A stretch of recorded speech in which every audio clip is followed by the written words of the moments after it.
right, and now we are live. So, I apologize for the slight lateness, but had a couple of last things I needed to do. Unfortunately, I did not write out a full synopsis, but there's really not much to say, despite all that happened. It's pretty simple, and I can remember quite a bit of it, so I'll do the best I can. If I forget anything important, please let me know. Now, I think actually if I follow the map here, that actually might help me remember some details. Yeah, there we go. All right. So, last time, the party was faced with several explosions, flames erupting, and the attack of the Umbra clan on the town of Alexander. All of those explosions that they had heard all came from the same type of source, which were fake bombs made from some kind of a nitroglycerin or flammable substance. They were painted to look just like the water bombs used for the festival, and Jameis hinted that it was through the image of Ryudo that he passed it out to the very children in town. But thanks to the quick thinking of the party, especially Anaran, they were able to dissuade everyone from even listening to the bard, and thus Ryudo's reputation remains perfectly fine. The mayor herself finding the whole thing to be complete bullshit, as she claimed, before firing upon the illusion that he set forth. Though, in the party's way stood not just members of the Umbra clan, but what seems to be several generals. The first one being a druid sort that took the form of a giant scorpion fighting the party, and also reaching out, letting Chase know exactly that he knew who he was and that they were there for him as well. Though this Tabaxi knew that he was not going to exactly finish this fight very quickly, and ended up fleeing, although the party nearly did clip his wings before he got away as an eagle, but it was just barely that he got away. So, once after the party was done fighting him, they rushed into the city after finding out that Ryudo was actually caught off guard by what he claimed to be Orion. So they were trying to get to him as soon as possible in order to save him, though at another point they were once more caught off guard by the Umbra clan, this time the general known as Nine Lives stepping out, claiming that while his name might be cliche, there is a reason for it, saying that he could actually be interested in having a gun duel with Chase, though he was unfortunately completely removed from the fight entirely, put inside of a force cage, or a what was the spell used? It wasn't force cage. Wall of force. Wall of force. There you go. Wall of force. And he had no way of getting out, considering the other support that he had were too busy being paralyzed and getting pummeled. So he just sat down and just watched the rest of the party just destroy his troops and run off, leaving him behind. At the bridge, they were met with another member of the Umbra clan known as Fang of the Snake, who seemed to be very interested in doing battle with the group, finding Carolus especially to be engaging. Using her lance and lightning abilities, she fought them to the death, as opposed to the others who either got away or were spared, but in turn she herself was not spared, killed and then burned before the party moved on. Throughout this entire time, however, they were coming across a strange Tabaxi woman that had been going around seemingly saving a few people here and there. Though when they finally caught up to her, they found out that yes, indeed, that she was, but she was still there to stop the party under orders. With her name being revealed as Mist on the Lake, She called out to Chase and the rest of the party, asking to duel with them. Though, Bell stepped up instead, taking the position himself to fight her, while the rest of the party just flat out ignored her and kept on going, much to her frustration. And so as they left Bell behind to deal with her, they continued on forward, finding that things were a little bit more grim. They found that Cyrus had been struck down, with Nahiri tending to his wounds. Further on, they found Thornick also horribly wounded on the ground, and even beyond that, Vix, who appeared to be in even worse condition, later verified to have actually been killed by what seemed to be Orion, who was currently fighting Ryudo. Unfortunately, from a distraction, Ryudo was also struck down, though the party was able to quickly cure as many of them as they could, getting Ryudo and Thornick back in the fight. And as the fight went on, there was a strange behavior from Orion, as he was not speaking. He was not acting like he would. He didn't even seem as big and threatening as he normally would, but unfortunately, Careless saw red, and he wanted to finish off his sworn enemy. And upon finally delivering the final blow and decapitating him, the helmet came off, and it was revealed to actually be Careless Sr., wearing Orion's armor, spare armor at the very least, with the helmet itself having a spell of magic mouth within, where Jameis mocked the party about everything that they had gone through, and that despite everything, he had won. And it was at that point that they saw the spirits starting to fly up from the town as a gate had opened nearby. So, that was the best I could do off of memory. Did I miss anything important?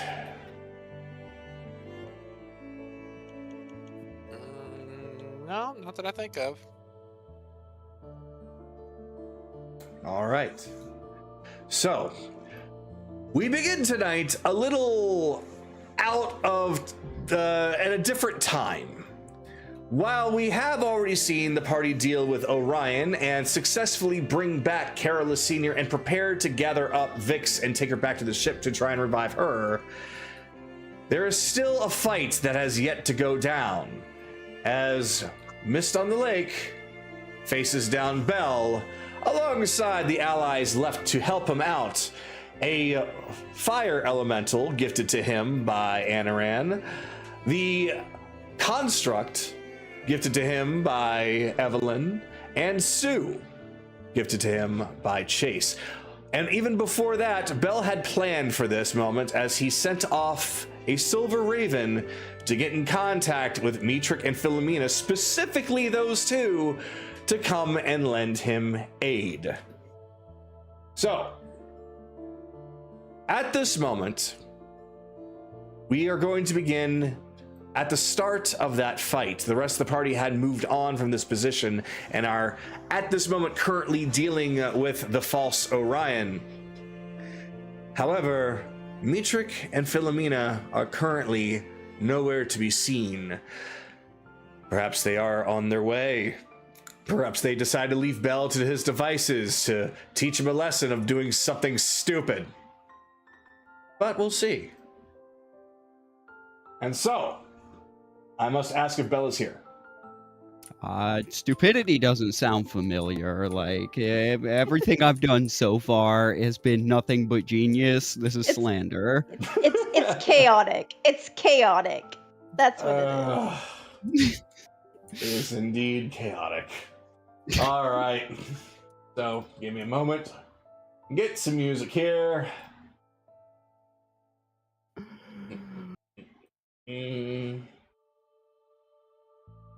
All right. Work.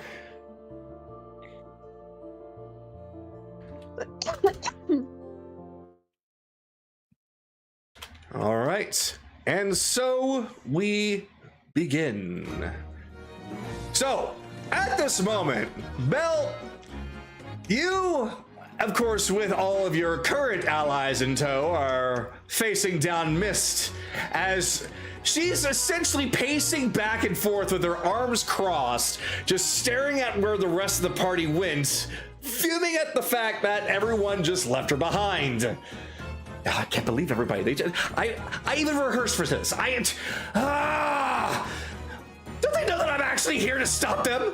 But how dare they ignore me? They didn't even bother. They went after everyone else but me. I'm just gonna see how long she goes off for a moment. She will continuously walk around in circles on top of this burning structure, like even passing you, Sue, everyone else, just ranting and raving, basically going around at least 3 times or so, rambling about it before finally stopping at a certain point, turning around and then pointing, and then you have the audacity to think that you alone can actually defeat me. Well, I suppose not exactly alone, but that's beside the point. You and your little things. I don't think I've ever been this insulted in my life. If it's any consolation, they're not my things. Your group actually had that much faith in you that they wouldn't even stay behind themselves, and they just left you their own toys. Okay, I feel insulted now. I am not a toy. Did that thing just talk? You get used to it. What even are you? Hold on. She just kind of goes up and takes a look at Sue, tilts her head from side to side, taking a look over. Okay, now you're getting in my personal space, and I'm feeling very threatened. A talking toy? Oh, that's adorable. She is but a child. You need to back out of her personal space. Fine. Wait, stop distracting me again! All right, Well, fine. You want how this? would you like me to? I'm sorry? How would you like me to do this then? Like, what was the end goal here? 1 second, my door's open. Oh, okay. Can I have control of the fire elemental, please? People keep messing. But how would you like me to do that? Like, I'm just looking around at the burned down city. Do you not understand what you've done here? I actually do understand what I've done here, and I don't like it. Unfortunately, orders are orders when you're a soldier. Oh, yes, you've mentioned that you had no agency in this before. You care to elaborate on that, or are you just, making yourself feel better? Because you may have saved a couple of people on the way here, but Not gesturing again to the enough. fire all around him. Yeah. No, it's not a matter of not enough. Do you think any of the people you've saved here today are going to have their lives rebuilt before winter sets in? You haven't saved anyone. You've prolonged their death. That's an interesting way to think about it, and I'm not going to say that you're wrong. Still, I have my orders. So, we might as well get this over with then, shall we?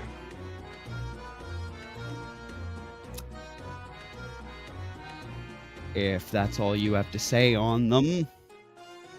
Any chance you tell me what they were specifically and why you couldn't have just said no? The big boss, unfortunately, isn't here right now. He's off doing whatever his current mission is in the Feywild, so we have to answer to the next in command. And unfortunately, that happened to be an idiot bard who thought that it would be such a great idea to do all of this. But it is for the sake of a future worth fighting for. So if we have to burn down a little bit in order for better things to grow from it, then so be it. Kill a few, save a lot. Well, you should be proud. You turned whatever children survived this mess into killers. It was so artfully done. And they're gonna have to live with that. Yeah. I would know. Now then, I think that's enough talk. How about we get this started? So. Well, you've been more than fair so far. At least to me. So at this point, she's going to light up her hands, which have a faint, fiery, magical glow to them. That's all she has right now. I am going to need everyone else to please roll for initiative. If that could also please include Evelyn and Chase, that would be fantastic.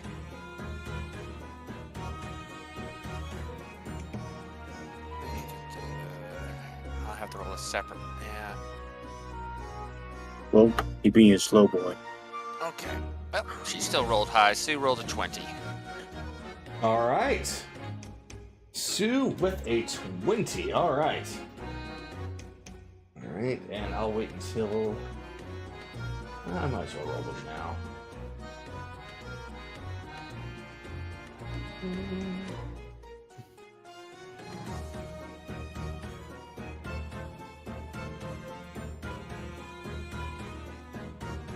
All right.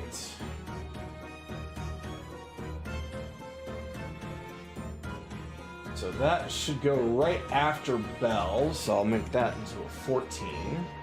The fire elemental should go right after Bell, right? It should, yeah. Okay, got it. I mean, it'll be of limited use, but just for the sake of being able to maximize who participates, just have Anarang control that one. Got it. Okay. Yeah. No problem.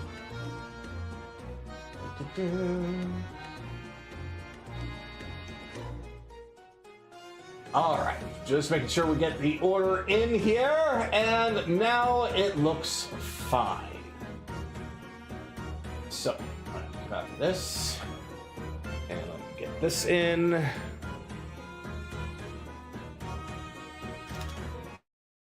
All right, so Chase, go on ahead and think about what you want to do because you're going first through Sue. All right. Sue digs into the bag of holding. Well, this was supposed to be a party. Let's have at least a little bit of fireworks. And she throws a glitter bomb right at Mist in the lake. So have Mist roll a dex save 15. All right. Okay, Misty, what do you got?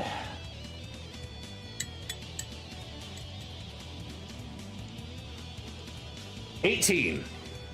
All right. It failed.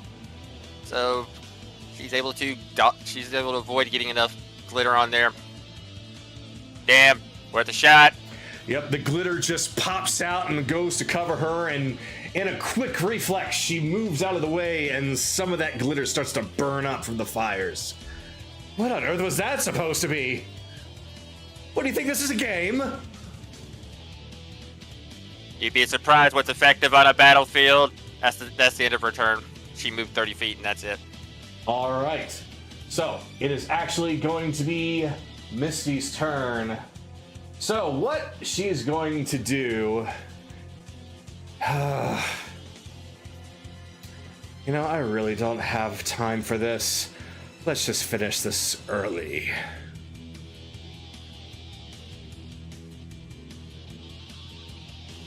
All right, so from beneath that spot, several flames begin to swirl and swirl as it begins to turn into what appears to be a funnel of fire.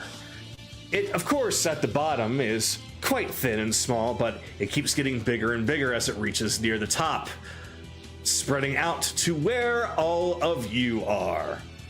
So I am going to need everybody on that side to please give me a strength saving throw as you are being pulled into the flaming vortex. Except the fire elemental. Except for the fire elemental. Yeah, he's fine. He is fire, so he doesn't matter. Is this a spell? This is a skill. It's a skill. Okay. I'm just Still gonna a use. magical skill, so. I'm just gonna use my con save because that matches my element, my construct. Okay. Strength. Okay. Oh, the DC you need to beat is, what was hers? 17. Whoa. Yeah, I'm not great. Yeah, I could have. Okay, so it's a skill, but I take it it's still magical in nature. It is still For magical in purposes- nature. Okay. And you said strength Strength, yes. or con? Okay. So, is this a column or a sphere? It is a funnel. So think of it at the base on the ground. It's like 5 feet, but then it goes up to a maximum of 25, spreading out. So essentially, it's smaller and gets bigger on the way up. Unfortunately, I don't have anything to kind of emulate that except for this. But Hold up, I have an idea. So, yeah. Is it 25? 25 feet. Where exactly was it centered, Kagato? Like, right. Actually, you know what? That's a good idea. I didn't even think about that. Let me try that. You're gonna have to do control to have it go upwards. Oh, really? Yes. Oh, okay. Interesting. I am learning things today. That's just percentage. That's kind of sucks. Let's see. It's have to be- closest form. Yeah, It would have to be 25 feet either way. that is 25 feet. From the center? Hold on. Let's Okay, so it gets to here and it's 25. It says 25 feet from the center as a radius. the whole let's see. Should be 25 feet from edge to edge. Edge to edge. So 5 squares long. Okay, so it Yeah. isn't everybody there. All right, so yeah, Sue will be fine. It's just going to be the construct, and it's going to be Bell. Construct and Bell. Okay. All right. Let me make sure that it was 20. Yeah, 25, not 30. Okay, so construct So, yeah. and Bell. So yeah, he could get 2. Okay. Well, 19 is my strength. And what'd you get, Charles? I got 14. 14. Okay. So, right now, first, we're going to do the fact that he succeeded. So that's going to be 1, 4, 5, 6. Half of that. So, half of 26. So, Bell, you take 13 fire damage, and that is it. The construct is going to be taking 26 fire damage and is now restrained in the middle of an opaque flame tornado. So basically now, while that construct is in there, it needs to try and use another strength saving throw to either get out at the start of his turn, which he will also take damage, or he can also spend his entire action to try and get out. Or not try and get out, to get out. Okay. All right. All right. So right now we're going to say that you are essentially kind of, since you couldn't get really, well, you're spinning around, so you'd be down in here. So you would be right about here, right in the middle.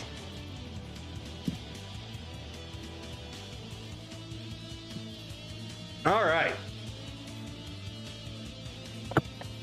Okay, so that was an ordeal.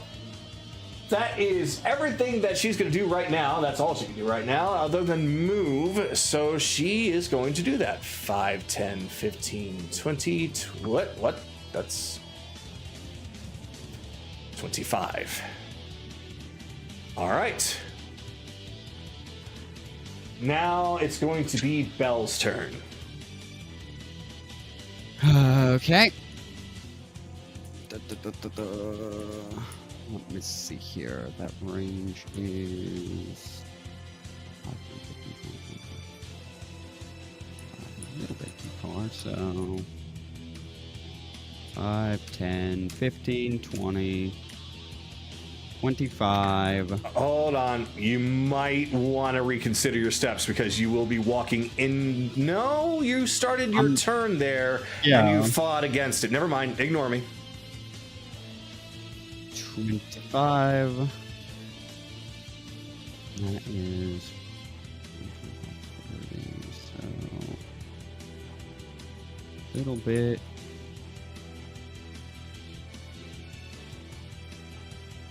I don't think that'll actually pull that. No. That's only 25, so if I go to 30.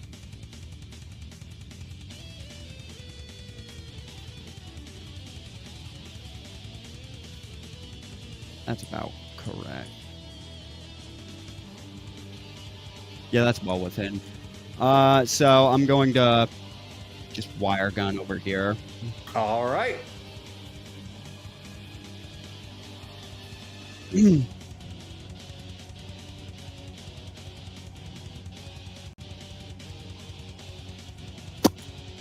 And step right in front of her. I still haven't. I mean, I can't swing at her, but just flying over here. Hi. How's it going? Does the wire gun not count as an attack usually? It does. So would you not get your bonus cantrip? Would I, Kagato? Because I didn't use it. Since you weren't using it to attack, you were using it just as its normal function. You used a tool to zipline yourself somewhere, so that was your action. Okay. Basically, if you're trying to use it to attack, you tether it to somebody while casting a cantrip. Yeah.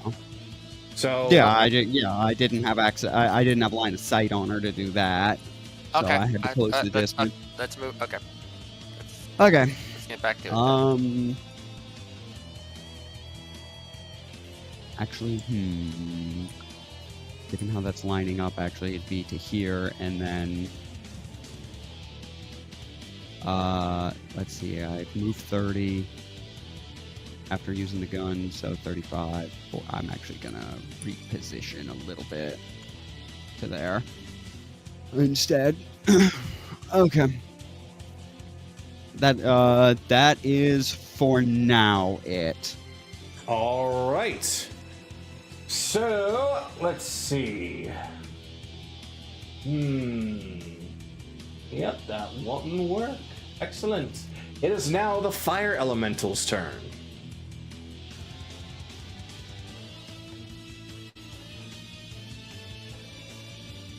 It's using its action to dash. Gotcha. But Oh yeah, its default speed's faster than me. No. yeah. So is she immune to fire, or just resistant? I don't know. You can find out. I am finding out because I'm right on top of her. It lets off an aura, doesn't it? Fire form. The elemental can move through a space as narrow as 1 inch without squeezing. A creature that touches the elemental or hits it with a melee attack, while within 5 feet of it. Oh, so you're actually moving, like you're touching her by being in her space. Yes. Oh, got it. Okay. Yeah, she doesn't seem to take any damage from that. That's fine. Now I learn. How is this action to dash? Okay. That's it. All right. Okay. All right. So it is now Evelyn's Construct's turn. So, first off,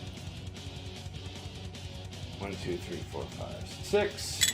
The Construct will be taking an additional 19 fire damage since your Oh, turn nine- starts in the flames. Oh, 19? 19. Alright, let me just... Oh, it's gone. I only had 14 HP. All right. All right, so now the vortex remains. Nobody else is inside of it. Well, sorry, Evelyn. That has a dice can roll sometimes. All right, well, now it's the top of the turn. Sue, you're up. Let's see. What's she gonna pull out of her bag this time?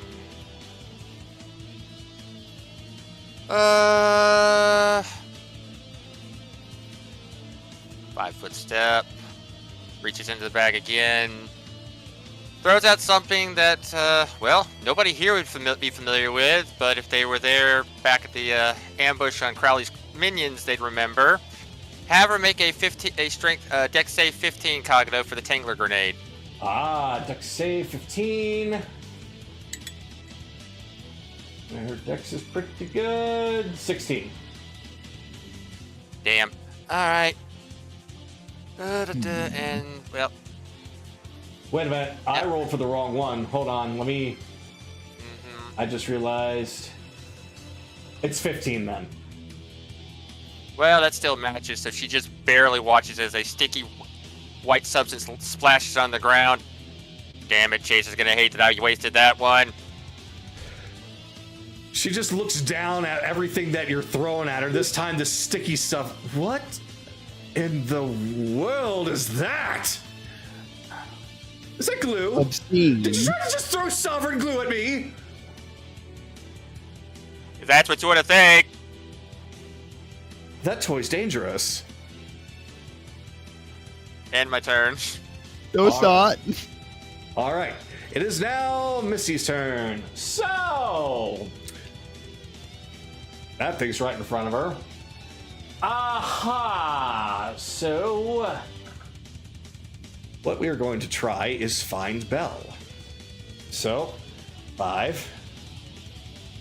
Is she moving out of its attack range? Yes. He will attempt to, but he will forfeit damage to grapple. Okay. He has a +6 to hit, so this probably might hit, might not. Let's see.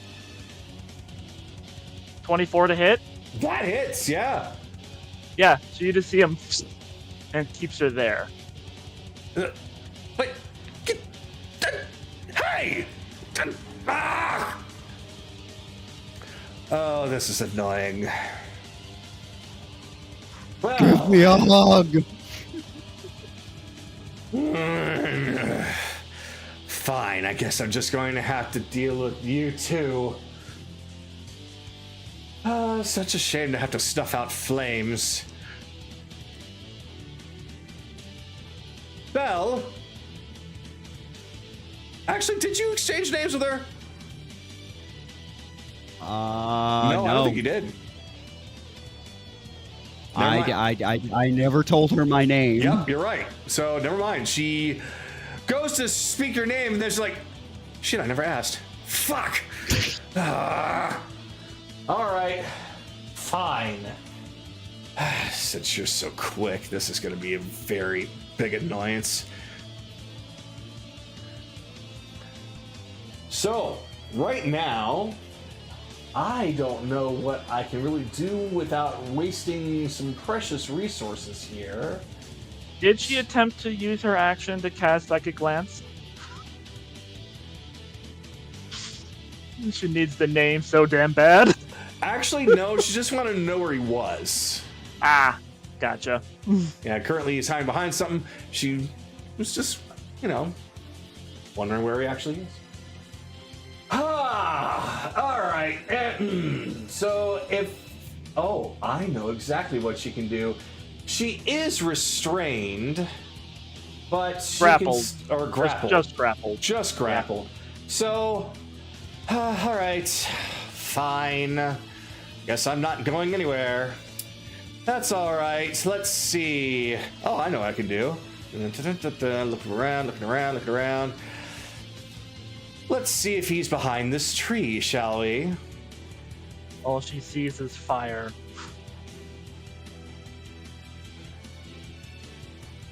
Actually, I want to be absolutely sure on the range of this before I start doing anything stupid. Let's see. Yep. So 4 squares.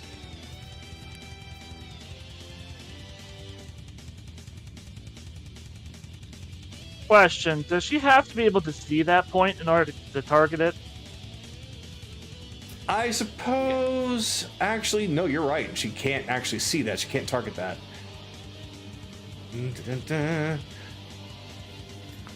Okay, I gotta read one more thing about this if it goes around walls.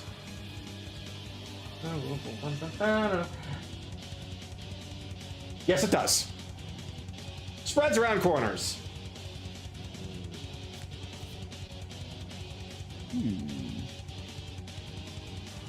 All right. So, since it spreads around corners, and she can see that point in front of her, Belle, please make a dexterity saving throw, 17 or better. Oh, you just love targeting the uncomfortable saves. 14. 14? All right. She just lobs a fireball. Wait, that's a... You can't see her. Yeah, No, you I can't see her, so. Shit. 1, 2, 3, 4, 5, 6, 7, 8. That will be 26 fire damage. Okay. As she currently cannot move from that spot because this fire elemental is hugging her. So much for that. All right, Belle, you're up. Okay.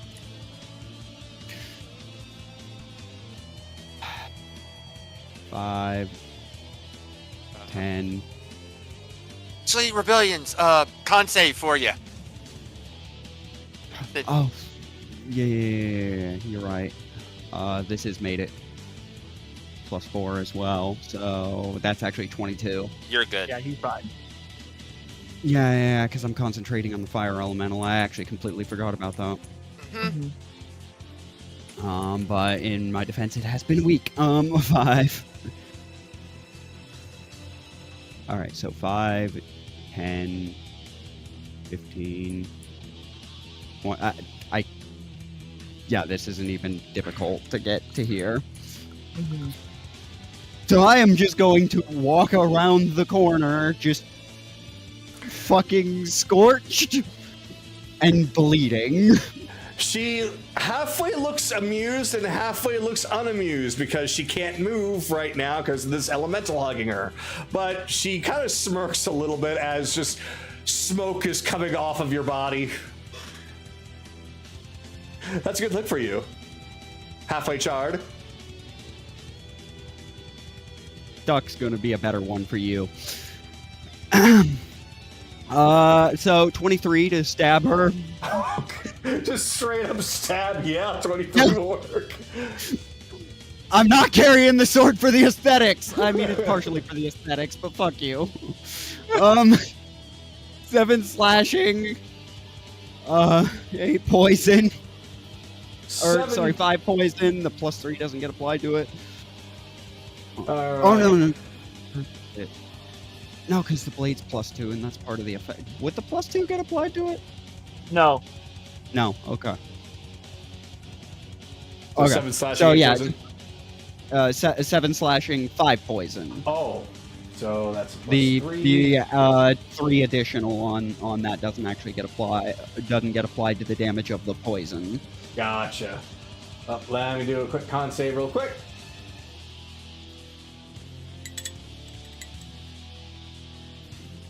Oh, well, shit. All right, the tornado's gone. I mean, it was doing so much for her. Okay, so, let me think what would be fine here. So,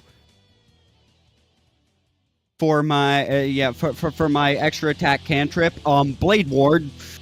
Okay. And bonus action, Potion of Superior Healing. Potion of superior healing. Okay. +8. Oh wait, whoops. It's 8d4. I needed to roll 4 more d4. Wait, so you attacked her? Wait, hold on. I attacked her with my attack action. Yeah. Extra attack, I cast Blade Ward, and then bonus because action. the cantrip war magic. Got it. Okay. Yeah, so, and I will restore 28. 28. Okay.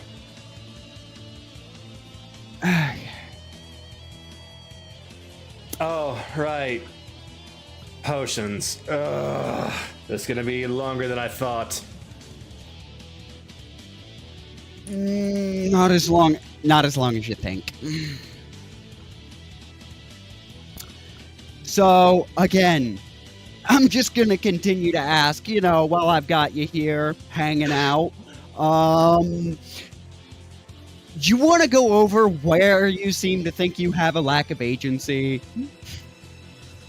Well, considering that having a conversation after you've done all of your actions probably isn't gonna work right now. I'm just asking while the fight's going on. She can say or not say whatever the hell she wants on her turn. All right. I'm just thinking about timing here, so we'll just say she'll respond with, "Beat me and I'll tell you. Not just tell you, I'll explain everything."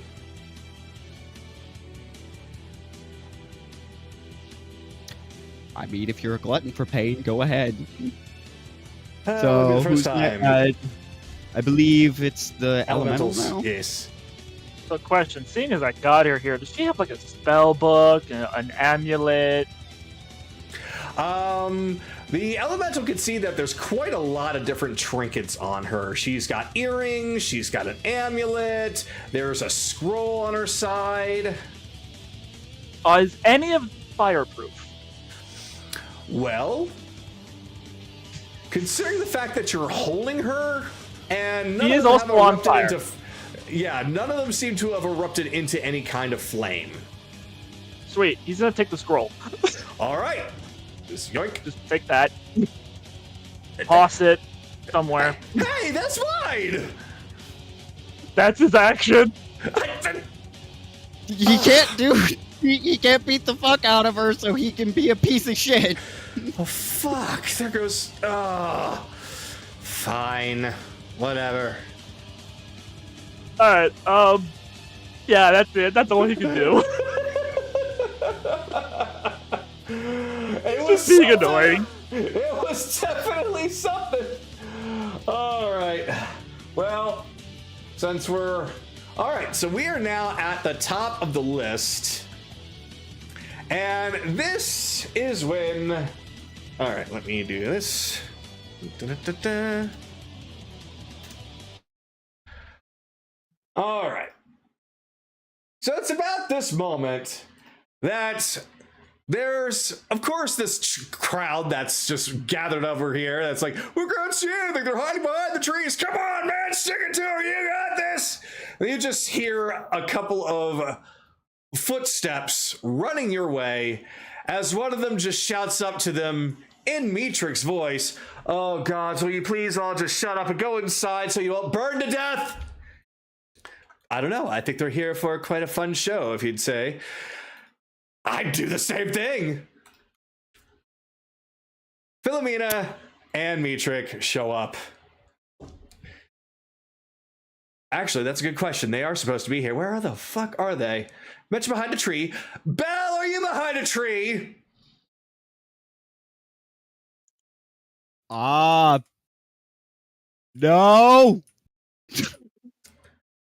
Well, he said no. I don't think we need to be here anymore. Fuck.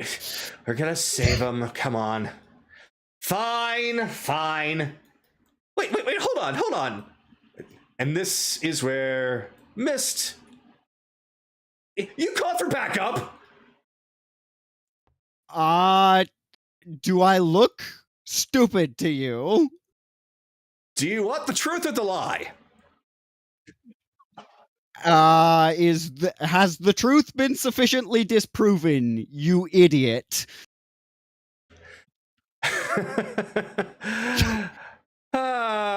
Fine, fine. Well, if you've got backup, I guess that I'm going to actually have to try now. So back over where Philomena and Mitra are. So, who's the bitch you're fighting? Where is she? I just follow the bigger pillar of flame. Gotcha. There's just a tentacle of flame that just is over here. It just like it turns into this like neon sign that goes point, point, point. It's like, oh, there she is. Well, great. Well, whoever you are and whatever you want Bell for, we are here to save him, maybe. I apologize for any problems that he might have caused you. All right, let me get The fuck! I didn't set this town on fire! Let me grab something here because there's a bit more of something. Wait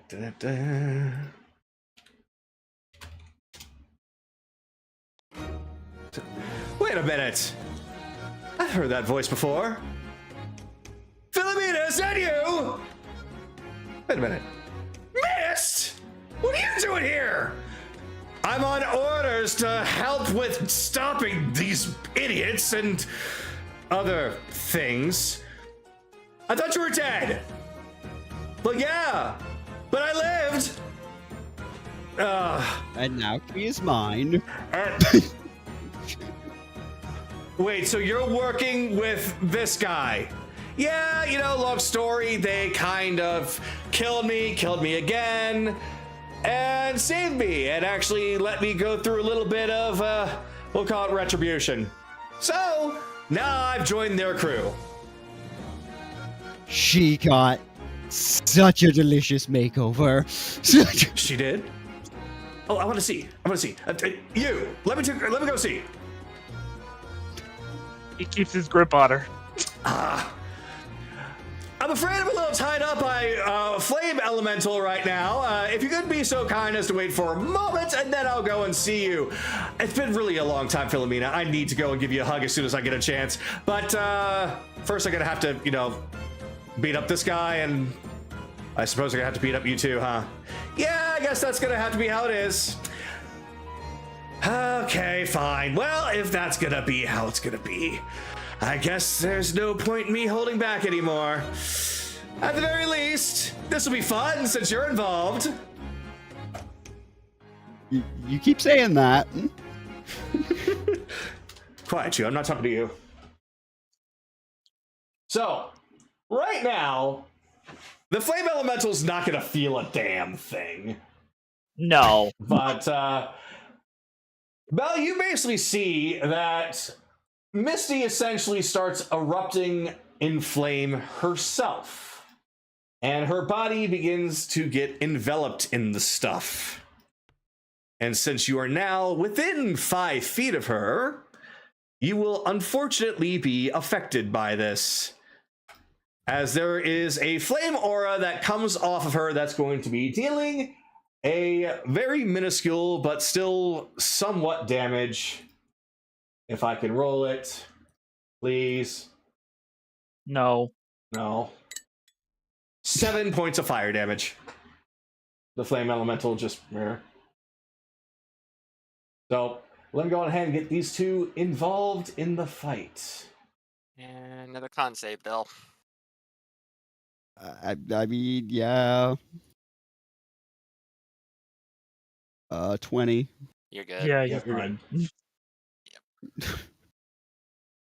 Like, I'm actually not worried about that since I now am fucking remembering that Blade Song gives me a 4 on that. Gives me a 4 bonus on that.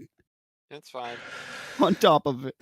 Bill, you roll a nat 1 and Oh yeah. No, if he you're rolls absolutely 2 nat correct. ones, yes. yeah. Well then, Philomena, opponent's in front of me, and she just kind of tries to peek over the big tree. And other friend, shall we dance? As soon as I get this thing off of me.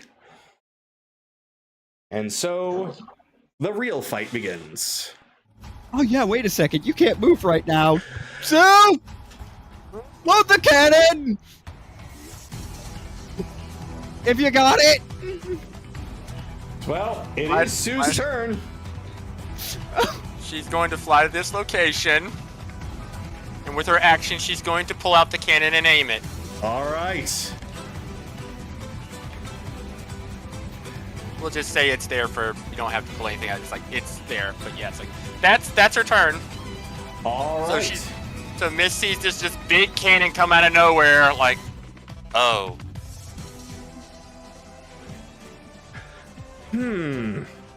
Interesting. You want to know the great thing about the name Mist? It's got so many applications, such as stepping with it. She's going to Misty Step out of the grasp of the elemental. I am going to counterspell that. All right.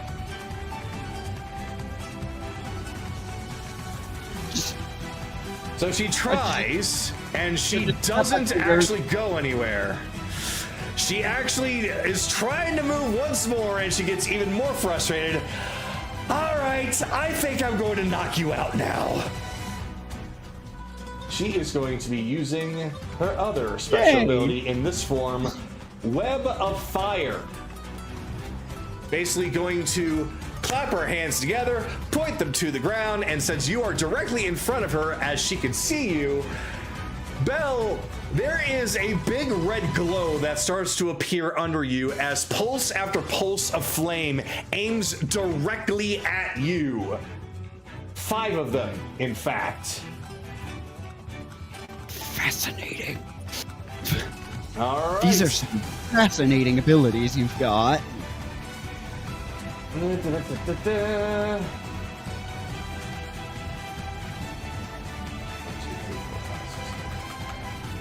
Oop. Try it again. Please make a dex saving throw. You're gonna really want to pass on this one. Okay.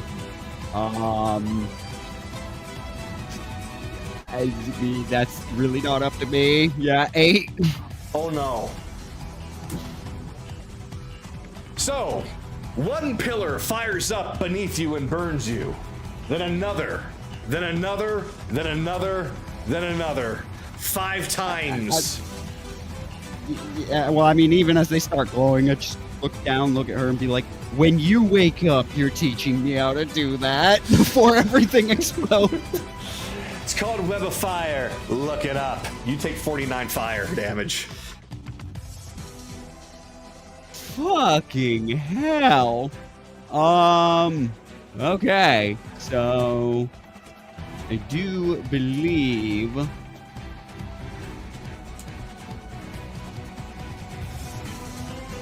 yeah. Okay. Oh, he's down.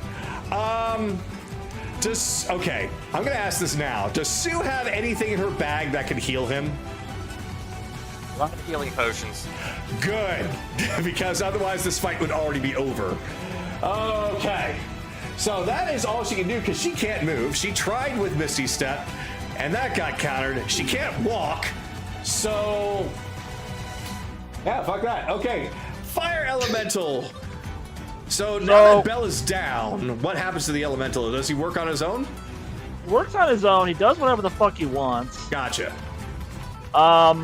He is hostile to Belle, but Technically, she's closer. yeah. So then going forward, it's whoever's closest, or if there's a tie, then just roll. Yeah. So, but he already knows he can't hurt her. You know what? Let's steal some more shit. What does he have on her still? She's got a necklace. She's got a couple of rings. She's got an eye patch. You never remove the eye patch. That's not all the power comes out. Is any of it glowing? No, none of them are glowing. None of them are glowing. Okay. Okay. Well. All right. He's just gonna leave with her. All right. Half movement. Yeah, he's gonna half movement, just drag her So- out. Yeah. 5, 10, 15, 20, 25. He's just about. It does have fly speed, right? No. Oh, so it's just cannonball. It just reforms and it's just like dragging her away. Like, you're mine now. I'm leaving. Bye. All right. Actually, it's gonna dash, so it's gonna move another 25 feet. Oh my Just god, will you fucking let me kidnapping. go? Death by snoo. Death by snoo. Ah. Lighting everything on fire as he's just like, yeah, I'm done. Bye.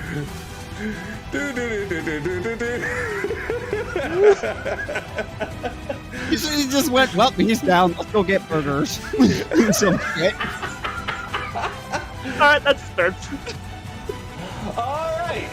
So, I have to now burn a fucking legendary action to get out of this. So, legendary Yeah, fuck action, you. casting a spell, and there's fucking 2 charges just to get out of this guy's grip.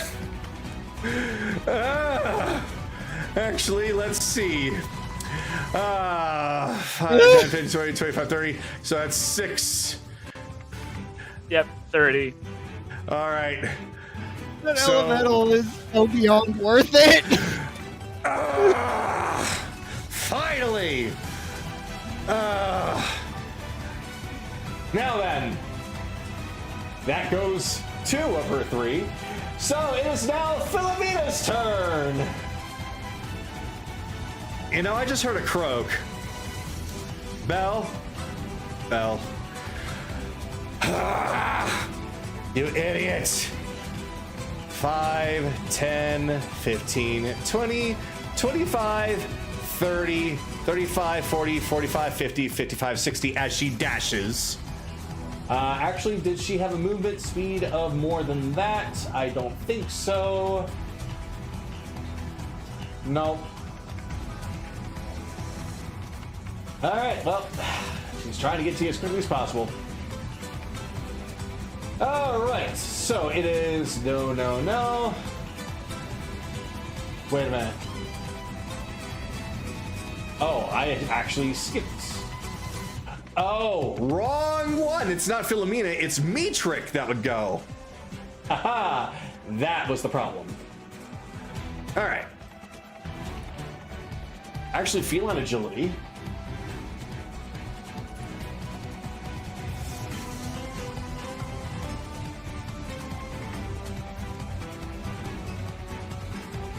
Okay. I think that's a pretty decent distance there. Fortunately, Metric doesn't have anything to help Belle out right now, but she is going to get into attack mode as she is going to get her bow and get her magic flowing, and she is going to actually be casting a chromatic orb through her bow, firing it at Misty.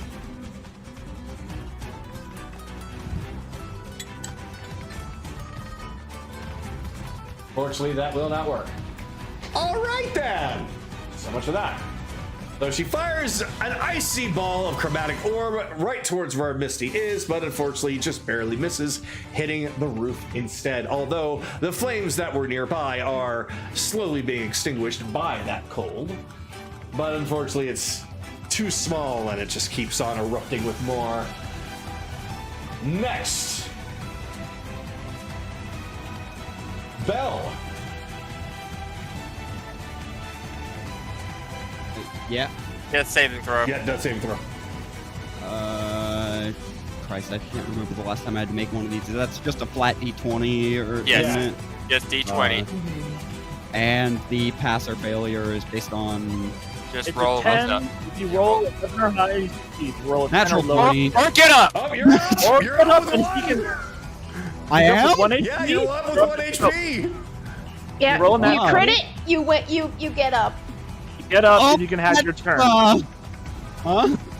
You can have your turn. It's at the start of your turn, so now you can do the rest of your turn. Okay. Are you serious? He's too stubborn to die. Gets up like a ghoul. Absolutely caked in blood, but it's mixing with his clothes in an odd way. He's just slowly steps his way further. I have just one question for you. I've got a lot of questions for you, but you first. How's your therapy, Bill? Expensive, why? Not as expensive as it's about to be. Oh dear. As the blood congeals and stains his clothes. Not when I'm done with you, you little fucking bitch! Philomena, he's awake. Oh, good.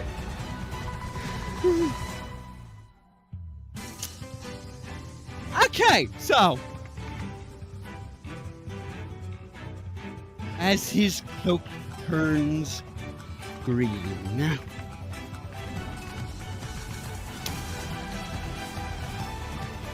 I cannot believe I have to burn this on you.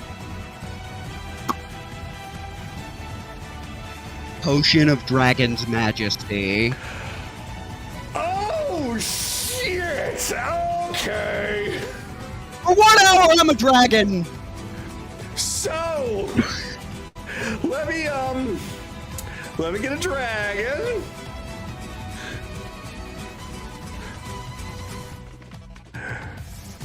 Did not think you were going to do that, but sure enough, here we are. I didn't think I was gonna get taken from almost full to dead in one hit. I mean, that's a good point. I cannot play with this one. I mean, that's a good point. All right. I did not want to be here. We'll use this one for right now. I'm sorry, did you just... your friend just turned into a fucking dragon! Yeah, Oh, they can fucking he has one of those as a one-shot, yeah. Oh, boy. Hello, tiny thing.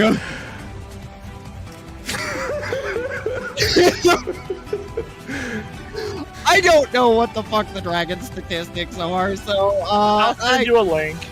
Yeah, you just do that real quick. It's an adult green dragon, so this is gonna be nasty for her.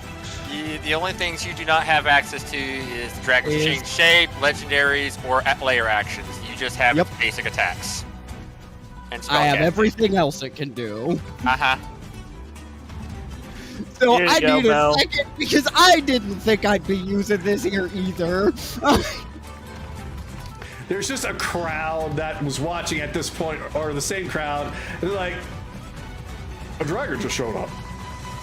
A dragon just showed up! Ah! Everybody inside! They just all run inside.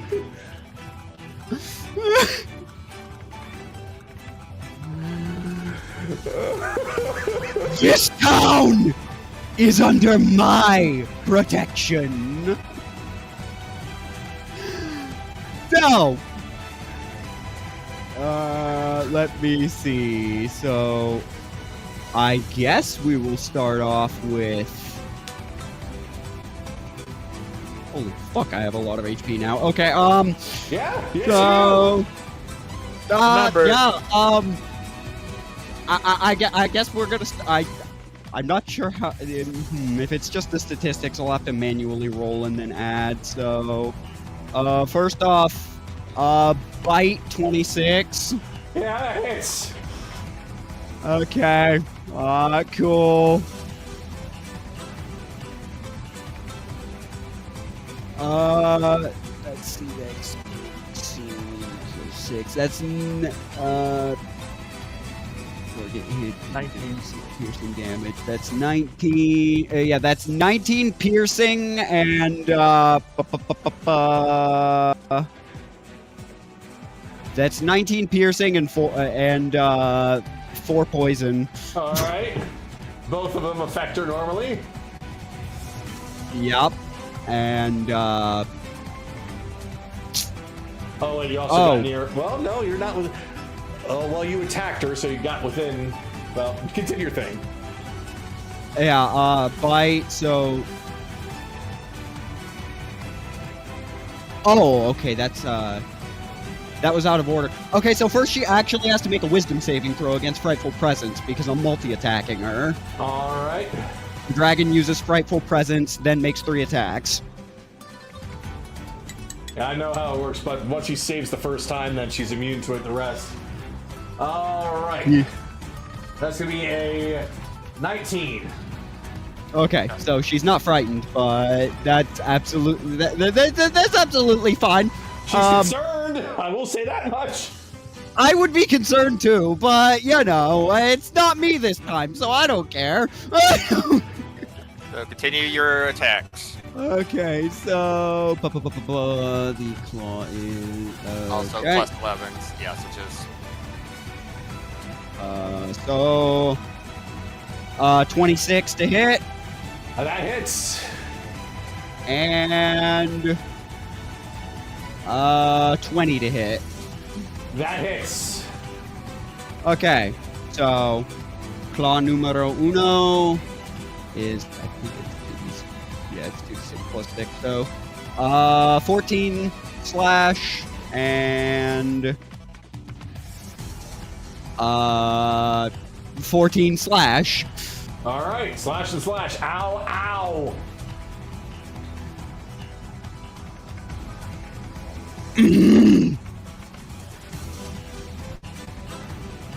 Oh, shit. All is in your court now, tiny thing. Okay. I think it's the fire elemental's turn now. It is the fire elemental's turn. So he looked like, wait, where'd she go? Oh. Dragon. Okay. Durden.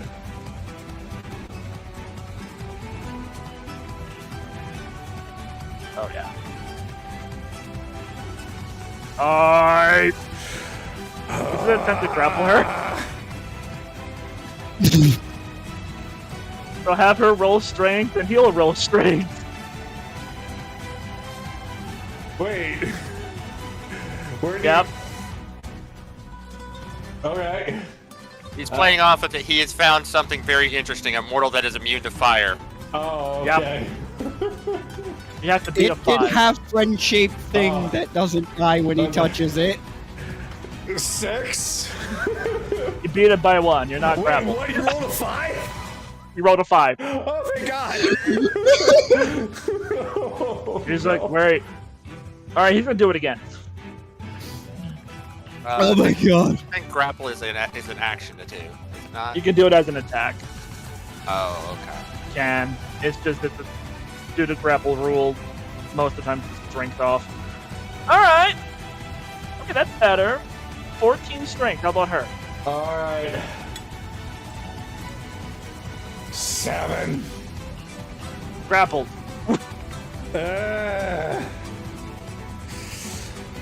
That was 25 feet to get there, so 5, 10, 15, 20, 25. Just drag. You. Did you understand Primo? Yeah, I Okay. If it took him can she under- 25 to get there, and then he's at half move from So there. it'll be he more wouldn't like have, yeah, he, Right there. Yeah, that's a little bit. yeah. So, can she understand Primordial? I don't know. Let me see. Yes, she does. You pretty. You pet now. Oh my god, I actually. Go ahead. So Well, fine. If that's the case, then help out your pet by fighting the thing that's trying to kill your pet. Nah, not suicidal. I thought that would work. Alright, that's his turn. All right. Oh, fine. I guess I'm going to have to just use one myself. So, legendary action. She's going to whistle a small little tune, and that is going to create something that's going to appear right behind where Belle is.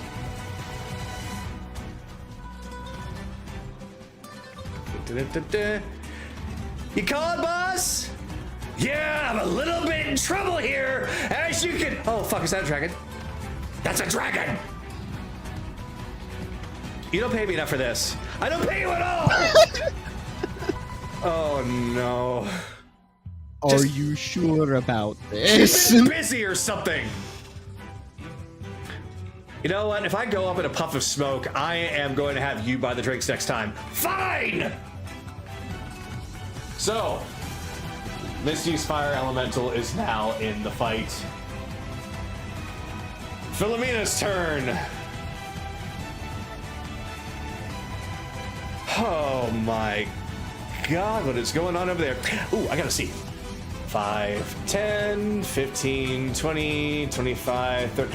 Metric. Yeah. He's a dragon, isn't he? Yeah. Well, where's the fiery bitch? Over that way. Misty, stop hiding behind walls! I can't! I'm being dragged away against my will! I will pet you, I will comfort you, I will call you George. Oh, that Misty. Alright, well, time to get the gun. So, she's going to dash 5, 10, 15, 20, 25, 30. Like, oh, I see. Well, you always were a hot flame. I swear to fucking God, Philomena. All right, it is now her elemental's turn. Oh, I don't get paid enough for this at all. But at least, well, here we go. So, her elemental is going to flame up her chains and start to attack Dragon Bell.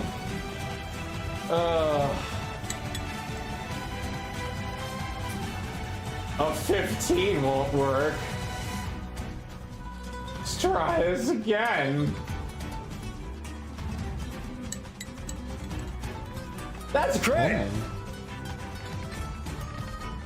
Okay. Yay! All right. So you will be taking.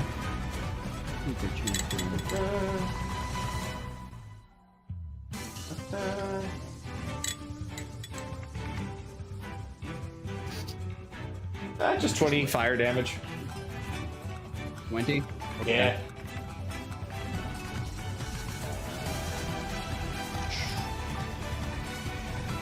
Okay. All right. We're now at the top of the list. So, Sue, you have taken aim last time, but your target's no longer there.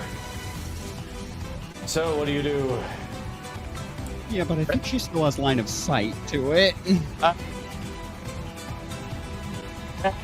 Incoming friendly fire!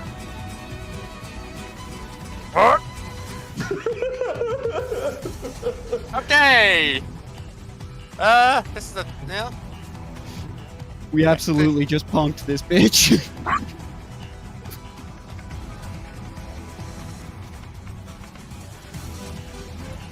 Let's see. Yep, Philomena's just out of range.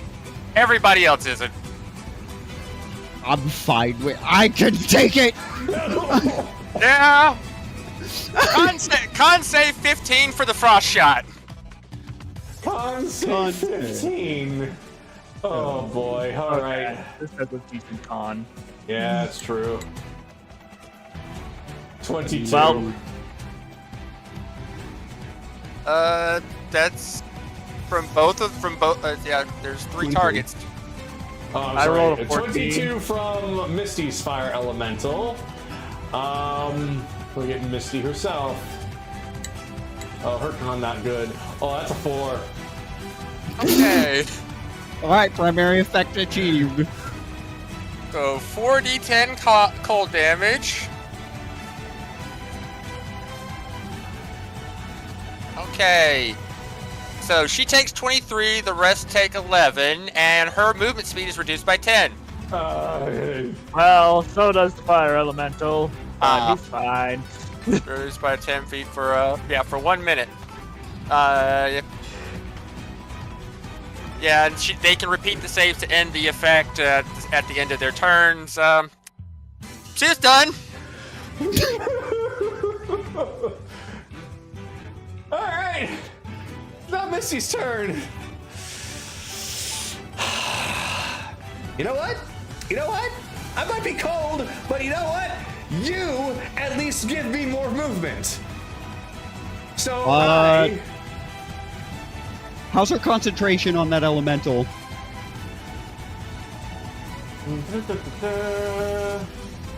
DC 11. Oh, that should be fine. Probably, but 19. yeah. Yeah, she's good. I could hope.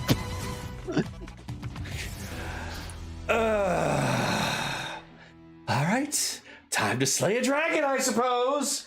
All right. Considering where she is, flame dance won't be good. Can't use web of fire again yet. Shit. All right, well, at least I got you. All right.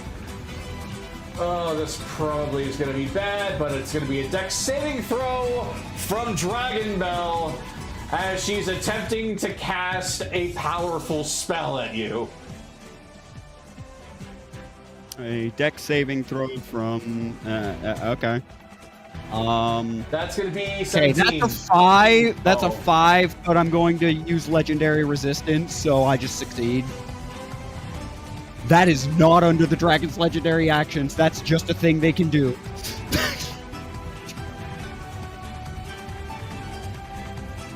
Oh boy. Alright. Yep, this is me not using that now biting me in the ass because I didn't technically remove it. I just said I would do something else.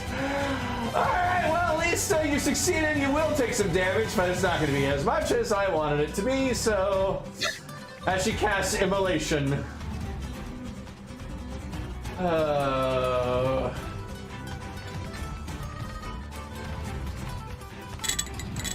So you don't get the secondary effect. Oh, at least I rolled somewhat high. You will be taking half of 38, which is 19 fire damage. Okay. Oh.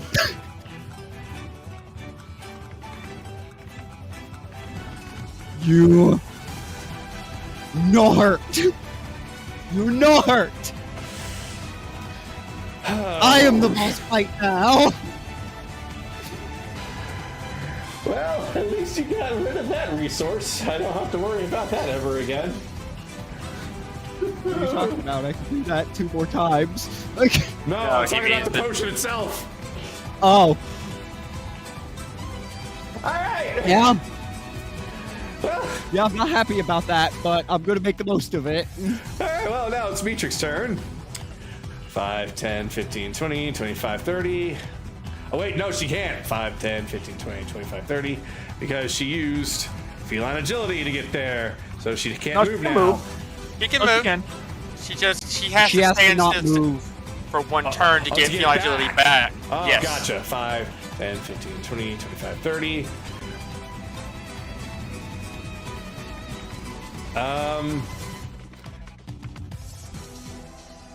I don't know if I can hit her. Well, I'll try it anyway. So Matrix is going to attempt to try and fire against her. Just don't use fire. Yeah.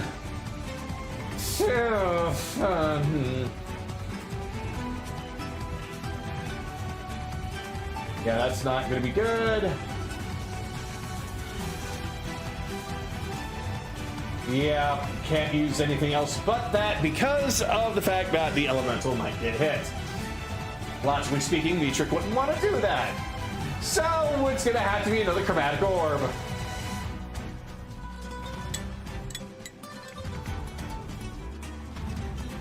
Hey, Charles, can you give me your chromatic orb log, please? Because I rolled a 3, get a +7 on that for 10. So once again, she misses. I'm sorry, I'm but gonna actually do right by Belle here. I can't hear you there. Matrix just hurls another chromatic orb. It's like, why are we even here? I think Belle's got this. He's become a boss fight. Belle, you're up. Okay. 60 feet. Okay. Elementals are immune to the poison, aren't they? Oh yeah. Oh yeah. Okay. Okay. So she needs to make a Constitution saving throw. Constitution saving throw. As you just breathe poison on her, like. Yeah. Poison breath. Wait, who are you using this on? I'm using it on Mist. Oh, that's why you asked about the elemental, not hers, but got it. No. I'm just breathing in that direction, and the elemental doesn't give a fuck. But she's not an elemental. No.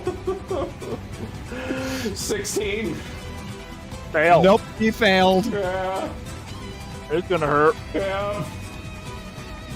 Okay, so 69 points of poison damage. Dear God. Nice. Yeah, the dice know what they're doing right now. Alright. And as I rear back my head and breathe the poison, a guttural roar just rings out across the fucking island at this point, given my lung capacity.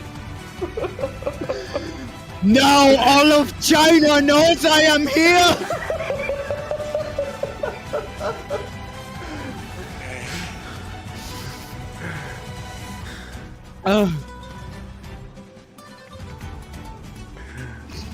Well, he's moving, so the elemental, Misty's fire elemental gets an attack of opportunity. Woohoo!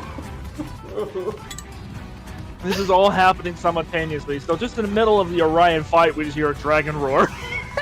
Yeah, that is happening for you fuckers. 19. That hits. 19. That That hits. does in fact hit. Oh boy. Also, Constitution save, DC. Fuck. What is 69 divided by 2? It'll be 34. 34. DC 34 concentration check. Actually, but that's on her gonna have to go turn. first. Yeah, we'll have to go first. Oh, I thought that was no. It's when she takes damage. You're right. Sorry, boss. Looks like I can't stay here no more. You look like you got things well in hand. I'm gonna go for pancakes or something. I'm willing to find anything the fuck else to do. All right. So, let me see here. I can't wait to see how I just altered the landscape of this fight, of this war irrevocably, by accident. All right.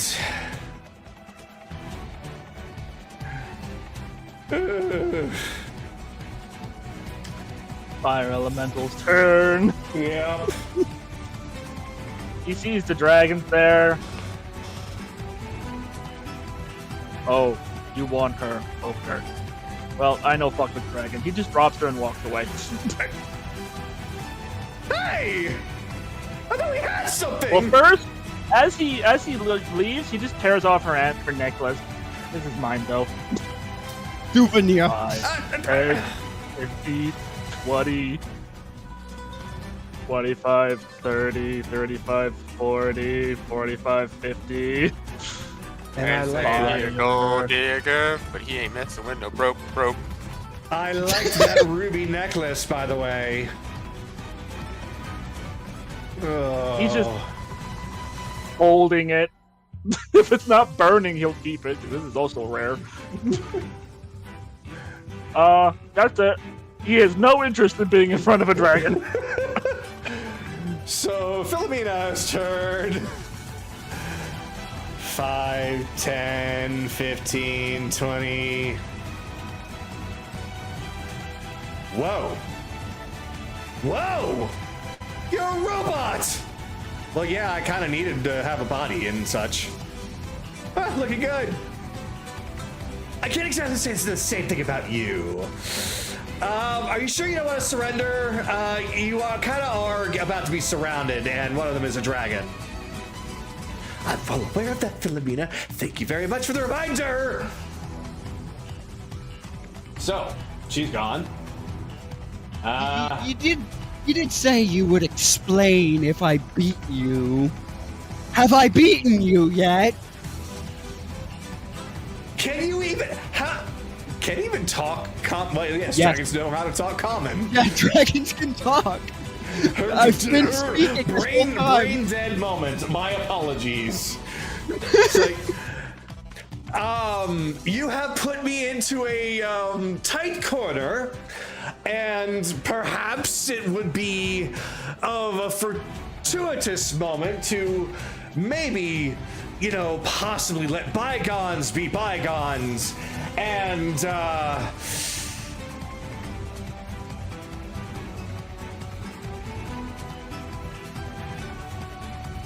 Sue's turn.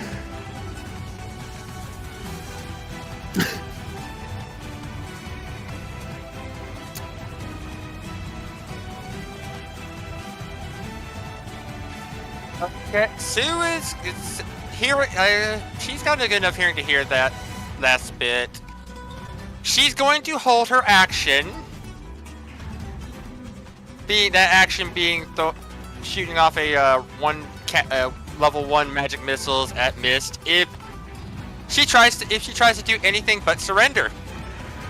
All right. That will end my turn. Okay.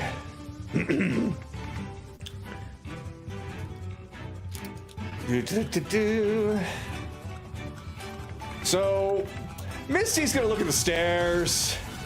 5, 10. All right. That's not surrendering. Fire it off.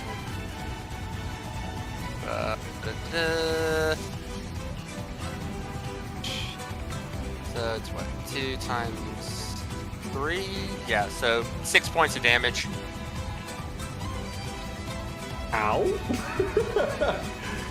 So she just kind of goes up the stairs a little bit and just feels a little prick on her butt. Ow! 20. Nope, door's locked. Well, there goes that plan. So here's the funny thing.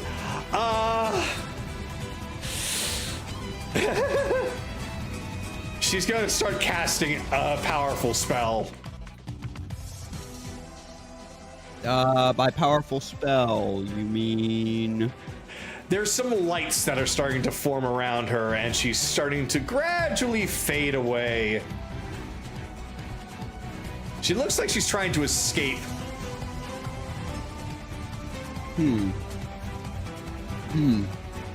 Well, the fascinating thing about that I may gain the dragon statistics, but I keep my spell casting. Counterspell. right. So, What level spell is what level spell is casting?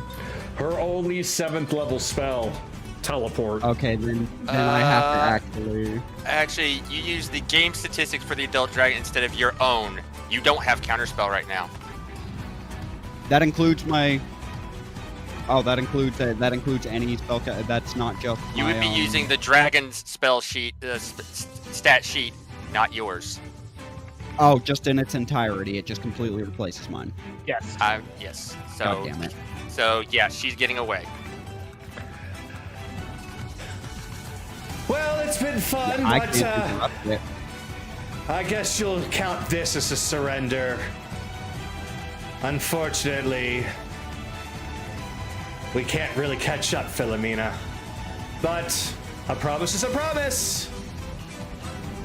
She teleports away, but left behind seems to be some kind of a small book.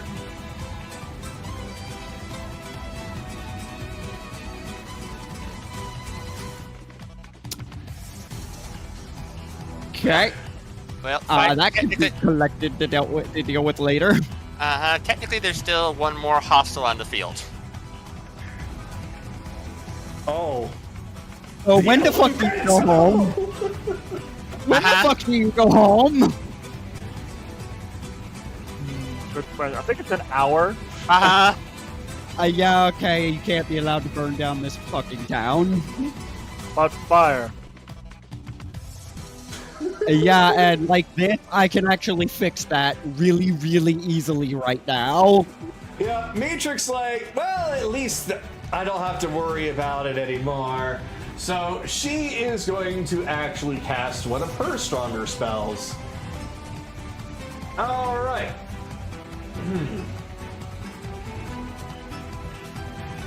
Yeah, he's going to have to take a dex saving throw as she's going to cast Lightning Bolt. Lightning bolt. Okay. 16? 16 actually beats it. So Fire is very decky. it is. It will take half of 25. That will be 12 lightning damage. Okay, so 67 HP left. Okay. All right. So, Belle, you're up. Motherfucker, like. Alright, bro. Wait. I mean, it doesn't care, bro. What's the reach? Whatever, it doesn't matter. Yeah. Listen, you were a massive help. I'm sorry, but you need to go home now. I go home an hour. You go home now. Fucking 23. No, 2d6. Yeah. Or wait, at the point. Sorry, it's 2d6 for the poison, so 6 poison, which it doesn't care about. So that was a waste of my time. And 20 points from the bite. 10. Okay. I don't think the dragons count as magical. No, so yeah, I think 10. This tanky fucking bastard. Okay, And you okay. said this fire elemental wouldn't be that big of a help. No, this is fine. Like, Kagato said that. I did not. I'm not just, saying- 21. Yeah, Alright, that's Claw 1. I'm gonna tell you right And- now. You hit him no matter what you, unless you roll a nat 1. 15. Yeah, unless Oh, you is roll a natural 2, you hit. Oh, okay. That makes you So 13. 36.6, so 11 points of slashing, and then 12 points of slashing. So 5 and 6. So 11. Fire Elemental's actually a kind of fucked up matchup for a green dragon because it doesn't give a shit about its breath weapon. Why do you think you wanted to use it against Zirian? Mm-hmm. It makes sense. Okay. Well, I guess it's the elemental now, since it goes immediately after me. Yep. How many attacks does this make? 2. Okay, first it's just gonna move, so you're now automatically on fire.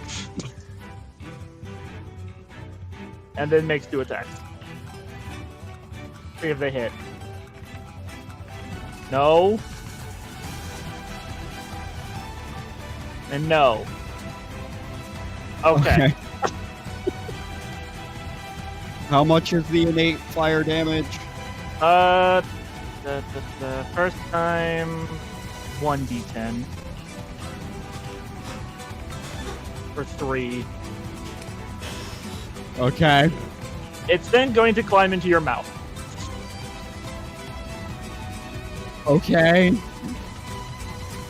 And just sit in your esophagus.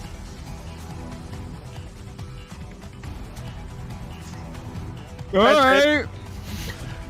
Okay. Are you gonna allow him to open up your jaws and climb in? It's not up to me. It can fit into spaces that like that without issue. It can flow into his. It can go into his nose if he wanted to. Oh shit! It can fit into any space as big as 1 inch. Oh shit! Yeah. I'm gonna ask this though. Do you really want to extend the fight this No, much? no. I was just doing that for jokes. He sits there. I mean, the fight goes.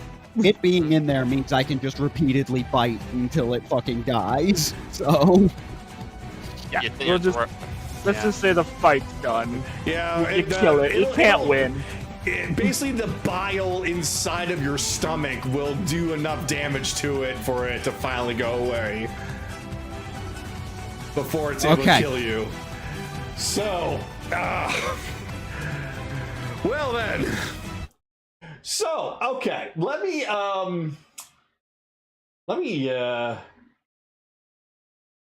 wrap my head around things for a second. I'm sure you need to. because I do not know at all.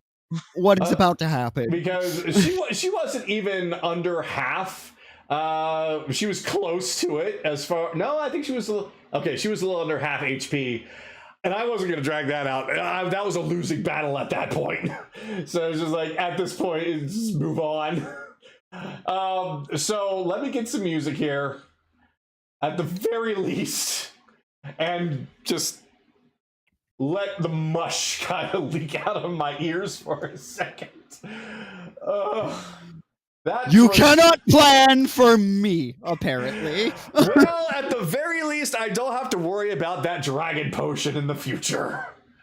Until we kill the next dragon, because there's still one more on the hit list, and I'm doing this again. You're right. No! Okay. So let me go on ahead and get this going. So let me get some music here. That'll help me out at least first. All right. So, as I mentioned, left behind was a booklet of some kind. It looked to be a set of notes all put together. It is written in it is actually going to be written in Sylvan, so it shouldn't be too hard for you to decipher. Great. I don't read Sylvan. You take it to Anaran, he reads it immediately. Mm-hmm. Yeah. Philomena just puts her gun away. Oh, I didn't even get a chance to use it. Although, it would be a shame if it had to be on her. Did you have fun, Belle? No, and later, like, because the very first thing I'm gonna do, take the fuck off. All right. I am taking flight, moving towards the ocean. So, and what I'm going to do... Go ahead. Well, I'm just explaining my entire course of action. As I do that, I am fitting as much water into my mouth as I can. I'm just going to make several passes strafing the town by spitting water all over this fuck. I'm trying to get this blaze put out and under control. All right. That is how I'm spending my time for now. Okay. That being said, it's at this point when you fly off to the ocean and start to try and douse the flames that you also see those familiar lights floating from the town and heading off into the clouds in the sky, being summoned once more by an opened gate. Now is when I will once more bring back everyone else that was there before, as this is now as you all are making your way back. You see that there is now a dragon flying in the sky, and at the very end of the walkway, you just see Philomena and Mitrik just rubbing their heads, staring at Belle and at the rest of the mess. Never use it. Understood. Back to the ship. Yeah.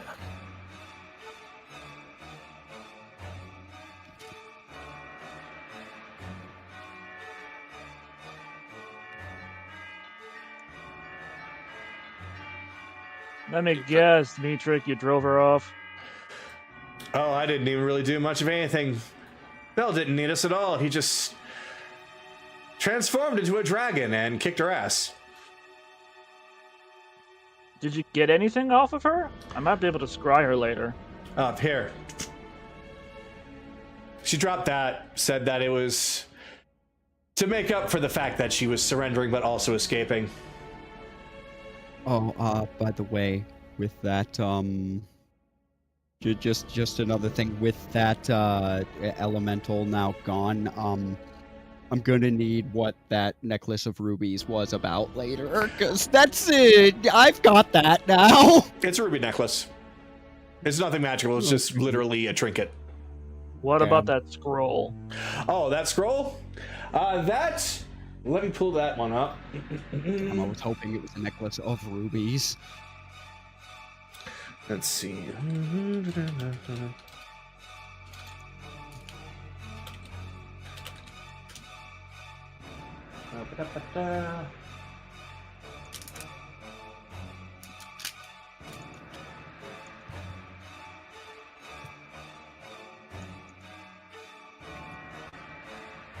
All right. So that will be a scroll of... No, that wasn't the right spell level. What was it? Was it 6th? Was it... Oh, it was 4th. Must have been.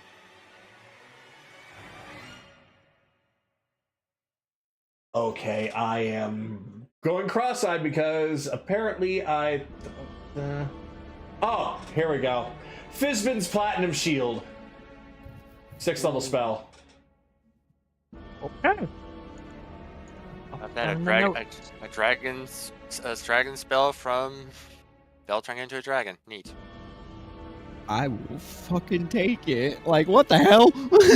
We'll go over that. You can look it up later. You can look it up later. It's a new spell. It's a concentration spell, 6th level.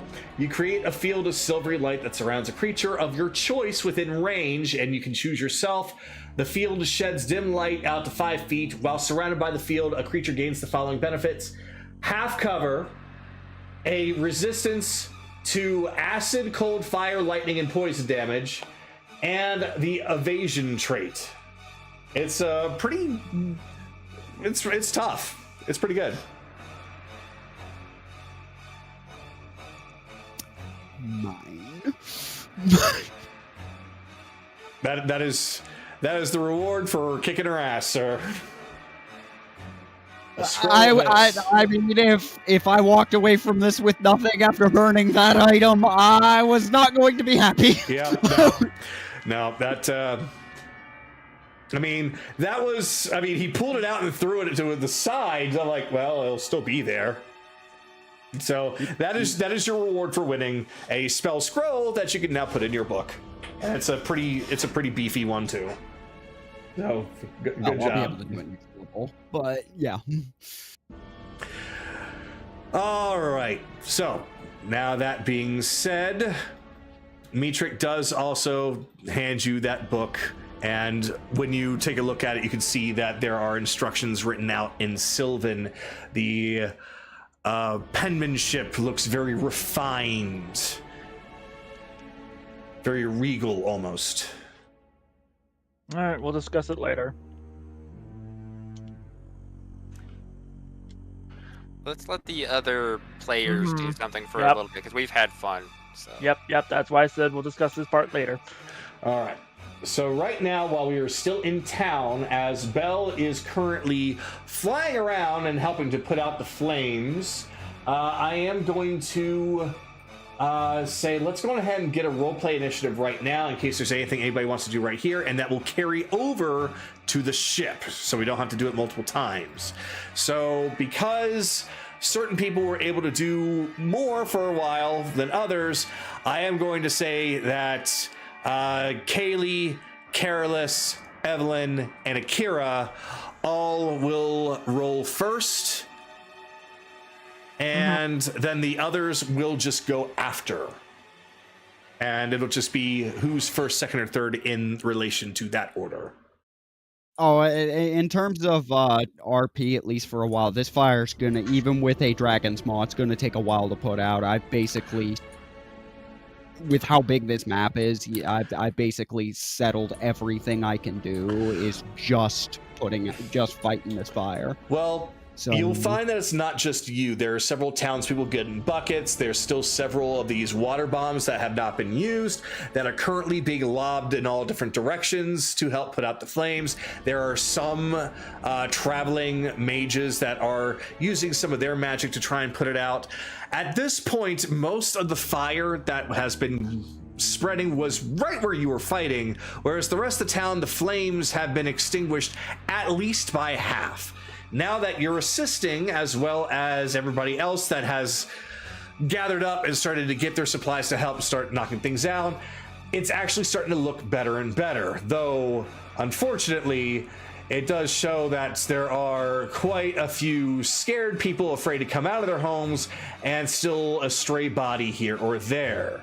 A lot of the people that you passed on the way here were either dead, dying, or horribly injured, but those that are currently still alive are being dragged away in order to get medicine. Oh, in that case, Anaran will just not have a turn. He'll just be going around doing his job as a cleric and saving as many people as possible. Okay, if that's the case, Thornik's going to be doing the same thing, and Ryudo is actually going to be helping, considering he does have a couple of little ASMR tricks up his sleeve to help out. So if that is the case, let me see what everyone else wants to do. First, let me ask everybody's initiative rolls, starting with Kaylee.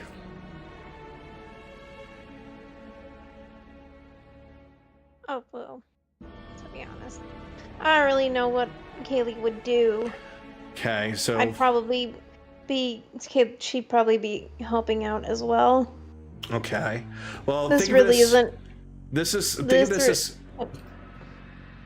of this as carrying over to the ship as well. Okay.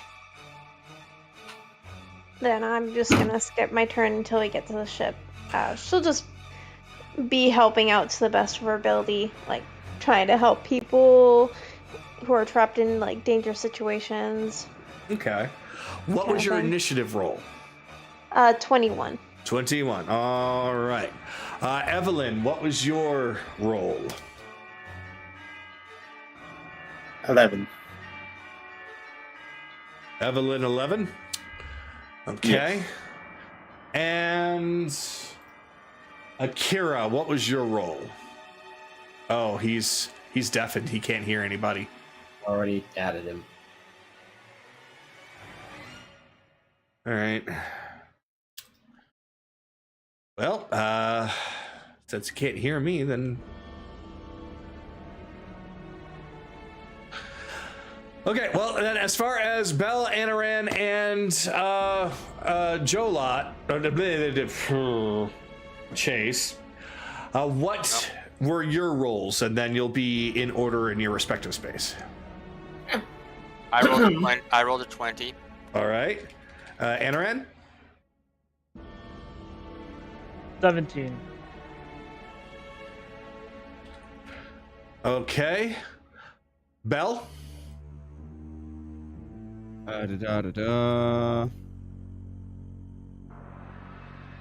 18. 18. All right. Oh, and I also missed Careless. What was yours? 13. 13. All right.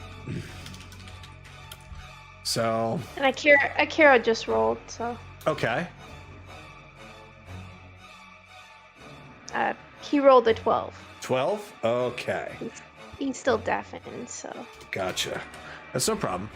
All right. So I'll have him as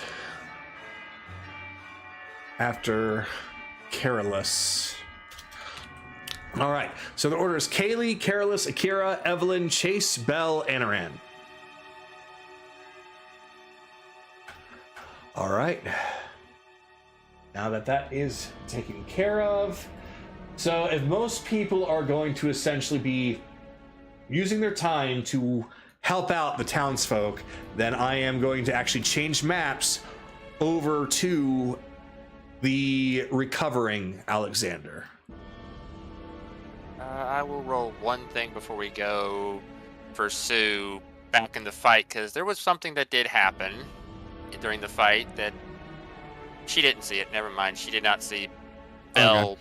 Bell. As I said, it was given what immediately happened. It was a justifiable distraction. The fact, well, to explain, if those who didn't see, for a short period before the transformation, the Bell that the party originally knew showed up for a half second, and that's what Rebellions was asking me about. This I was rolling to see if she noticed. She did not. She rolled too low. Oh. All right. But, nobody. If anybody has it, I don't have anything else. So The only thing that I'm doing is recalling my hammer back to me. Okay. So then I will continue and ask this next question. We can either transfer the scene to the recovered Alexander. There will still be rubble. There won't be any fire. It'll be a little smoky. And you can do what you want to there. Speak to the mayor if you want to. Or we can go right to the ship.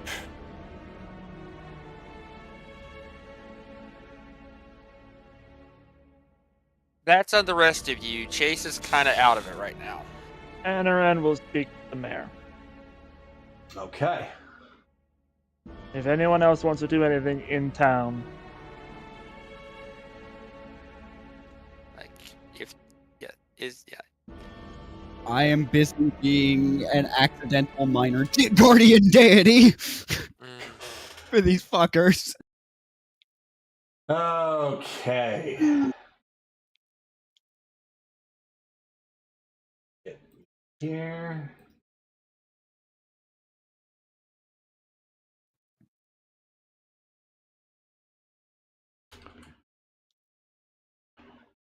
All right, then. So I will start you all off. We will say...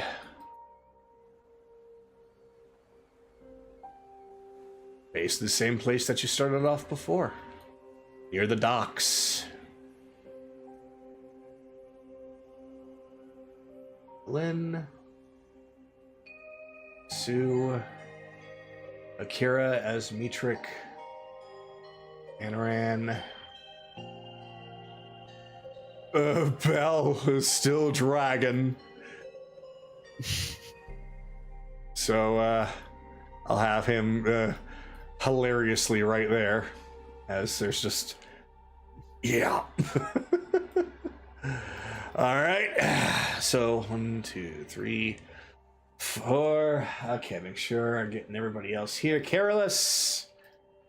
Chase. And Kaylee. 1, 2, 3, 4, 5, 6, 7. Boom. Okay. So, The flames have been mostly, if not entirely, extinguished. The ground is now covered in rubble from the explosions. The city streets are clearly not as filled with people as it was before. The other pirates who had assisted with everyone here have returned back to the ship, leaving just the rest of you to do whatever it is that you would still like to do. You find that Belle is still a dragon. How long does that last, by the way? 1 hour.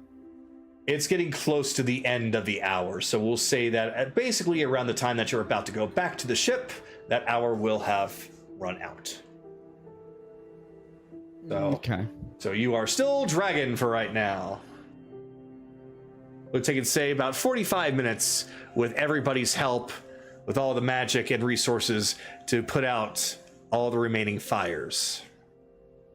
For those that are interested in the mayor's whereabouts, she is currently in the middle of town where the fight against Mist took place, assessing the damage and talking to one of the guards. So, I will go down the list. If there's nothing that you would like to do, if you want to say you just want to go back to the ship, then say so. Kaylee, anything that you would like to do in town? How do the buildings look? The buildings, for the most part, look mostly still structurally sound. It seems as though that, if nothing else, the worst of it are blown out in small chunks in walls here or there, with some of the drywall and such being burnt up a bit. It's mostly some fire damage rather than actual true-on destruction. So the town itself looks like it could recover from this, at least as far as the structures. Just a little bit of time, a little bit of resources, it'll get back up in no time. The most important resource lost in this were those that ended up getting caught in the crossfire and killed.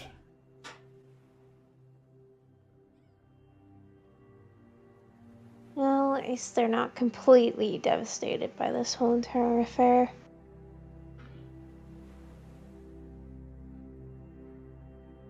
Who else said that they wanted to go speak to the mayor? That'd be me. I'll go with you. Yeah, I'm pretty much also going to be in that area for now. I will give you a heads up. What Anaran wants to speak with her about is something spoken in private. Go ahead, Akira. You tried to speak 3 times.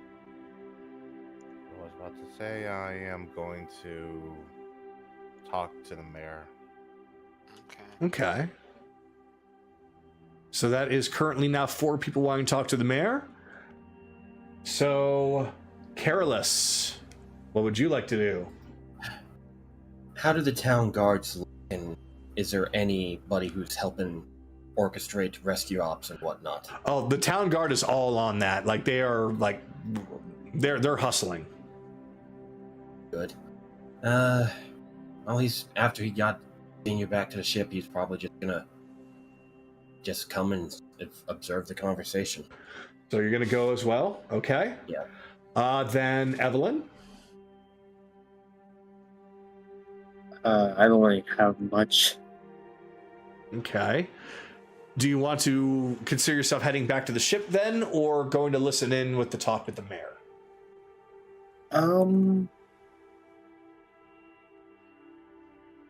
Talk with the mayor. Okay. So that's all but Chase then. So I will reconfirm with Chase what you would like to do, considering your character's mental state. What are all the pirates? You said many of the pirates went back. Are any of them still in the city? No. They all went back in order to take Vix back and start to get to work on her immediately.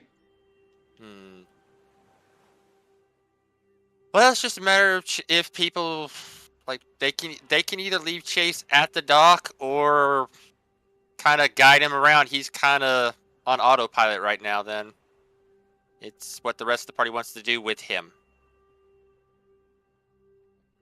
All right. So that being said, it sounds like a majority of you want to speak to the mayor. Some of you are there to tag along. So I will definitely leave it up to you if you want to bring Chase with you or let him stay behind for a while.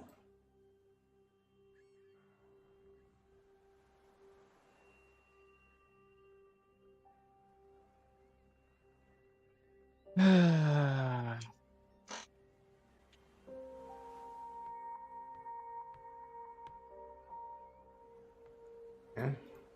So Akira sets off.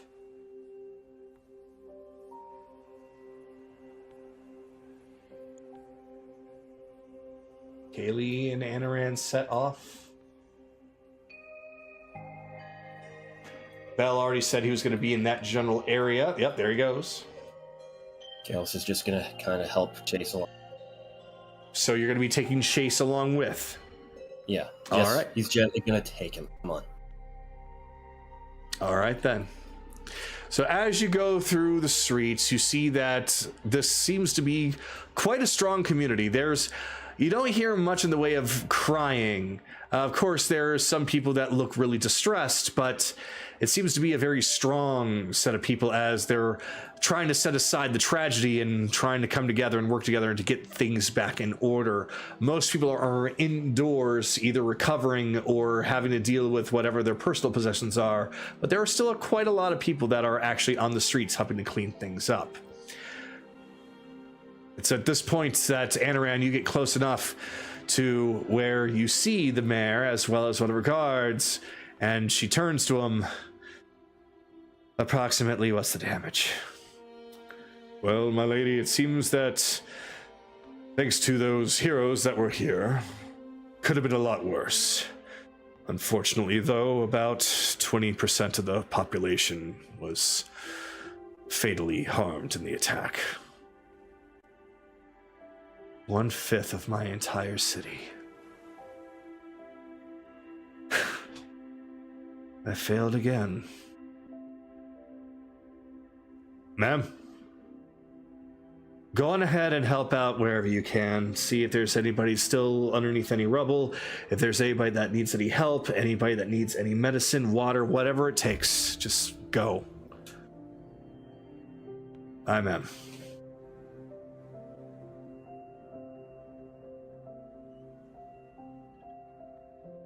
Ah, well, if it isn't the heroes of the hour.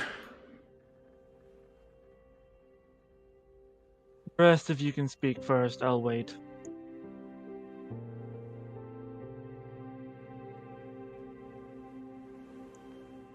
So, I will go through the same initiative list. If you have any questions, then feel free to ask. So, Kaylee, you would be first if there's anything you would like to speak with her about.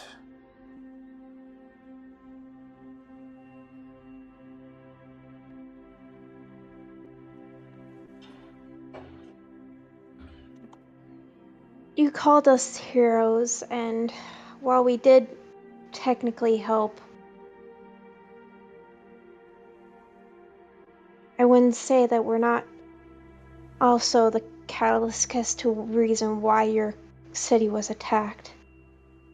Why on earth would you say that? The man that attacked the city, he wanted me.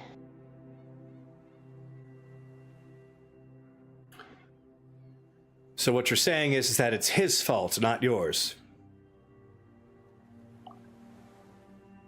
I'm saying that it would be best for next time to shield yourself against this threat.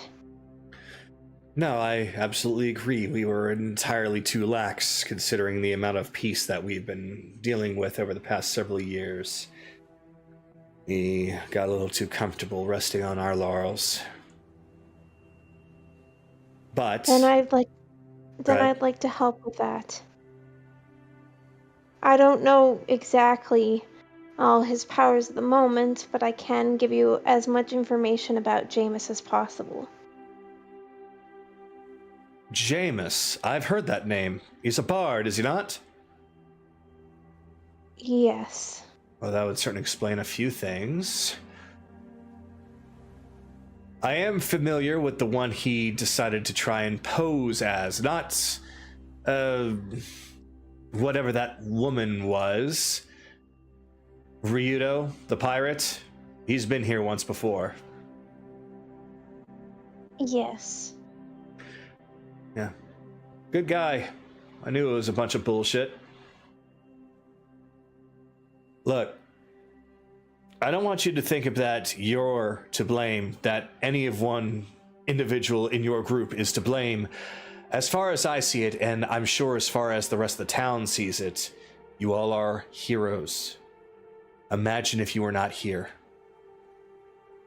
Imagine if that attack happened if you were not here. Myself and my guards, we wouldn't have been able to put up as strong a fight as you. You helped save lives, reduce casualties, reduce damage. You're not at fault. The one who attacked us is at fault.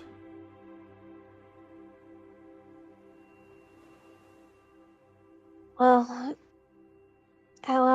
at least allow me to help out as much as I can before we have to go. I greatly appreciate that. Just, as you can see around you, it's a bit of a mess. And there are a lot of people that are in need of assistance. So, anyone or anything that you see that you can help with at any time that you can spare, that would be great.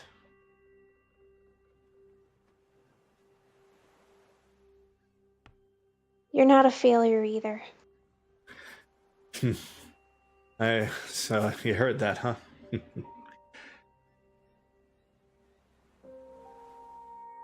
I'll end my turn there. All right. Carolus, is there anything you would like to bring up with her?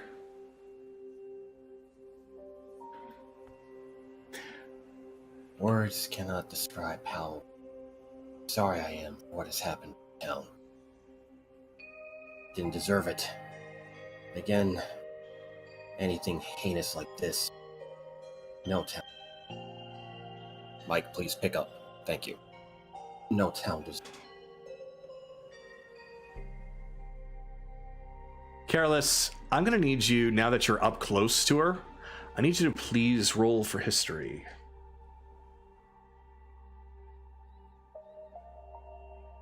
Nope, that's a 10. You swear hold on. Oh. I have something. Oh yeah, tactical assessment. Gonna add that superiority die. Go for it. Hey, Max, that turns it into an 18. You just got it then, past the 15. So you leaned in, you're like, I could swear I've seen you somewhere before, and then you really, really think hard, and you realize that this is Admiral Arabelle of the Gavarian Navy. Admiral? Since when did you become a mayor? Oh, so you recognize me, huh? Yeah, that was several years ago. Basically, once Gavaria stopped being such a military city, there wasn't much use for me anymore, so I decided to take my talents elsewhere, and I came to work here. And when the old mayor passed away, I took over. Kagato, before I make an ass of myself, can I ask what I remember exactly from her history? Where I learned it from? That she was unfortunately a bit of a bleeding heart, which actually ended up getting more people killed. So she was not dishonorably discharged, but she did step down before she was actually let go, as it were. She's not bringing that part up, thinking that you don't know about it, but with your resources and with your history roll, you would know that. She father, would put those closest to her, such as her own men or those that she knew a little bit more closely, ahead of some of the masses, which made her make some decisions that led to the opposite. Said the needs of the many outweigh the needs of the few. Unfortunately, she saw the needs of the few first. Gotcha. Yes, I'm aware of your history in the military. My father gave me quite a history lesson when I was younger about many of the admirals, captain, generals across the planet. I have to say, even though some of the people may not agree with your approach to keeping the few, or those closest to you, important, I can understand the sympathy. With sympathy, not the Kid, you got a heart like I did. Yeah. Unfortunately, that is a rough choice to have. Sometimes you have to be a little cold-hearted in order to get certain things done. And I found myself getting soft all over again. Didn't have as much security around here. Had some of the town guard, but as you can see, we didn't have anyone of the Warriors Guild, and we had several of the Paladins off in another city. I'm sure you've probably heard about what's going on in Gavaria. Oh, yes, we're aware of what's going on. And as you can see, I didn't make the right call. You make the calls that you can at the moment. Sure, it may not be the most tactical or the best advised calls, but don't think yourself as a failure. Sure, sometimes you have to be cold-hearted to get the... But you have to remember something. Crossing the line between absolute cold-heartedness and need to close your heart off to those who don't deserve mercy, that's what makes people not monsters. Keep that in mind. Sure, you didn't have the forces necessary, but you saved a lot of lives. I like to think that we helped out in that as well. People will remember this. That's what I believe. I appreciate the fact that you don't see me as a monster. No, nonetheless, thank you very much for what you've done here. And thank you for helping in the aftermath. It's nothing. I saw my own home. I'm gonna kill this fucking mic. Cutting me off. Do you want to, Hang on, I think I got it working. I saw my own home before my eyes as well. I know exactly the pain and the sorrow it causes. Yeah, it's hard when you have to put those that you've never even seen, that you probably never personally meet, and the head of those that are closest to you if it means the safety of more people, you know? But that's what you got to do to preserve life sometimes. That's what a leader has to imagine the weight. That's what a leader has to do to just make a decision. And sure, you may not have made the best. Truthfully, I don't think anybody could have. Not in a situation like this. But you said that you couldn't contact the guild. You can contact Commander Lance? No, I was able to contact them. Unfortunately, their forces are all tied up in Gavaria. Everything is... Gavaria is ground zero on this island right now. So a lot of cities have actually sent off a lot of their protection to try and help them. Understandable. Your mic is best I can describe to your mic is that it almost sounds like it's breaking. It's making a high-pitched robotic kind of squeal when you speak sometimes. I don't know what's going on with it. I will try to find a replacement, but for now, Yeah, Then take your turn for now and fix it while everybody's taking their turn, please. Yeah. It's starting to get hurting. Yeah, go on ahead and stop your turn here, and don't speak anymore. Just give your computer a restart or something. See if that might help it. Okay. So I am going to have Careless then move over to where Kaylee is to assist her and assist others for the sake of moving him somewhere. Akira, we come to you.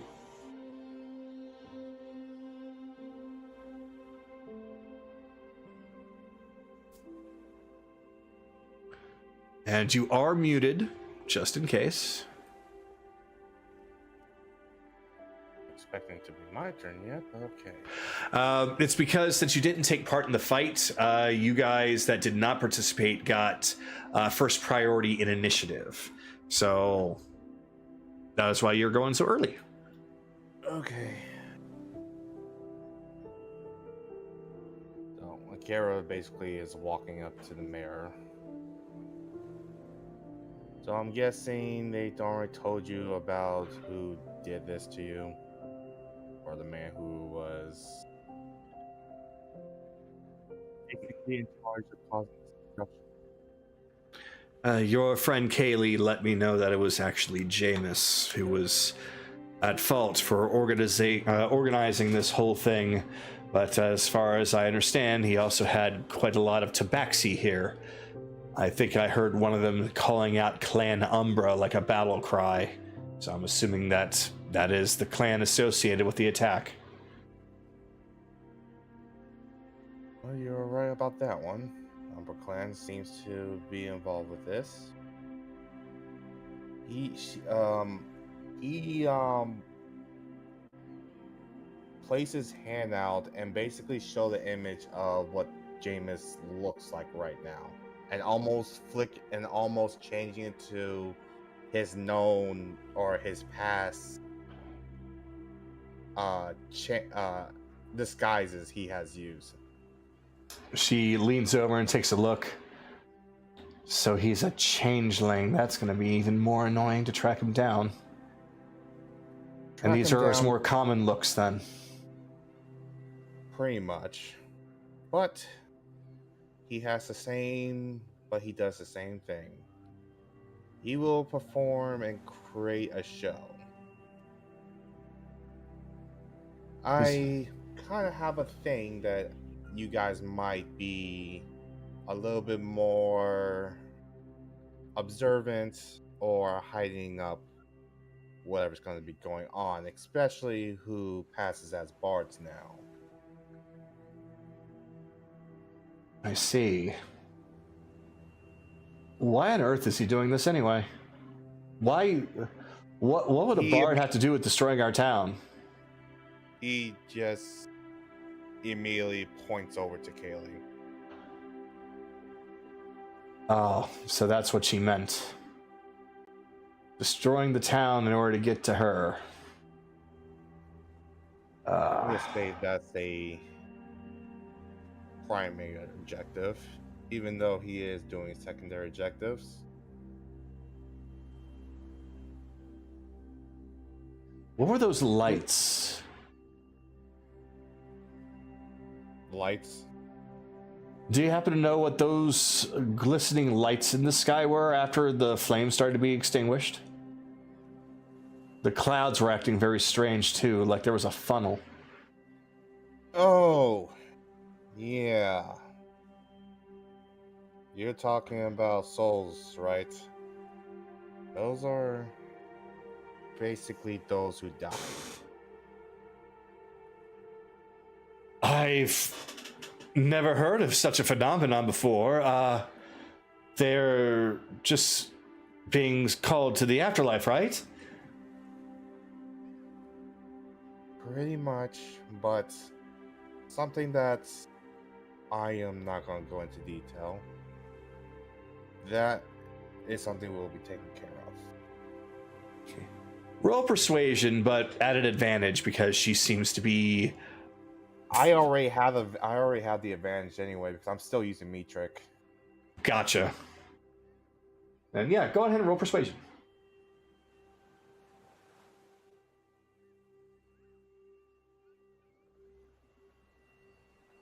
21. Oh, that's more than enough. Oh, yeah, so 25 in total. Oh, even better. So with a 25, not only does she believe you, she has even more relaxation going through her. Thinking, okay, good. At the very least, they're going into the Raven Queen's hands. I couldn't forgive myself if something else was happening to them. Let's just say your focus is to rebuild this town or rebuild this city. Are you able to at least do that? Of course. We're strong people. We'll be able to rebuild. And I'm sure that you don't need much convincing with the populace of the city to know who is actually the real fault and not Ryudo. Exactly. I already knew that it wasn't somebody like him. So when I saw that image, I scoffed. Don't worry. The people will know that Ryudo is not at fault. Well, at least he doesn't have to worry about his image tarnished like that. But at least it gives him a sense of calmness, even though his name was used for that. Surprised to even see that he was even brought up in the first place. No doubt he's probably tied up with whatever it is that you and your crew is going through. We'll go with that. Anyway, that's pretty much the information of Jameis. I'll make sure. Is there anything else that you want to know about him, or? Between the testimonies that you and Kaylee have given me and the images that you've given me, that's more than enough. We know that he's a changeling and that he is bad news. Not only will the town know about it, but we'll reach out to everyone else as well. Probably put up some precautions. Fortunately, with him at large, him being the bard, and for all the other bards, guys might want to be a little bit more either observant or have some guidelines for those performing. Considering what's happened here, that's probably not a bad idea, at least until we know for a fact that everything's in the clear. Well, at least you know he's a changeling, but at least let bards know that they must go through the zone of truth. Even they have to accept it and not force and not trying to resist it. Indeed. I'll see if I can get back a couple of paladins, or at the very least see if the priest of the church here would be willing to perform that as a current duty for the time being to make sure this doesn't happen again. And I'll also see if I can reach out and have the other towns on this island be wary and start doing the same. And that's... Well, you seem to have everything under control now. I'll leave you to it. I thank you very much for your help. And he's going right back to the ship. All right. Evelyn, is there anything that you would like to speak with the mayor about?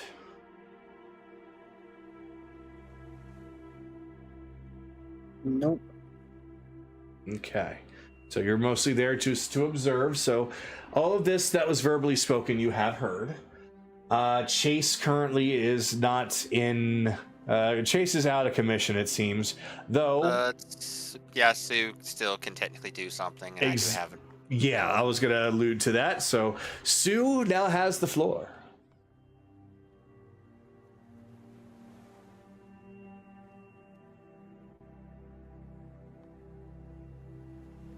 You will have to excuse my creator. This has taken toll on him. But I feel like you should know what we call ourselves, because now it has a double meaning. We are the emissaries of Alexander, named to bring, to remember the name of one of the few nobles that was an honorable man. Now, I believe I speak for Chase when I say it has a new meaning. We will bring the message of your wrath to that bard. She hesitates to smile at first, but eventually it breaks through. Not just a warm, soft smile, but the smirk of a sailor.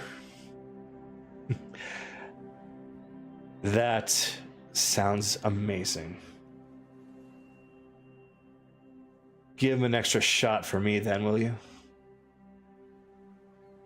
Preferably between the legs, with a cannon.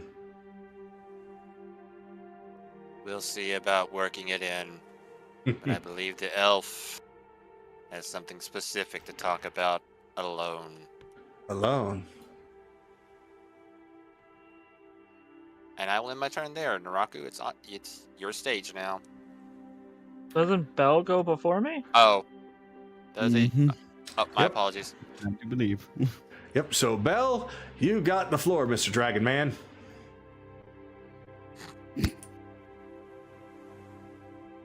So, admittedly, she kind of staggers backwards a little bit when Bell just slams down in front of her.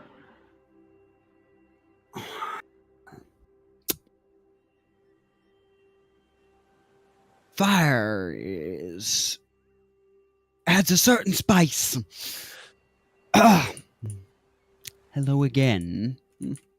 Hello to you too, Mr. Dragon.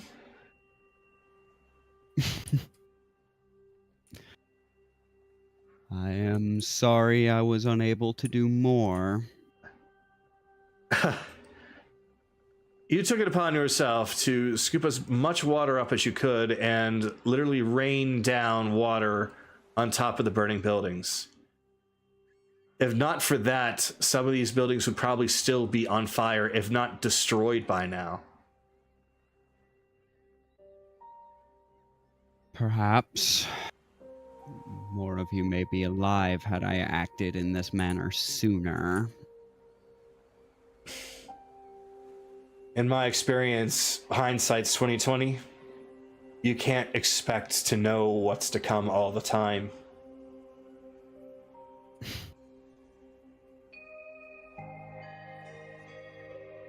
The logistics necessary to restore this place.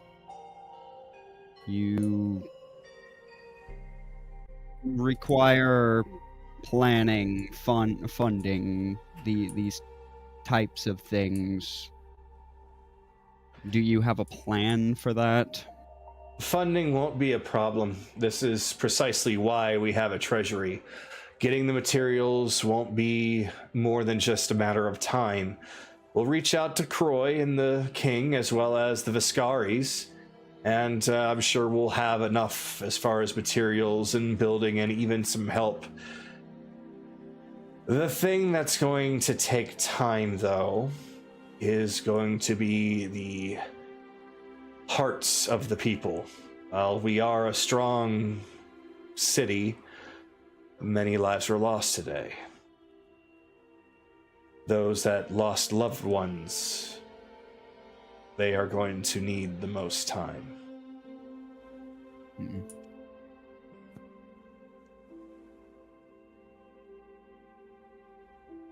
I know that you've comforted the others by telling them that the pirate will not be receiving blame from the town. However, the narrative of the bard may spread to other places a little faster than we do. Well, I'm just going to have to count on the fact that they'll take the word of a fellow member of office than just some wandering bard. Then again, it really depends on the people that he reaches out to. So we'll have to act quickly. Well, if any challenge you on it, simply tell them the guardian dragon of Gavaria vouches for you. She narrows her eyelids Just a little chuckles bit. at Please her. roll persuasion. I mean, I can, but We'll see if she believes you. that's deception. That's a whole other thing. Oh, you're right. That is deception. He's good at that. Yeah. Please roll deception. I mean, that's not 18, but 18. She just raises an eyebrow. Guardian dragon of Gavaria. We haven't seen a dragon around here in years. and yet I'm here, and yet I stand before you now. But A green dragon willing to help us. You'll have to forgive me, but in fairness, a similar thing did happen up north, and it turned out to be a lie, but this time... nonetheless, I should not jest. Nonetheless, guardian dragon or just guardian of any sort, it is still much appreciated. Yes, well, really, I say that to attempt to lighten the mood. Truthfully, you can consider this... He'll end it all. He'll hesitate, start backing up as he ends it off. Truthfully, you can consider this compliments of the Ilmateri. I see. And then he takes off. All right. As you take off, you feel that the effects of the potion are starting to wear off, and you're not going to go poof before any real warning. Just know that you might want to find a place to safely land soon, or else you will poof and then fall. Yeah, I'm more or less going off to find it somewhere isolated. Yeah. So, that now being said, it is now Anaran's turn as she does look over to him, and she kind of waves him over further beyond.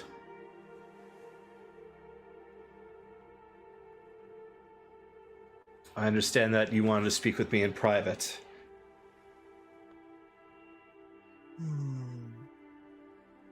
He takes the hat off. It's been a few months, Mayor of Alexander. She gazes upon you, and let's see if...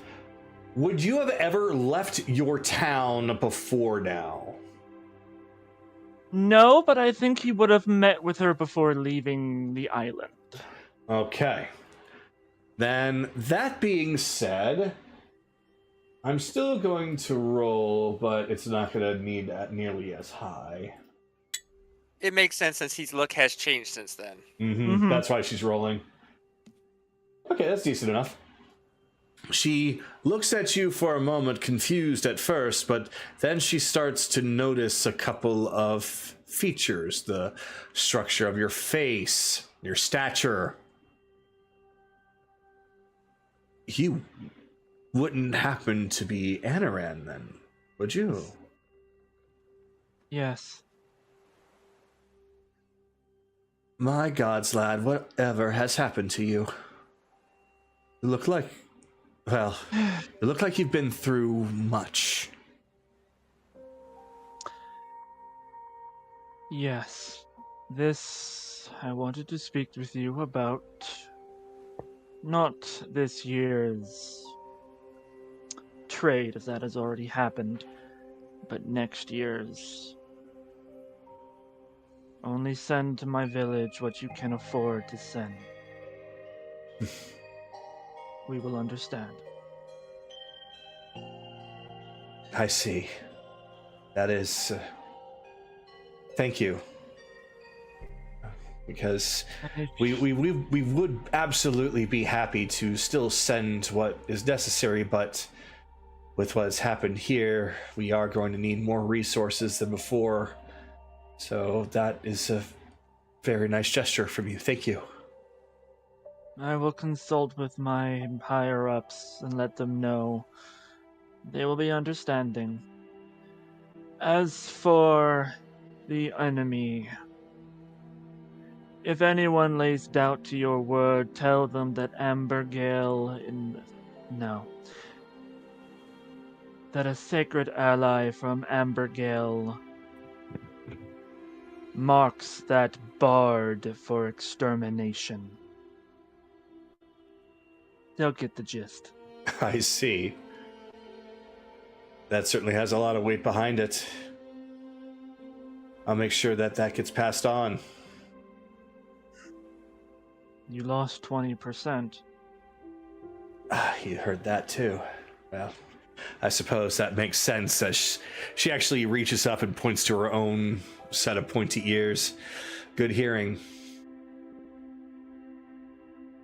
That is 5% more than what I am comfortable with. I'm sure that's more unacceptable as far as your own mind. When it comes to your own town and your own people, not a single percent is worth losing. No. When it comes to war, then those decisions do need to be made, but this was not a war. This was an act of trickery. This was an assault. And all I could think about were my people. This was an attack by agents of Vecna. I'm assuming you mean Clan Umbra. So they're Yes. under Vecna. Yes. We killed one of the generals, though I don't know how long she'll stay dead. What on earth would... So there's a bard that wants a girl, and there's an army of Tabaxi under Vecna, and both wanted this town in their sights. I am not sure. The leader of the clan Umbra was not here and did not issue the orders. That was the bard. Though it benefits him anyway, so I don't see him being mad. It's their higher-up leader that I suspect might not know a thing. Their higher-up really hates corrupt individuals, but that doesn't exist here. These were innocent people. Exactly. Either way. What's done is Mourn your done. loss. All I can say As- is that with you, with what I heard, all those that we lost are going to be in the Raven Queen's humble embrace. So, seeing you, after seeing what I saw in the sky, does bring me comfort. Just roll a wisdom save to not break that light. Alright. Fuck. Well, that's a net 1. So, Oh no! unfortunately, that's not fully true. But they will be taken care of as soon as possible. She looks in surprise and looks behind her over to... Don't. They were No. trying to protect your heart and mind. No, I've been in this kind of field long enough to know what she was trying to do. I had some doubts, but they were completely dashed coming out of her voice. But it's okay. Still, this doesn't surprise me. And The fact that you were even able to tell me that it wasn't entirely true, yet at the same time confidently come up behind that and say that you would still do something for them. I feel as though that I shouldn't have wavered in my faith in you at all. They may be going to the afterlife, but, well, the Raven Queen doesn't just have servants here. No doubt there will be many there that fight just as hard. Indeed. Now I should probably leave you to your duties. And I should leave you to yours.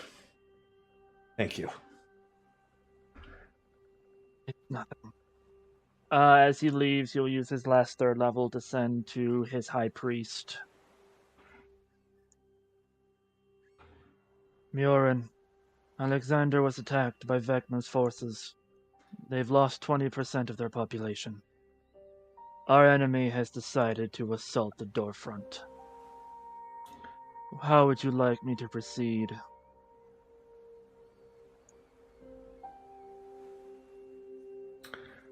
So it is like that, then. Proceed exactly as you need to. You don't need me to tell you. This is our home. Protect our home. He will slide the Raven mask on. Understood. Any means necessary.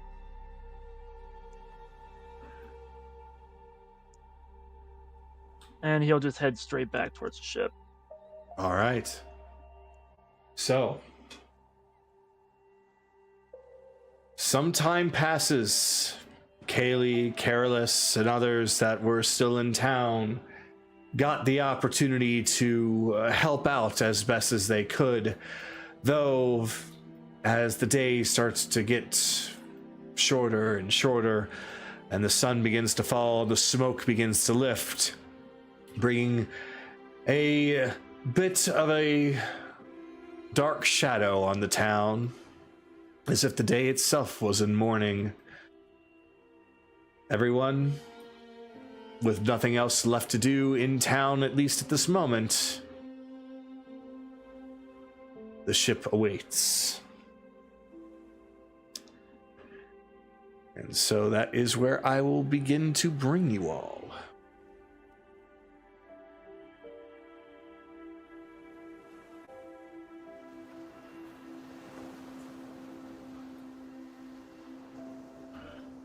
All right.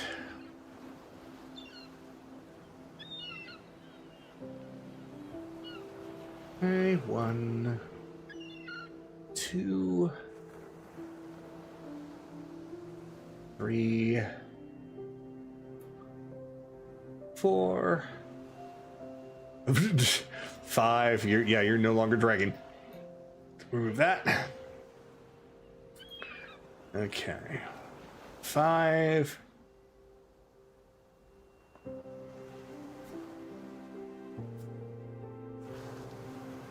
6, 7, and 8. All right. Time to change music.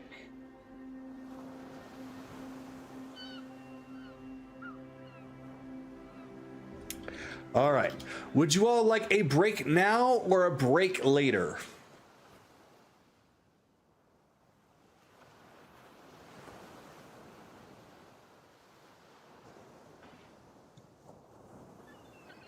That's to the rest of them. I'm good to go either way. I say break. I'm okay either way.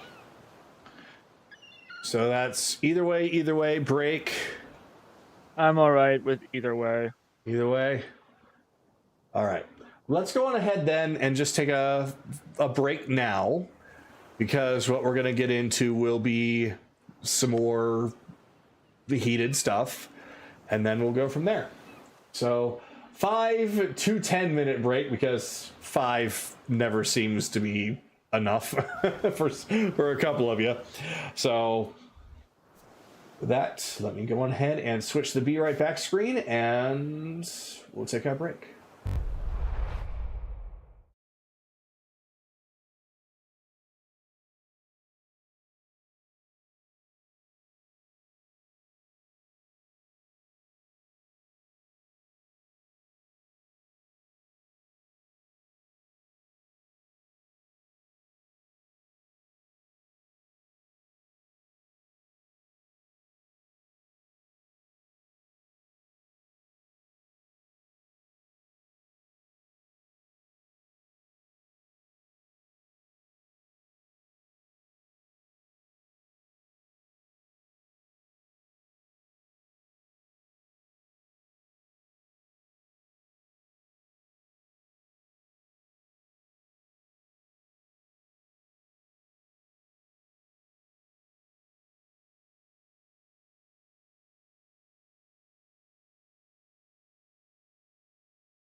All right, we are now back. So, as everyone had gotten off of the lifeboat, boarded the ship, it seems extremely quiet on deck. The only ones that are there are actually Grand General Carolus, along with Lorelei as well as Liquid, sitting together at a table. Liquid and Lorelei are sharing a drink. Grand General Carolus is not. He seems slumped over, trying to recover while wrapping his head around things, seemingly trying to remember things that he might have seen when he was out, as well as going over what he has seen and trying to make terms with it. Seems that everybody else is downstairs. The captain's quarters is also empty. As far as the next floor, most people completely uninvolved, wanting to step away for a moment, have gathered up in the mess hall. That would be, of course, Sarai, Sahir, Leonis, Arazel, Janara, Sarah, and Nira, all inside. The next floor beyond that is also relatively quiet, except for a gathering right outside the set of stairs, as Lady Onyx is blocking off any entry to that floor, and the only ones that are gathered in front of her are your newest allies, save for one, as there is no sign of Zand. Though anyone that is nearby would hear that Blaze, of all people, seems to be very concerned about Vix's condition and demands that she is able to go down there, even though she doesn't know what's going on. But Onyx is making sure that only those that are closest to her are down there in order to save space. Lazuli, Mitrik, as well as Xiaomi and Kyra are downstairs as well. Xiaomi and Kyra having already been downstairs to begin with. Nami is away from the rest of the group, gathered up outside in Hiri's room, currently pressed up against one of the cloth banners, crying into it. The rest of the crew is gathered up outside the door, Finian playing a soft tune to help everyone's moods and spirits. Rixie is right at the door, not being allowed inside. Theo and Zeed keeping watch, making sure nobody gets in, while inside you'll find that Elizana and Nahiri are currently working together to keep Vix stabilized and making sure that she can be brought back in a timely manner. Alia is still also there, currently unconscious, though she has her own bed to sleep on. And finally, that leaves just Ryudo, who is in Vix's room by himself. So, Thornick, I forgot to mention. Thornick is not among the rest of the group. In fact, he is actually inside of his own room. While the walls do a very good job at dampening noise, people that walk past his door can hear excessively loud clanging and banging coming from within. Almost as if it were not such skilled hammering, more so angry swings. Now is when I will pass it on to the lot of you. Kaylee, you will be first. So let me go on ahead and get the music for the moment.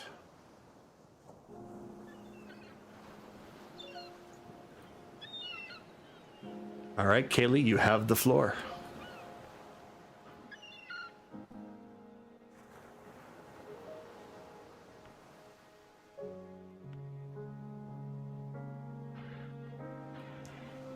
So you head over to the table and you see that Carolus Sr. is completely out of sorts. He is still struggling to remember things while also constantly trying not to say the words that it's his fault. Liquid and Lorelei are doing their best to keep him calm, but also keep him out of the way.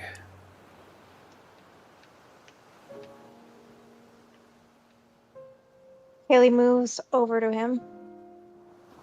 At first, a little cautiously, but then she moves and wraps her arms around him and hugs him close. He seems to pause, and for the first time, you see and even feel this man who was a pillar of strength and hope start to shake a bit. Kaylee, shouldn't you? I don't know. It's not your fault. The thing that Jameis used against you was name magic. Careless's name isn't careless, but it is your name. He realized that when he was trying to take me. So he went after you. He tried to take you and my son. I am sorry. He tried to take everyone.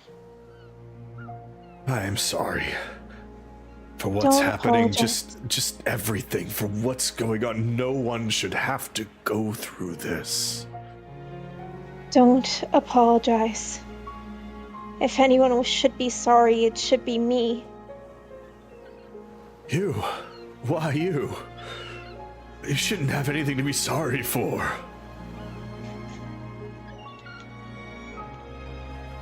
I know a lot of people keep telling me that. A lot of people keep telling me it's not my fault.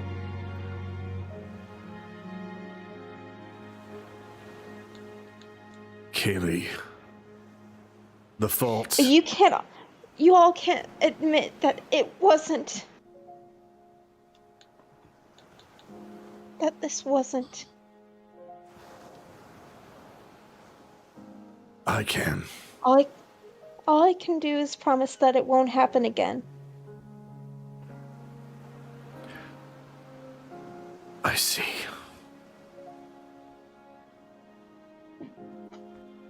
Kaylee, I understand much and more about what you're trying to say, but at least hear it from me. You are not Jameis's keeper. You might be his object of desire, but that is not something to feel at fault over. That is something he placed onto you, not something you placed upon yourself. That is why you should not blame yourself. That would be blaming yourself for something that was out of your hands. That's blaming yourself for what somebody else did to you.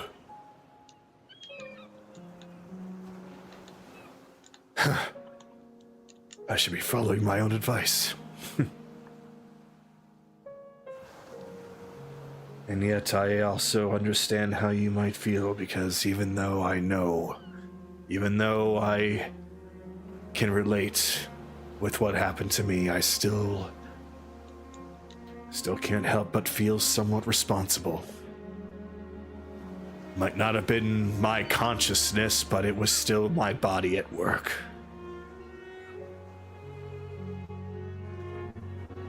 Don't. Somebody told me that you shouldn't blame yourself, you should blame the source. You're right. I'm not Jameis's keeper, and his mistakes aren't mine. His actions aren't mine. Exactly. So, think about what you have done, what you have accomplished, what you will continue to accomplish. What you do, what you choose to do, that is what you can own, and no one can take that from you.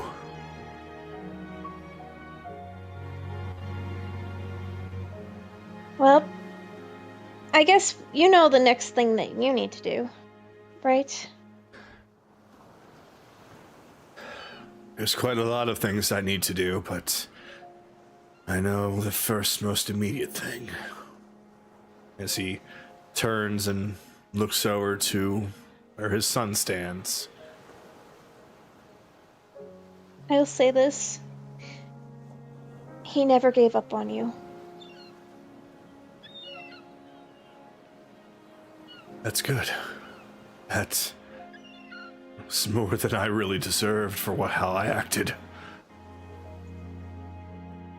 We're mortals. Sometimes we allow our doubts to judge. We allow our judgments to be clouded. I let mine cloud over too much. It was a foggy haze that I couldn't see through. I hope I can cut through it. You will. We all will. She gently pats his shoulder. It's I won't keep you for very long. He actually reaches his arms around you and hugs you tightly. Not the same tight, bone-crushing hug that he gives Carolus, but this is definitely more of like a fatherly type of embrace. Thank you.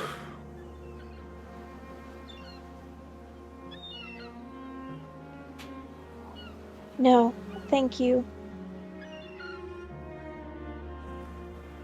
And he will eventually let you go. Don't worry about an old man like me. There's someone downstairs that probably needs you more. Yeah, I have a Smar and a fairy to calm.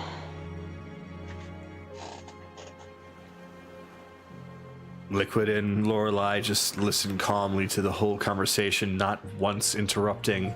And as you left, they both seemed to look at you, smiling. Liquid especially, nodding his head, saying quite softly, but perhaps just loud enough for you to hear, just barely, about how you've grown since he first met you.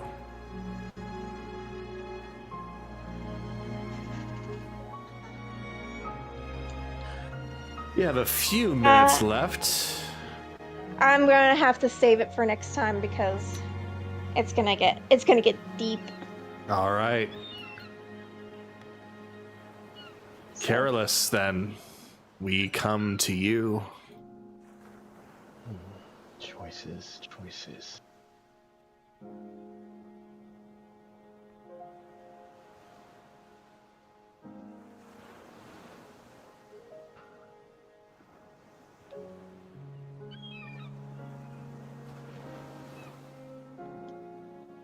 He's looking a little bit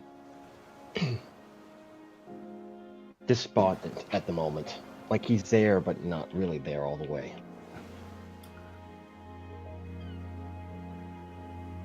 Son. He reaches up and puts a hand on your shoulder.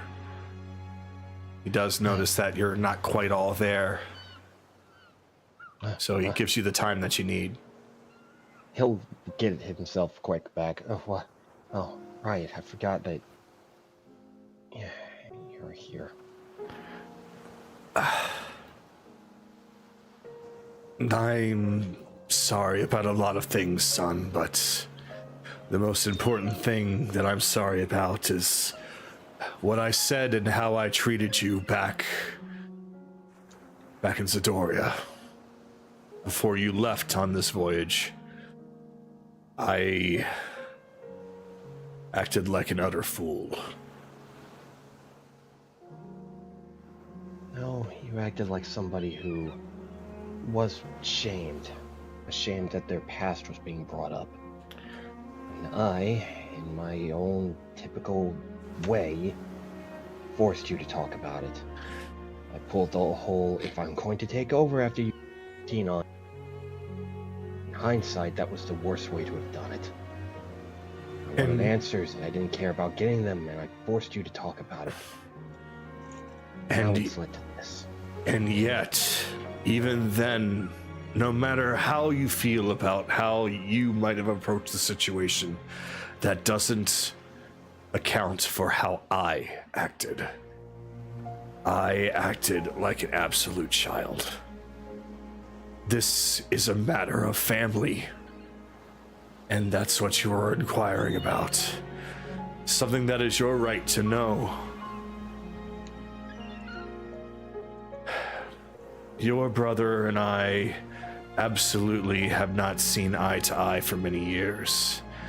But the truth of the matter is that neither of us have reached out an olive branch since.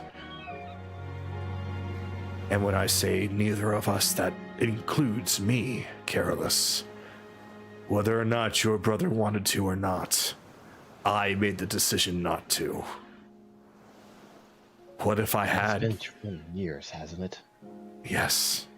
What if I had? Well, this wouldn't have even happened. Maybe he was waiting for me. And yet I was so stubborn. I was waiting for him. Thinking that after how he acted, it was his responsibility to own up to. It was like it was his responsibility to make amends. And this is a two-way street, son. That is why I am sorry about how I acted and how now I realize that there's a lot of mistakes that I've actually been making.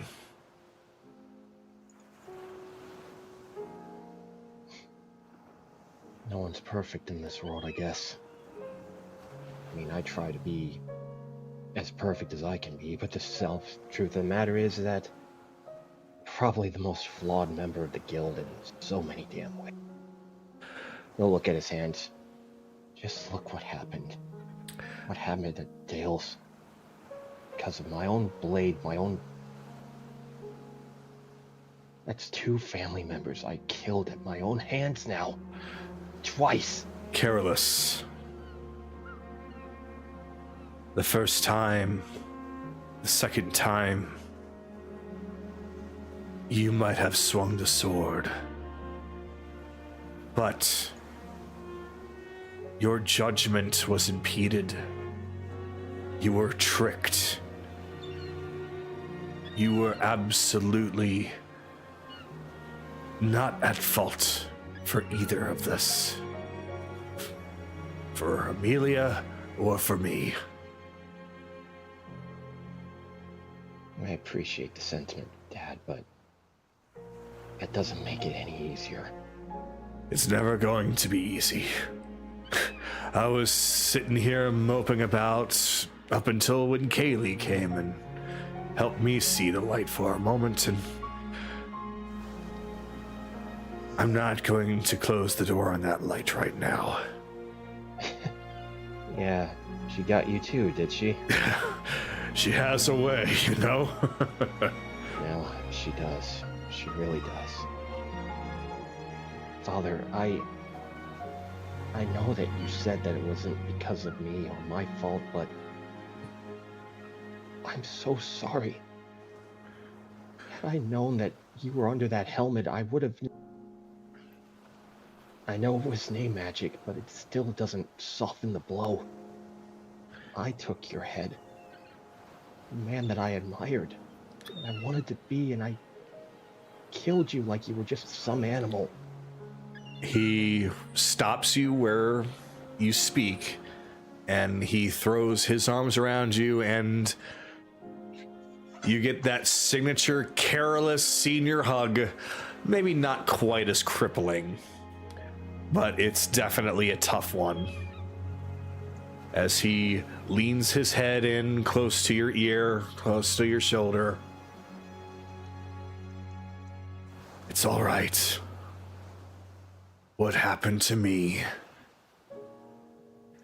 Everything is all right. Your friends saved me.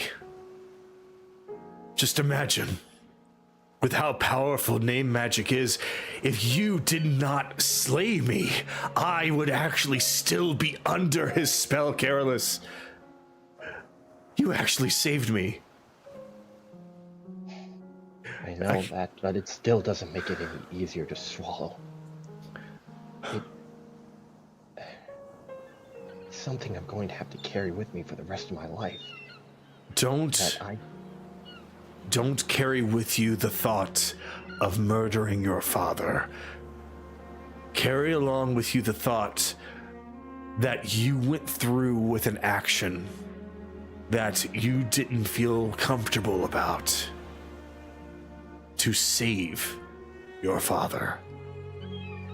You might not have known it at the time, but if you think about it, what you did was break the curse he put on me.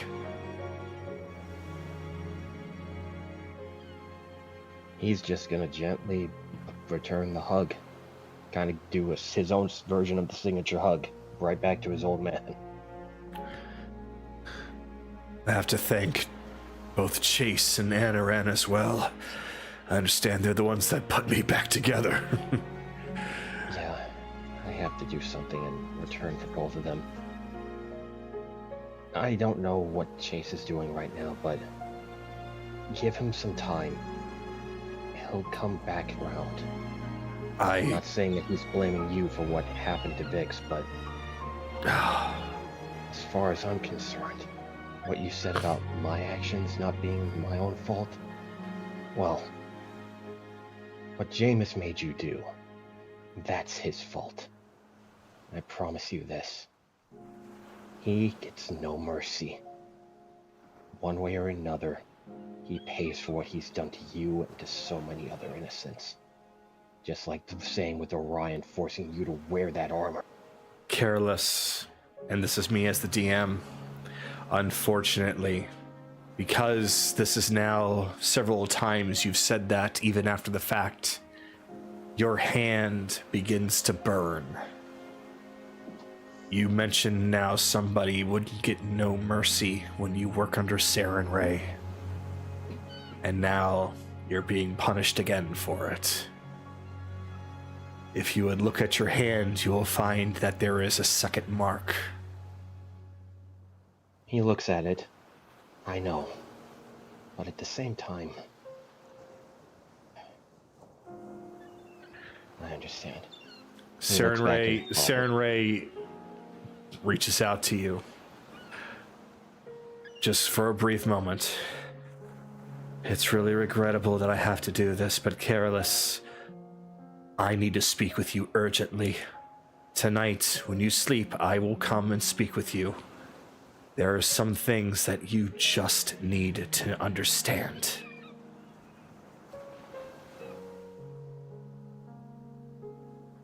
Okay.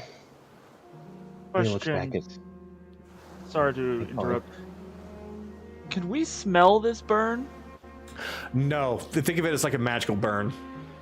Oh, okay. Like his nerves are burning, but there's no actual real No singeing actual of the fire. skin. So it's almost like a tattoo is starting to form on his hand, and it makes a burning sensation. Fair enough, fair enough. Sorry, continue. He'll look back at his father. You must not be proud of hearing me say that. I'm sorry. No. Don't apologize for being human. What you're experiencing is hate, Careless. Hate is something that could put even the strongest to the test. Hate drives so much in people. Hate can even cause you to possibly waver in duty or faith. And I think that is what Orion is wanting to see happen to you. Just to break me, to make him me like himself. I don't remember much when I was under, but there was some times that I could see, and I saw him. That was when that armor was put on me. That was a part of the plan.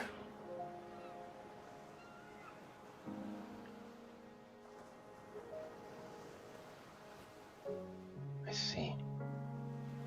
He gently puts his hands on his shoulders. Father, there's a lot we need to talk about with Lance, but for now, try to recover. I know that I am so sorry, but I am so glad to have you back. I'm sorry too, and I'm glad to be back, but right now, you're right. I'll take a little bit more time to recover, but I think it's time that you went down as well. There's somebody down there that's waiting for you. Yeah, I'm sure she is. I'll just head down there. Let's just easily teleport. Makes it easier for me. All right, and that's where we're going to have to finish with your turn. But Careless, I will say the burning sensation that you felt, if you do take a look, yes, there is a mark there. But I will say that comparatively, you felt the first one, you felt the second one. The second one does not feel as painful or as dark as the first. It's still a mark, but it seems as though that it might mean something. Just a small little warning, not a, hey, getting your attention for a little bit, going off the edge a little. Perhaps not. But Saren Ray did reach out to you, said that she was going to see you in your dreams tonight. Okay. He's down there in the basement. Just comes up. Okay.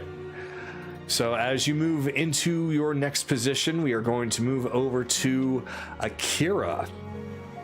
I have no idea where Akira is. He's down by Kyra and Xiaomi. All right. It's Akira's basically going into Vix's room just to prepare. He's really is. Let's just say he really just does not have any words to exchange to anyone. He's just doing something just to get this over with. Gotcha. He's trying to help prepare Vix's body, so I think he would then be in this room, right? And that's where the Vix's body is. Currently, Vix is inside Nahiri's room. That's since that's kind of right now doubling as a medical ward, considering it's the big alchemy room, and she and Anaran are both good in medicine. And I just now realized that Mitrik is not here, so that would explain why I got confused. So Anaran, or I'm sorry, the Mitrik that I see is Akira.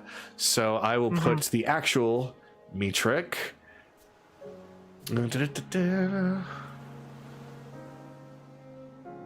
Oh, that's why, because there's a Mitrik is currently a well, I think it might still work. Oh, well, he trains back. Okay, never mind. Because Mitrik was a unique creature, so I was afraid that it would actually, for whatever reason, delete Akira if I brought her out. But everything seems to be fine. So Mitrik is also with the rest of the pirates. All right, that being said, so Akira, you said that you've gone down to prepare. Yeah, he's the one with the scroll, so he's going to be the one to do the ritual, per se. Gotcha. Okay. So I'm just don't know where I can be, but it's just more like he's walking down there without going too far ahead, per se. Technically, you can go anywhere that you want except for Nahiri's room. He's just going to be on his way over there, then, I guess. Okay. So, all right. Is there anyone that you want to speak with on the way? Nope. All right.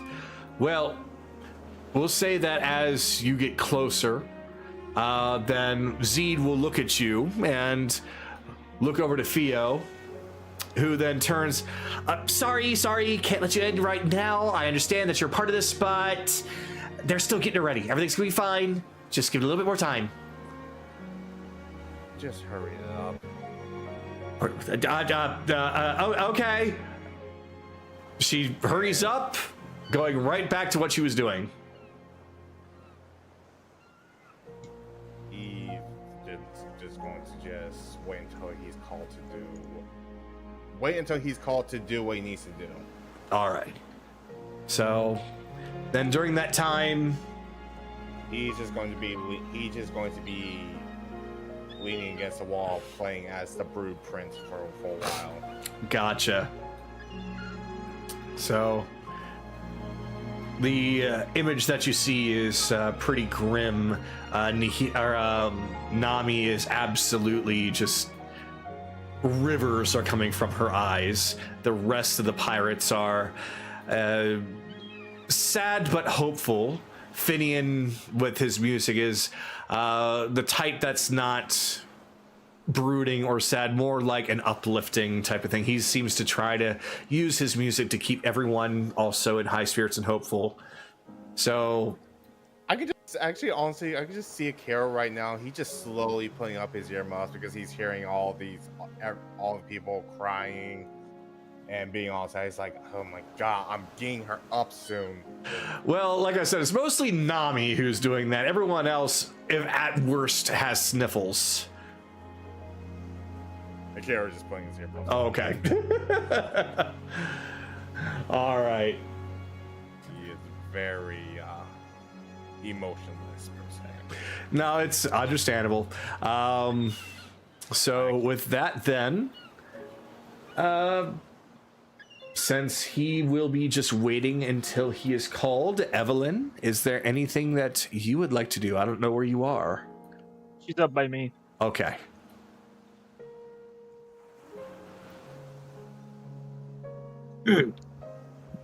Was it supposed to be a Grand General? I'm sorry? What was There's that? only one. Like, There's only was there one. other one? I think that there was a second one. Nope.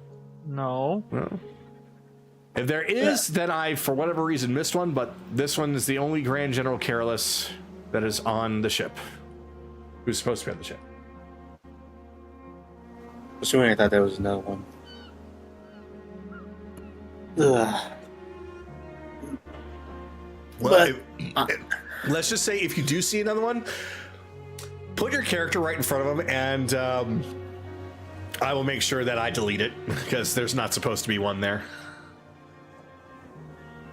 And I'll got anything. All right. So at the very least, then, do you want to place your character anywhere?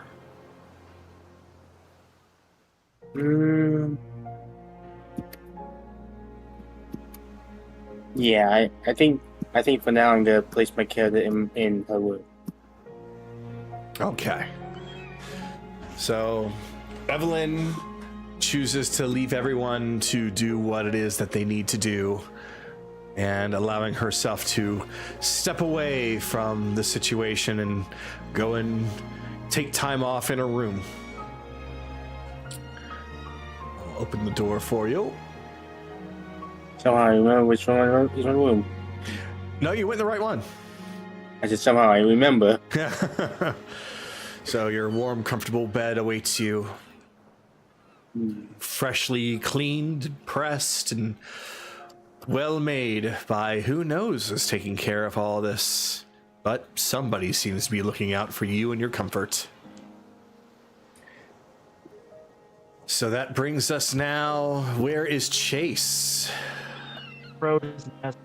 Crow's Nest. Okay. Which one? The highest. Middle. The highest. Okay. All right. So, aha! I got it. Okay. So, Chase, we come to you, or will it be Sue? Oh, I'm just moving Sue down temporarily while this is going on. No, we're dealing with Chase. Okay.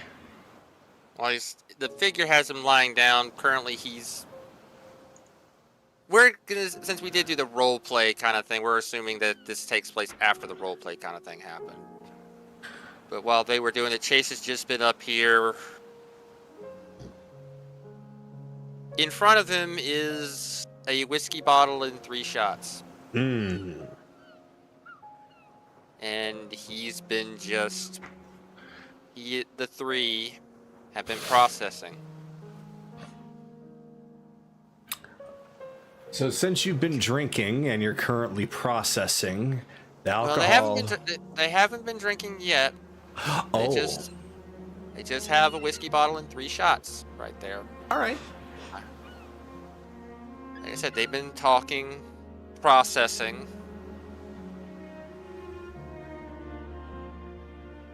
You know what we have to do, lad?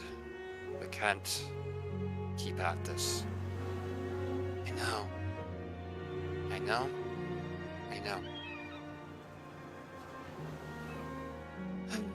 It's a pain. But you know what they say? If you're going through hell, keep going. 'Cause you might get through before the devils know you're there. And then he downs all 3 shots. Signify all 3 of them taking a shot. I see. What were in those shot glasses? Whiskey. Whiskey. Got it. Okay. 3 shots of whiskey, you'll be fine. His constitution saving throw benefits, yeah. Yeah, you'll be okay. He climbs down. All right. Let's fucking go.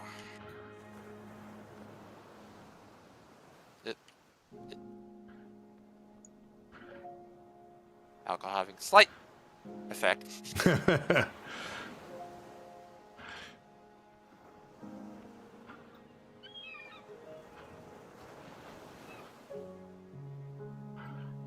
All right, so you go downstairs and you see just the small crowd as Blaze essentially is fighting with Onyx, not physically, but mostly with words. But Onyx looks at you and just kind of signals you to go on ahead, which of course gets Blaze a little bit more upset. Oh, he could go down, but we can't. We should be able to do something. Aren't we part of the crew too? You haven't been fully initiated into the crew yet. None of you have. You're all still new here. And the captain would prefer it if only those closest to her were nearest to her right now. Please. I thank you for your sentiment, but for right now, let me have this. She's looking a bit fired up, but you see those flames that are in her hair seem to kind of die off a little bit as she can't help but look a little bit at the emotion that you're giving off. Doesn't seem like she's any sort of empath, but at the very least she shows that she might be able to read the room a little bit. It's getting a little cramped down there from what I can probably figure. Thank you. This is fucking bullshit. We should be able to do something. You can do something by being right there and keeping her in your mind and in your heart. And so, Chase, you go downstairs and see Leslie up against the wall by herself. As you continue on, you see as everyone's gathered up, with Rixie still at the door, Nami still sobbing. And as you come through, everyone slowly begins to turn to see you. Things quiet slightly.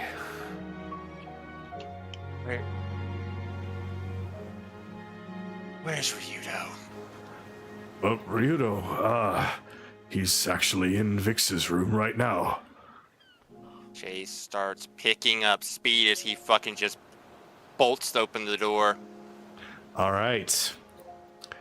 So, you open the door, and what you see in your current state, I'm going to need you to actually roll a wisdom save. Is this going to be is advantage, disadvantage, what have you? Considering the fact that you're already in an angry state, this will be a flat roll, but it'll be high.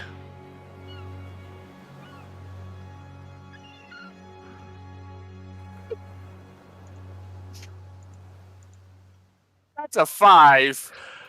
Oh no. So what you actually see is your nightmares actually come forth in front of you with everything that's happened, with Vix currently dead while being revived. Your thoughts are just that she was killed and Ryudo was involved. So what you actually see is not Ryudo as he is, but this is instead what you see. Yet he turns to you as you run up and acts like there's nothing wrong. Vix isn't there. He's just himself. Chase. First question. Is he actually wearing his armor? Ryudo or you? Yeah, Ryudo. He is wearing his regular clothes, so he isn't wearing like full armor. Well, I'll say that this is pretty much his armor now. He wears armor underneath. Okay, so he is wearing armor. So it's going to be a higher AC, but I get advantage because this is metal, because here comes a shocking grasp punch. All right. 21 to hit. 21, I believe with Ryudo's AC that should hit. So 7 points of damage. It's Chase just fucking right hooks him. What the fuck happened down there? So yeah, his eyes widen as that fist comes around and collides with his face, causing him to stagger backwards up against the two figurines that laid above, causes them to fall over onto the ground right before he himself does the same, as that caught him completely off guard.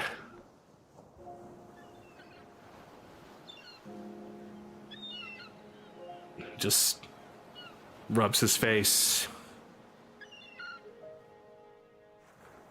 What happened was that I broke a promise, Chase.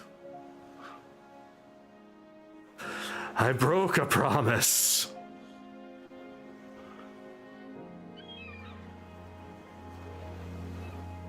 What happened? Please.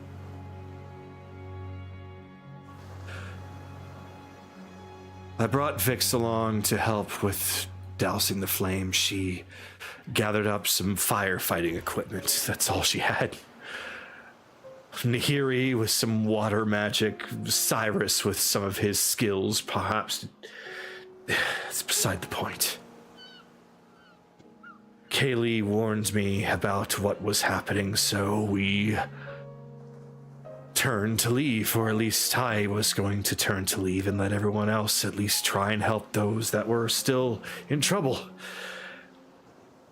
And then, as I turned a corner, an axe came swinging at my face.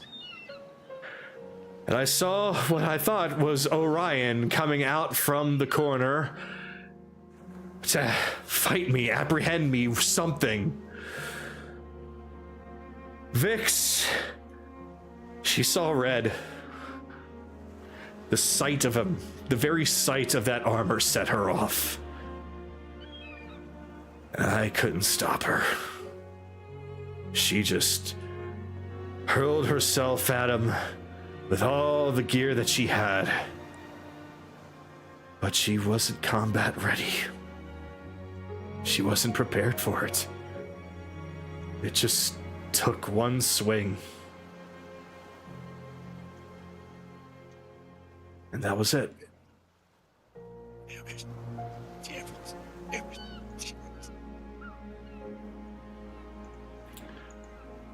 When is it gonna get through y'all's heads? We are constantly at war.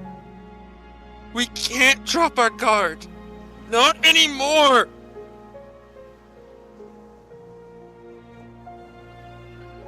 And that's my failure. Just wanted to help some people. And this was what happened.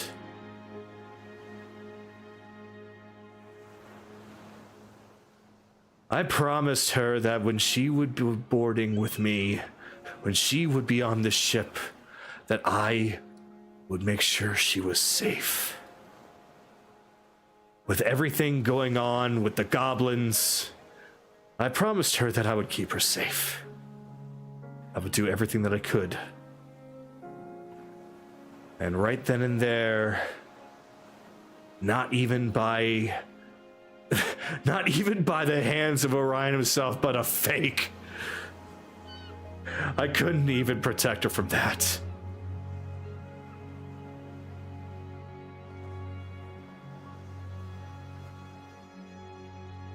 I failed her, Chase. Despite the fact that she's coming back to us, it's still something I have to live with, because if it weren't for you, if it weren't for everyone, then she'd probably be gone for good. And there would be nothing I could do about it.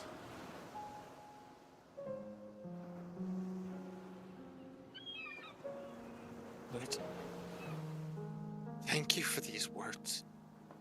For putting my nightmare to death. Put this nightmare to end. Is that Chase then recalls the nightmare he had last night? Rito actually responds with actual considerable fear from that. No. I wouldn't do that. I wouldn't dare do that. Not to Vix. Not to you, not to her, not to anyone. We need to get ready, Captain. When... I don't know how this Feywild thing's going to go down. How long we're going to be gone, if we're only going to be gone for a few seconds, I don't know. But afterwards... First, we're gonna take time to get the main crew ready. Because they are still, as I said before, they are not ready. Mentally and physically. I think Anaran was talking to me earlier. Another trip into the staff of security, but this time it's not a vacation. It's a boot camp. The fact that they're not up to fighting speed, not like what you all are capable of, that's also my fault. I have been trying to keep them away from danger, rather than preparing them for it. I've been trying to shield them, rather than arm them. And I can't shield them anymore.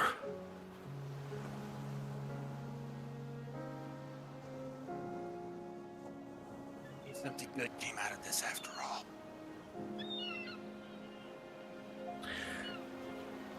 Don't let it go to waste. We can't prevent everyone from dying. Because death is inevitable. That's the thing. Why on earth does it have to be? At least for those that don't deserve it. Because the cycle of life doesn't work that way, my friend. No, it doesn't. Death must stay equal, or the world will burn. Not by a god saying. Because of all the good people, even if they're all good, and we keep having more kids, eventually we will have nothing, and war will break out anyway. Good people will die to survive. That is not something I'm willing to accept. Good people should not die to survive. Good people should live fully without the fear of having to survive like that. For that to be possible, an end must happen. For every beginning, there is an end.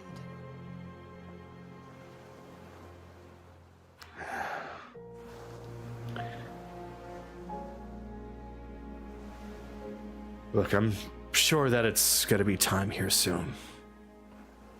Vix is gonna want to see somebody that she cares about, and that is you. Why don't you go and be the first thing that she sees? Yeah. Clean yourself up. You're all dirty and scuffed. She's gonna want to see you too, idiot. As you can probably tell from that behind her, she really does look up to you.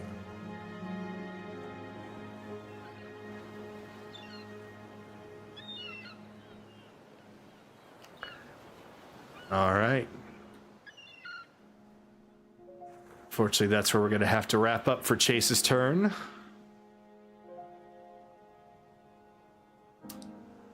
Now, Belle, we come to you, and I do know where you are, because as I was looking around for the spare Carolus that I was afraid of, I see you on the other crow's nest at the front of the ship. Lord. Oh, well, oops. Well, I mean, that's not out of the cards right now, but it would be damned inconvenient. Oh my.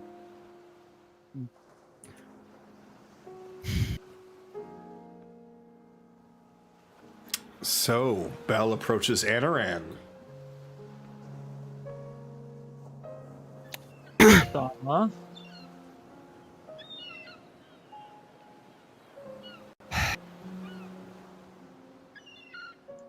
I do believe that there are several people on this ship that need a much needed reality check, and I don't even think you're capable of giving that to them alone. I agree. So, in this instance, You want to be the one to do it? You already know. People on this ship listen to me, but not everyone. I try helping them through their darker there are parts. a few that listen to me, but not everyone. I think between the two of us, we can pull some heads out of their asses.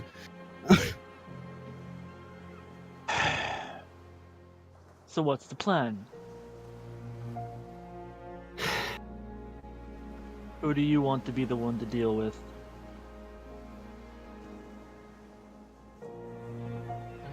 Well,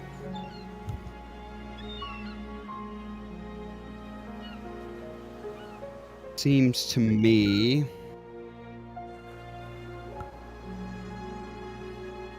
that at the of the problem children right now, I think the ones most in need of a I think the two most in need of a dressing down would be either Kaylee or Ryudo. but the ones most in need of help are probably Carolus and Chase. How about this? You deal with Kaylee, because I've been trying, and I think my words have finally met the point where they're not as heard. She hears them, and I prefer she remains her own person. I very much would hope that she does as well, but there are aspects at play here she's not considering because she is feeling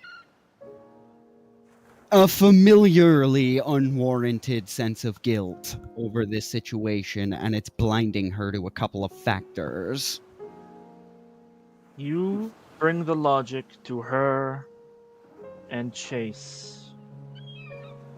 I'll handle Ryudo and Carolus. Yeah. Oh.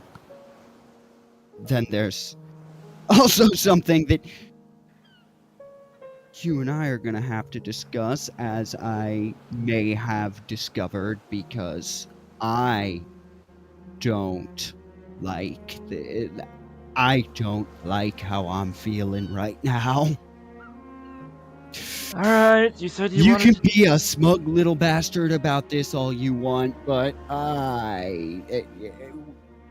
that sounds too cruel, sorry.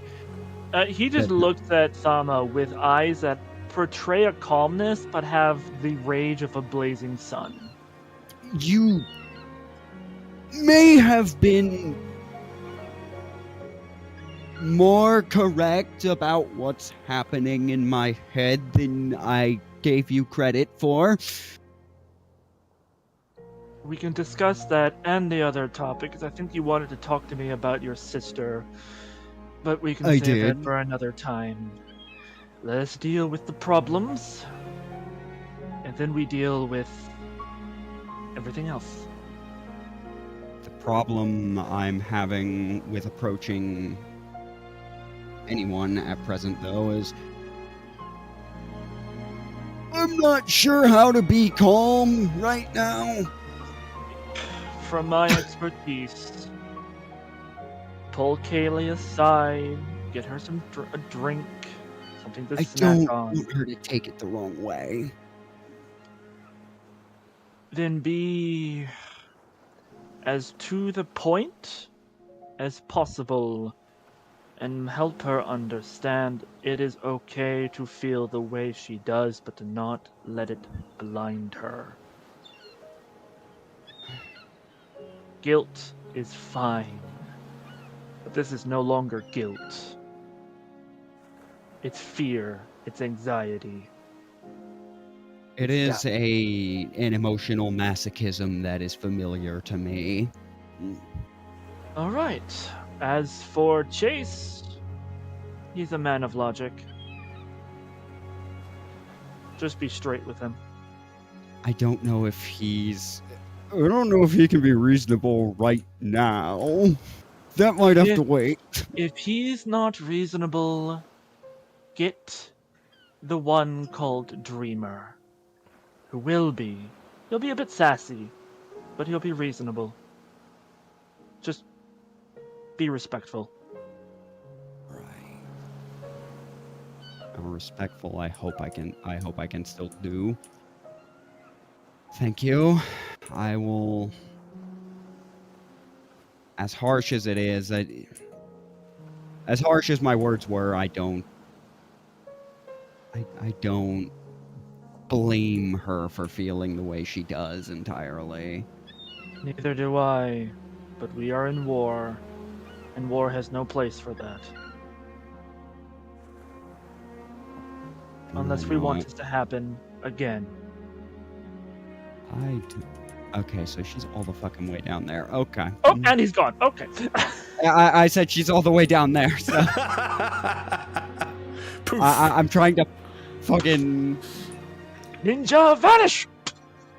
I was just not moving the piece individually all the way down there.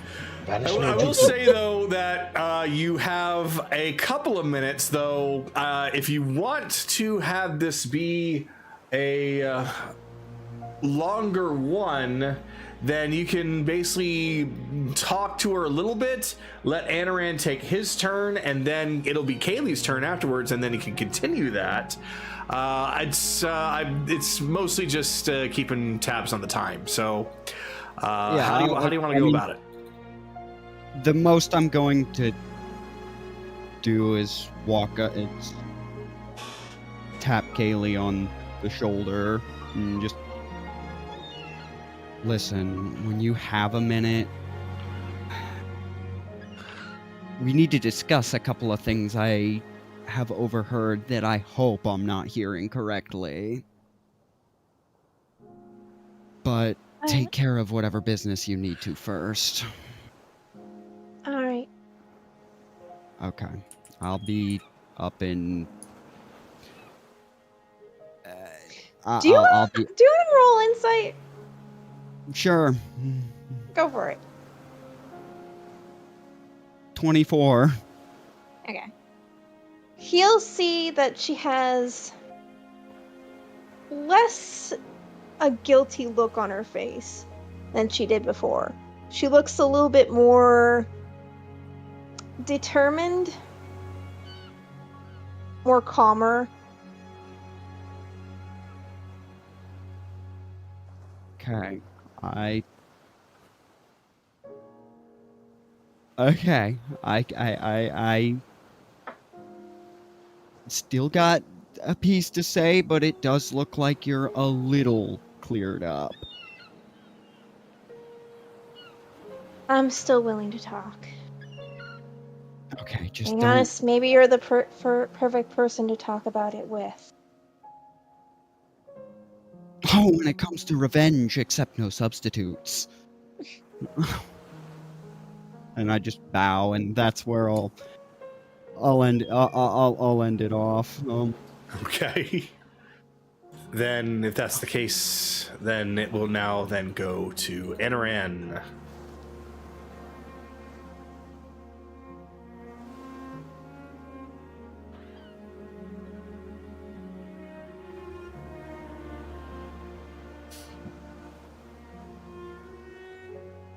So, Anaran, you do know that before she left, Right. Nahiri did give you permission to enter into the room at any point. Right. I've realized I was muted. When Careless got the burn on his hand, he was still on top deck, right? Yes. Did I see that? Was there any like physical fidgeting or like slight discomfort? So, if that's the case, then I'm going to need to first ask Careless to roll a Constitution saving throw. Let's see if he does react at all. Mm-hmm.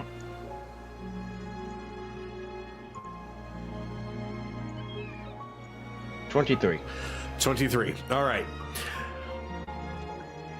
He felt it, and of course he would react to it slightly, but it would be so light that it would be very difficult for you to have discerned. So you are welcome to roll, but the DC you're going to have to beat at 25. Would this be a perception or an insight? This would be a... Since you would perceive him doing that, you wouldn't really know why, other than personal thoughts. So we're going to say perception. Perception. I'll have guidance. No, even with guidance, that won't succeed. All right. Yep. Unfortunately, yeah, he didn't win strong enough for you to see.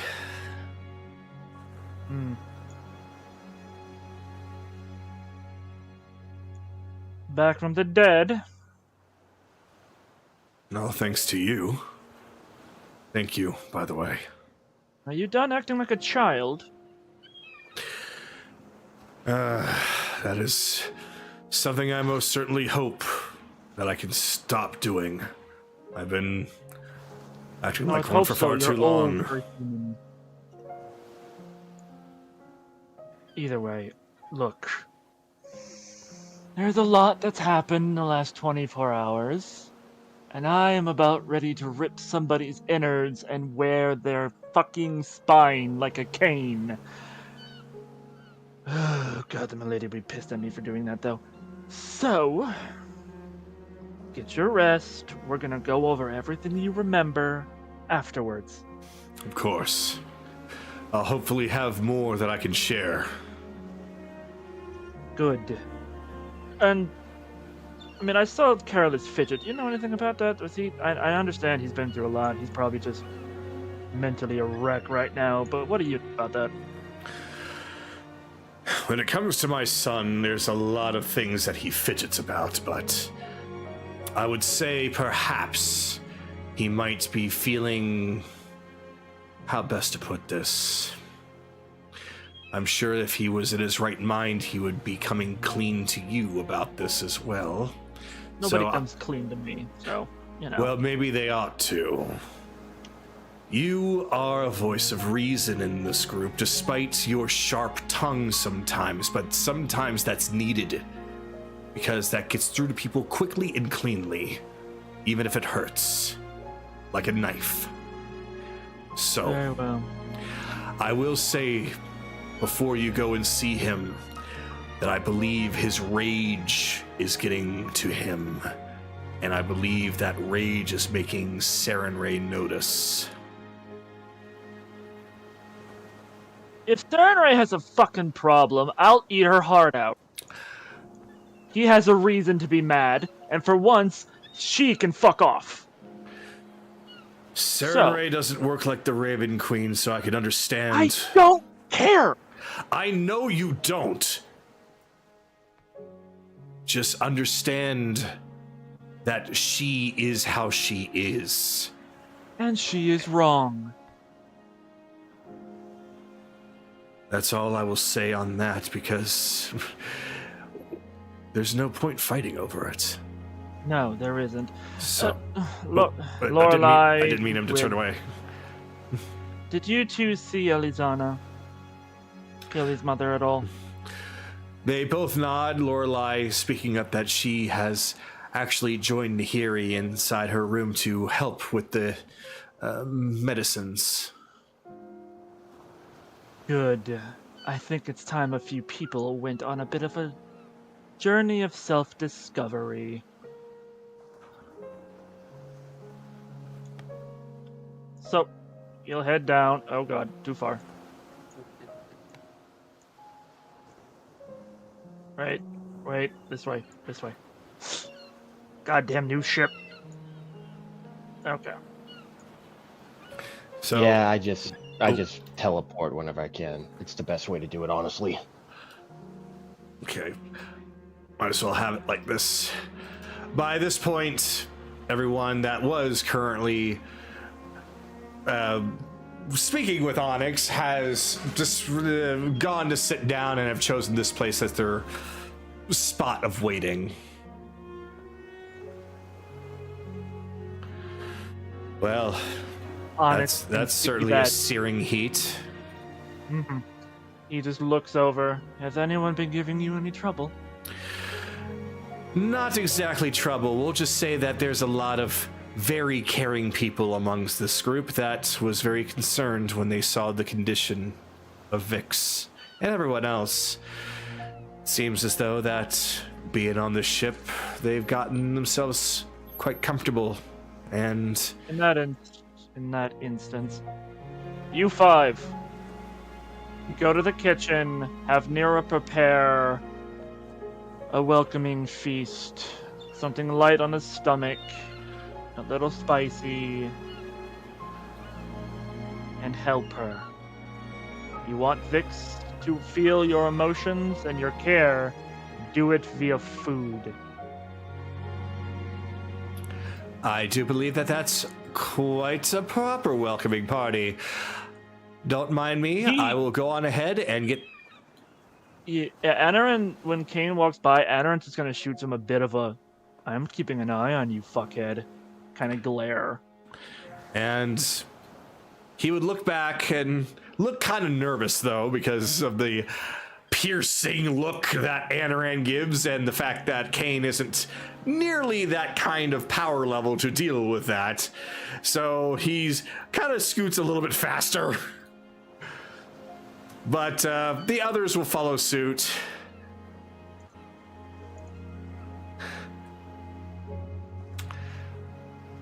You said light on the spice.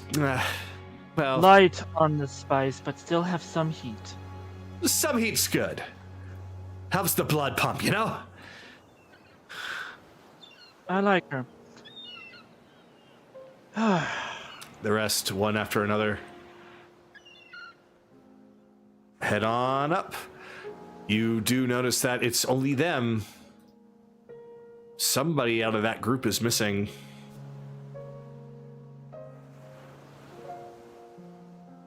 Where is Zand? You know, funny, I don't really know. I haven't seen him in some time.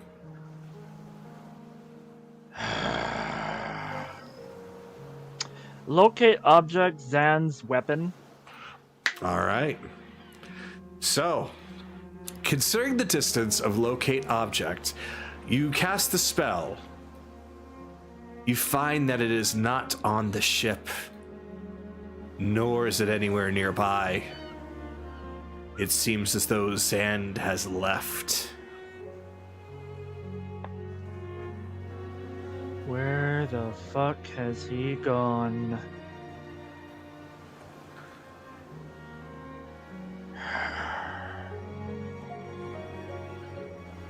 Fine, I'll deal with that another day.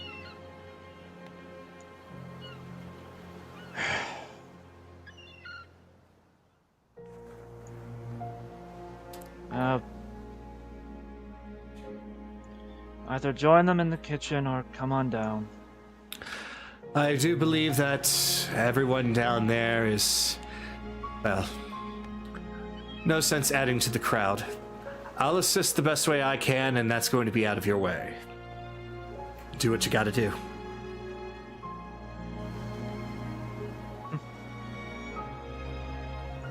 I love that woman. Oh, that hurts to say. Oh, that hurts to say.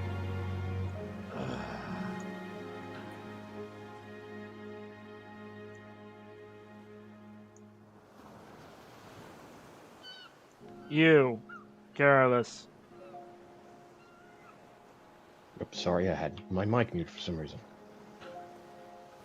And Aran? Has Saren Ray spoken with you?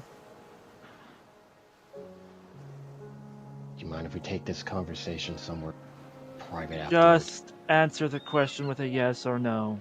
Yes. If she tries to have a conversation with you privately, drag me in.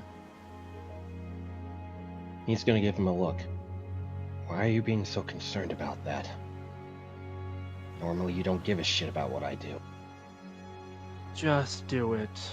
I've had enough with the hypocrisy.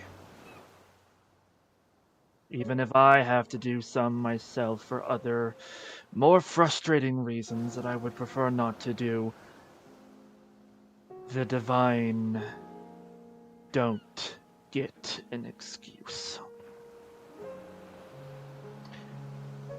Yeah, no, your perception's high enough.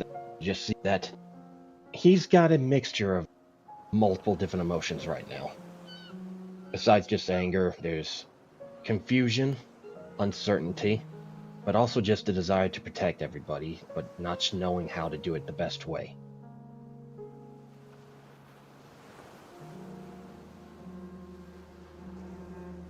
Just have her bring me involved. I'll deal with everything. You'll see why then.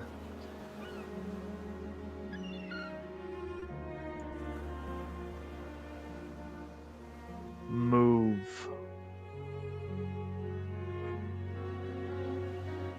Rixie turns to see you, and she that? seems Go ahead. Theo, Yo. Rixie is coming with me. Oh, well, you are on the list, so yeah, go for it. Go on through. Thank you.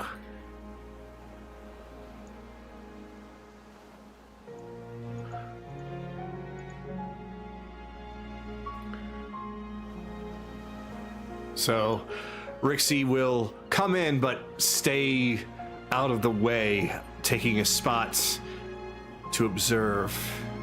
Elizana, I will take over for Nyx. I have a special project for you. Okay, sure. I need you to make a harmless hallucinogenic drug that can be breathed in.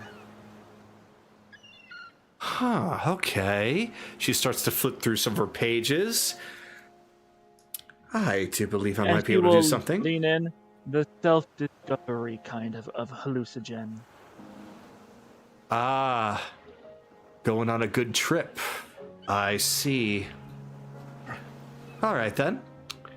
I'll leave you to it. Good luck. Well, not that you need it, but I'll say it anyway. He'll just take what he doesn't need off. He'll go and set his shield and sword and bow aside and all of his weapons. And he will just... The majority of this will be fixed by the spell, but he'll just start taking some wet cloth and just clean off all the blood. Mm-hmm. Yeah, based off of what you've seen has been administered, she's been stabilized and put into a position where she cannot decay or anything of the sort. Basically, all that was left was just kind of cleaning her up and just getting her ready for revival. That would almost feel like she woke up from a dream. Because Anaran already, in the roleplay at least, already set aside some of Vix's clothes to change her into. Okay. This ritual he will do. I'm sorry, Vix, I know you probably don't want me to see you naked, but you're a corpse right now, so you don't really get a say. As he will undress her, redress her in the new, fresh, clean clothes. Okay. It's no problem with Nahiri giving you a hand. So now she looks fresh and new. Even her hair is back to how it normally should be. He'll knock on the door and have it open slightly. Akira, we're ready. So with that, Theo takes that signal and calls silently, just using a hand wave and a little prestidigitation to get Akira's attention.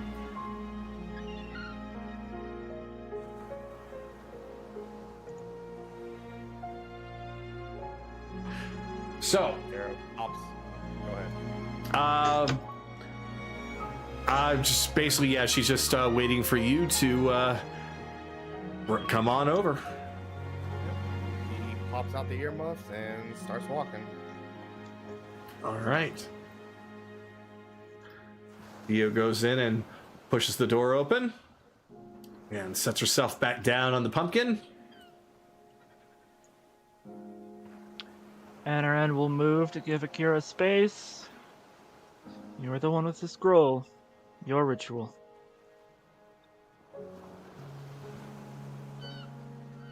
While this is happening, Theo looks down over at Chase.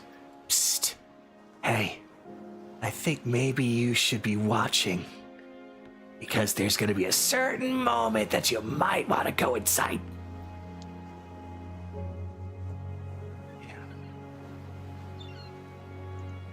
Chase walks over, slowly raps on the door. To me. Theo just kind of slowly pushes the door open and then closes it. While kind of giving that I'm sorry look to Nahiri, but she just kind of waves it off like it's okay.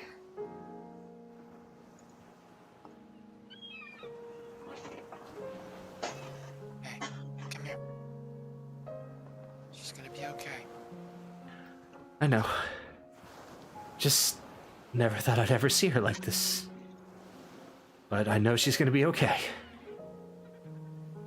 Just takes a deep breath and just tries to let her nerves calm down. So, Akira, the floor is yours as we do the revival now before we go into the next round. Okey-dokey. So, Akira gets down to his knees, give Vex basically a low bow before he starts opening up his scroll, and with a deep breath and a loud clap of his hands put together, he ends up speaking something that is not even normal of his language.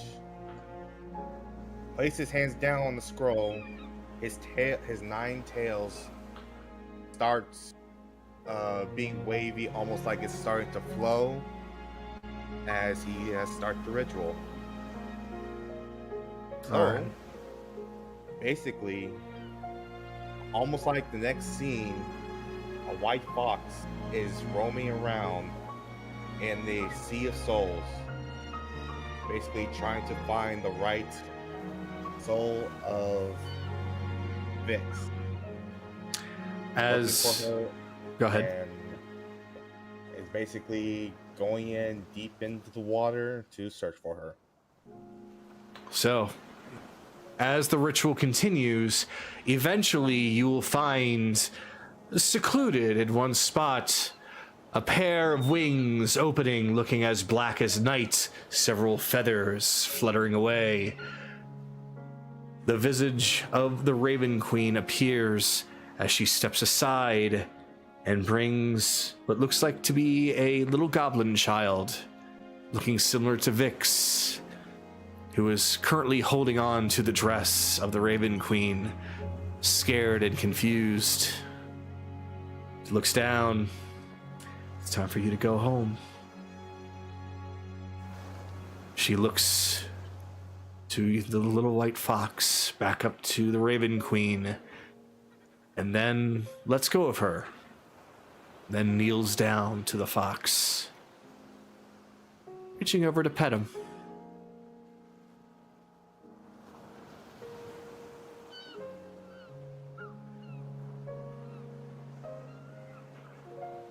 As the little Vix pet the fox, almost like there was no emotion coming through to him, but basically his eyes closed and almost like with one fell swoop carries her and travels upward to travels upward out of the sea and heading towards the material plane to where the soul belongs. Okay. Carry her up and up and up, and you find yourself popping out of the water. Although it wasn't the same waters, it was the ocean waters, as the ship is now appeared in front of you as you fly towards where her body lays, and then you deliver her back to her body. And then you yourself are no longer needed in the ritual as it is now completed. You regaining your own consciousness. The ritual is now over. Those in the room can now see that Vix starts to stir, and she begins to sit up. She looks around the room at everyone there. Whoop, wrong one. There we go. At everyone there, Anaran, Nahiri, Akira, Rixie, then Chase. You then see her. Back. Oh, Sorry. no, it's okay. As Anaran says, welcome back. She shows a very vulnerable side as her ears droop down and she begins to sniffle before she begins to cry. Vix, have you learned your lesson? She lowers her head. She doesn't say anything, but she slowly begins to nod. Good. That is what's important, that you're alive and you have learned. That's all that matters. There is a feast being prepared for your welcoming. As you say the word feast, and it wasn't in reaction to that word specifically, it was just you happened to be in the middle of that when Vix turns and hugs you and just squeezes tightly. He will gently pat her on the head. While I appreciate that you are hugging me, there is a certain tabaxi who I think deserves this a little bit more. She smiles, but it seems as though she is working her way over to him as she then turns to Nahiri and hugs her. Then Akira hugs him. Akira basically slowly pushes her off. And she slaps her hand and hugs you anyway.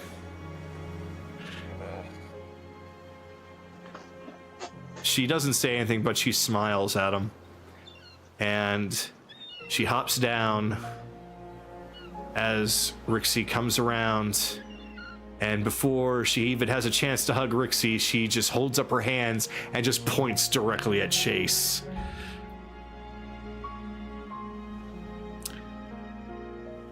I was gonna save the best for last, but fuck it.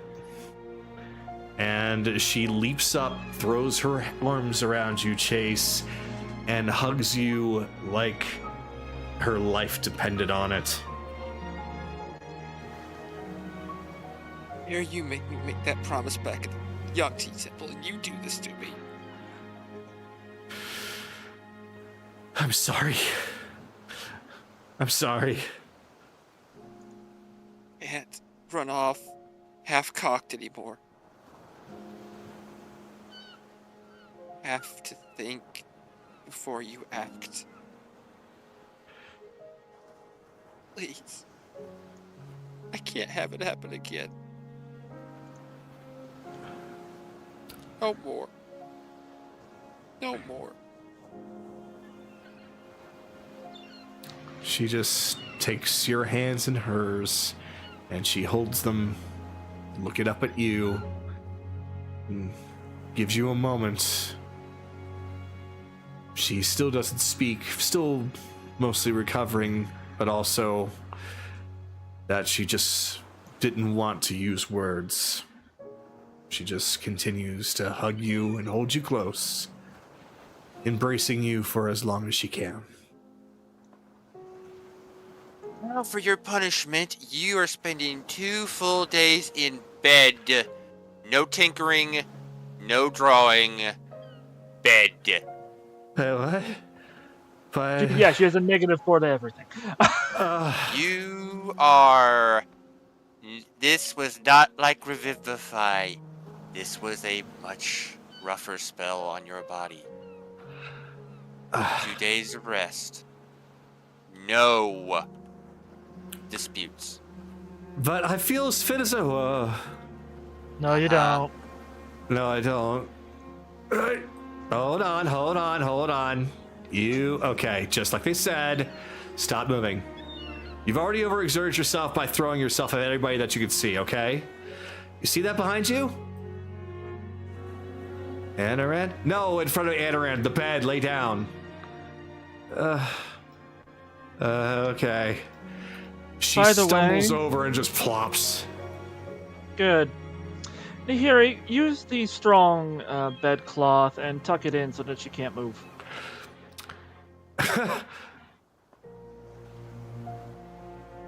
At first, I was actually going to protest against that, but I already know Vix. She's going to try and get up and work on something as soon as she can. Vix? I'm going to have to do that, you know. But I'm not going to do anything. Or days of rest. You get days of rest, and well done, Akira. Thank Well done. The character just basically walks out. Okay. So, everyone that's near the door can see that Nahiri is tucking in Vix into bed, who is currently moving. She sees everyone beyond the door and just kind of smiles and waves at them all before the door once again closes, leaving everyone with the knowledge that she is perfectly fine. I'll go let everyone know. And that she has had doctor's orders to stay in bed. All right. You two can stay here and visit, of course. Just, you know how weak she is right now.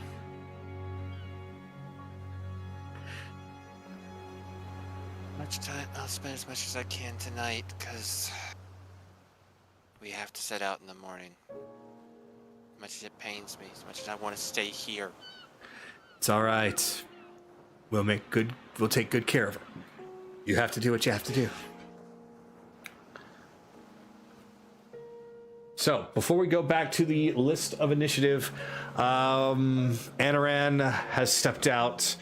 All of the pirates that were, of course, gathered there now already know, but, of course, Anaran, you are more than welcome to make the official announcement.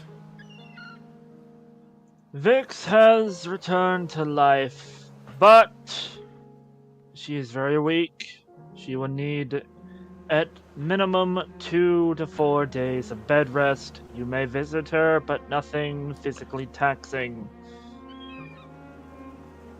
Alright? We'll keep watch over the door, make sure nobody sneaks in to do anything crazy. As Theo just gets all nice and comfortable. Besides, I like this pumpkin. Good. Anyway. And yeah, let's go back to the normal stuff. All right. Nami does move a bit closer, though she does stop after it was expressed that it's best to give her some time, and she eventually stops crying and starts to go back to normal. And that's when Elizana, of course patting Kaylee on the shoulder, goes up to begin work on her project. All right, so now we are going to go back into the order. So with that being said, I need to actually get you into the right room. So we're going to be at the top of the list once more. Kaylee, we come to you.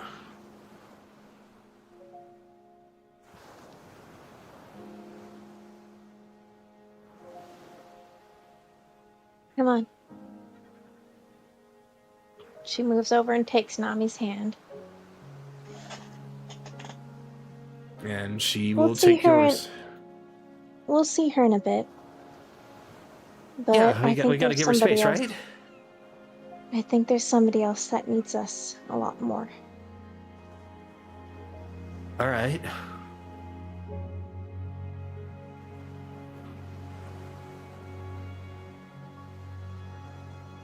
Ah, I see.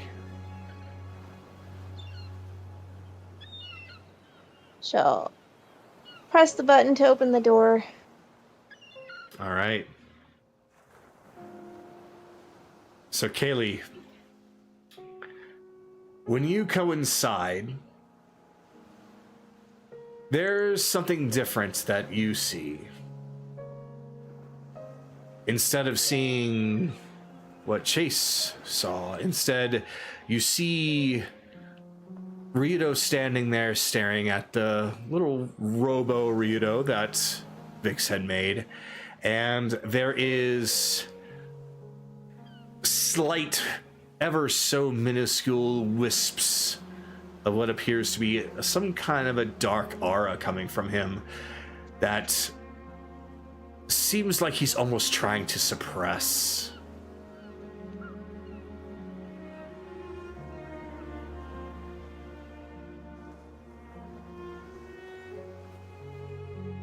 Oops, need to pull that up. Wait, there we go.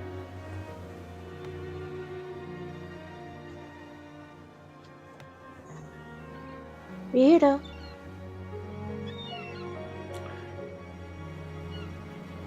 He places his hand up on the table and just slowly turns his head to you.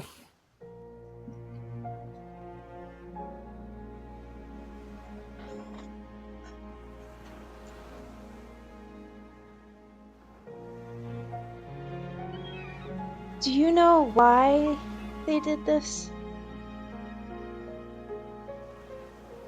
It wasn't to capture you. It was to plant a seed.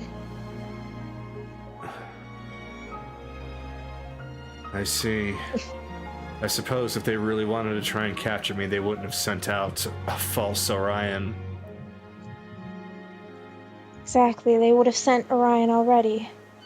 But they realized that capturing you is useless. But I've been noticing some parallels. I don't want you to go down the same path Raven did.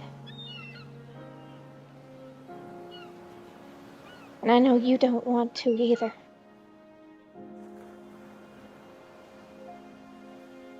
I really don't. But it's really hard. It really is. I know. I think if I had my way, I'd probably be gone. Give myself over to Jameis. Try to fix everything by myself, but I know that's not the case.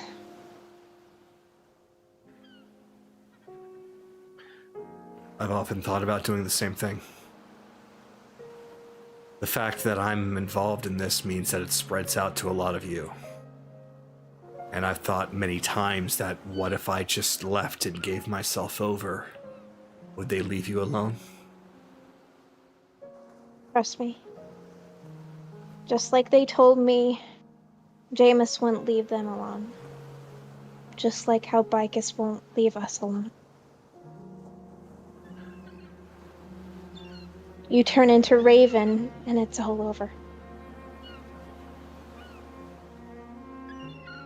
So, that is why I'm determined to not let that happen. Chase already spoke with me, and I admitted how I felt in the moment, and how I felt for a while. And he suggested what we should do moving forward.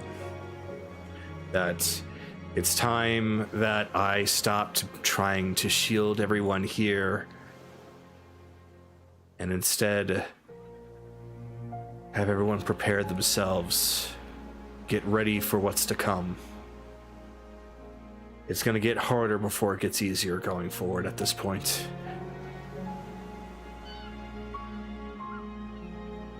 I'm gonna admit, I know exactly how you feel, but just towards you. There's many a times I've wanted to take you and just hide you away. But I know that's not gonna help anything. Even if I were to convince Chase to just hand me over to the consortium and lock me away, that's just going to put the consortium at risk, because then they're all going to focus on the consortium and destroy every city that they come across just to try and find me. It's better that I'm here, surrounded by all of you, and help with the fight.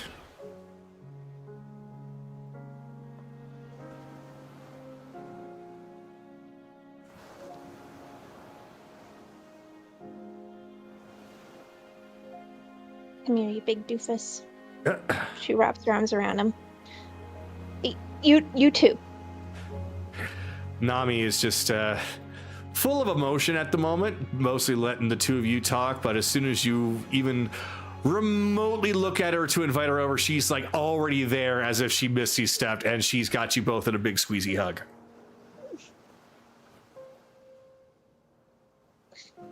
I don't know what's gonna happen when we go to the Feywild. I know what's gonna happen. We're gonna fucking win. That's what we're gonna do. Still, I don't know if it's going to be a short while before we come back. And the moment they realize that we're gone, all sights are going to be set on you. So that means that you're going to have to trust your entire team, the whole crew. Absolutely. We all need to get a lot stronger. We need to get a lot more skilled and prepared. We already have a perfectly fine vessel, but our combat capabilities, we need to improve. If you're going to be gone, then we need to protect ourselves. Especially, as you said, once they know that you're gone, they're going to take it as an opportunity. I will hope that you're not gone for very long. I understand the time situation when it comes to the Feywild, so I'll hope that you're gone for only a second or two. But I will prepare to fend them off for as many years as it takes. It's going to probably take about that long for Bicus to find everything that he needs anyway. That's true. Once we come back, this is it. It's gonna be the final battle. There's just one more thing I want to ask. Just an itty-bitty favor. Yeah, shoot.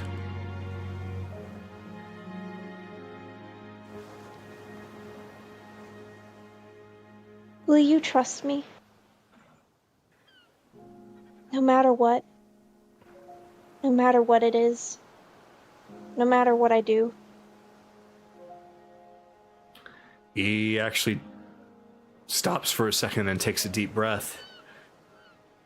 Trusting people has been very hard to do with everything that's happened. But I think it's time that I finally started putting even more trust in you and everyone. Yes, I trust you. All right. She moves and gives him a kiss. And he'll do the same back.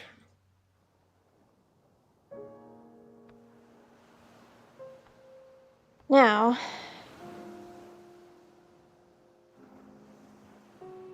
Nami, I need you to understand that, well, I can understand why you're so emotional. Please know that it's gonna happen again. There's gonna be another one, and another one, and another one. There's going to be a lot of them. And it's gonna hurt. But I can promise you this, I'm not gonna leave you alone. I'm not gonna leave either one of you alone. Kaylee, what happened to Vix really hurts. I don't want it to happen anymore. Unfortunately, we can't stop it. We can prevent it, but we can't stop it. We're just gonna have to work really, really hard, okay? All right. I understand.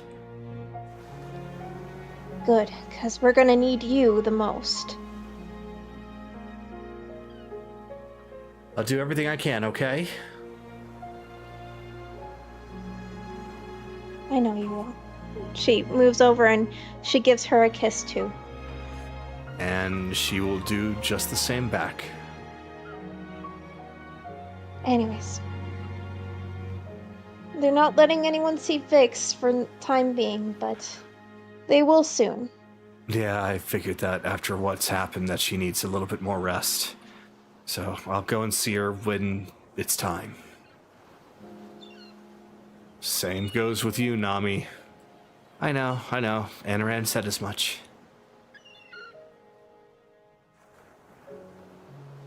We're gonna be a little busy in Gavaria, so I'm gonna trust you to keep an eye on Ryudo, okay, Nami?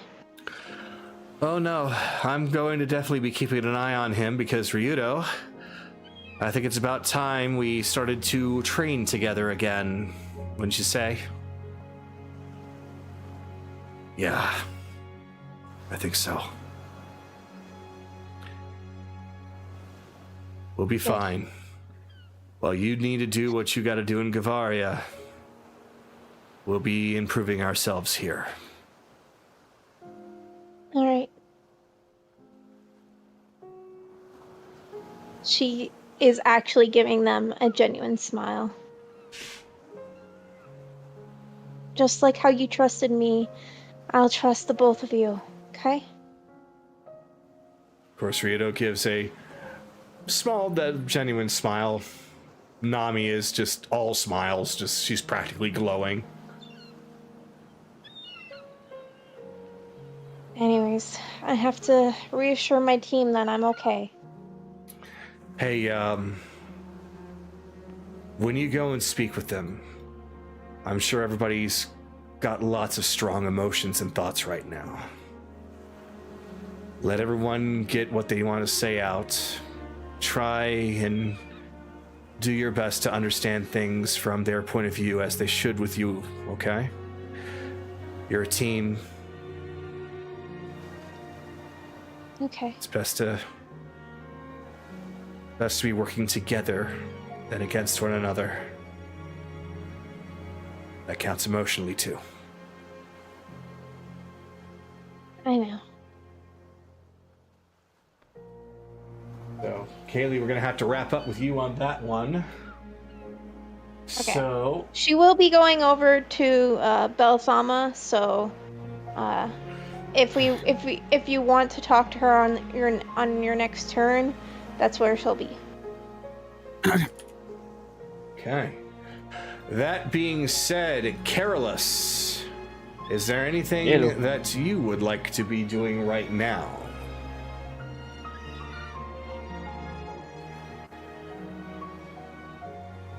Tonight, rest outside my room. Whatever you plan on doing.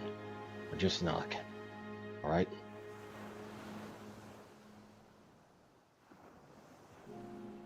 That was to you, Naraku. He is muted. I think he might actually be away. No, he moved his character. Sorry, I forgot I was muted. You want me to repeat what I just said? Or No, you want no, to I heard repeat you. it? Okay. He will just respond very well. He'll give him a genuine head nod of respect that time. What the fuck was that? He'll gently come over and give Kaylee a shoulder squeeze. How's Ryudo doing?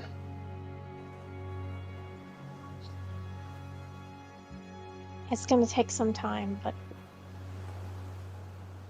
he has a new resolve. Good. I think all of us here need a new resolve. Kaylee, no matter what happens, I'm with you to the end. Okay? I know. Don't worry, I won't be turning myself in. No, I think you've already learned that lesson. Do me a favor, though.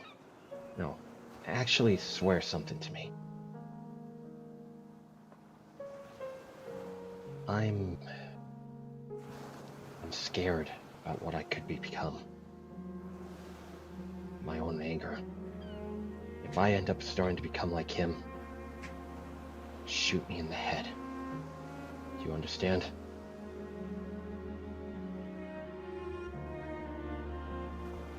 Don't even joke about that. I'm not joking. don't- Just promise me if I start becoming him, don't let me become what I hate. She grabs Carolus by the collar and drags him down. I've already promised to kill somebody if they turn into something. We're not gonna allow that to happen. Somebody throw a wrench at Carolus, would you please? It appears he needs a bit of a crack in his thick skull. Yeah, she made Sure. that particular promise to me, I believe, and didn't end up being necessary. That's... Wait, did you actually make that promise? Out of I character, believe so. sorry. That's out of character, because I do not... Out of character. Out of character. I believe we did discuss that very thing at one point. I did- am inclined to agree, yes. Alright. Anyways, Anyway, Just- back to serious moment. Carolus, can I make you swear something? Why not? Trust your team. If you're having doubts, then trust us.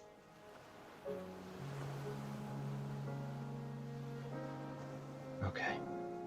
I can keep that oath. He's just gently gonna hug Kaylee again real fast. Thanks. And keep an eye on everybody as well, okay? I always am. That's why you're the best. I'll let you two be. Looks like you're getting ready to talk about something. I think I need to go get some fresh air or clear my thoughts for a moment.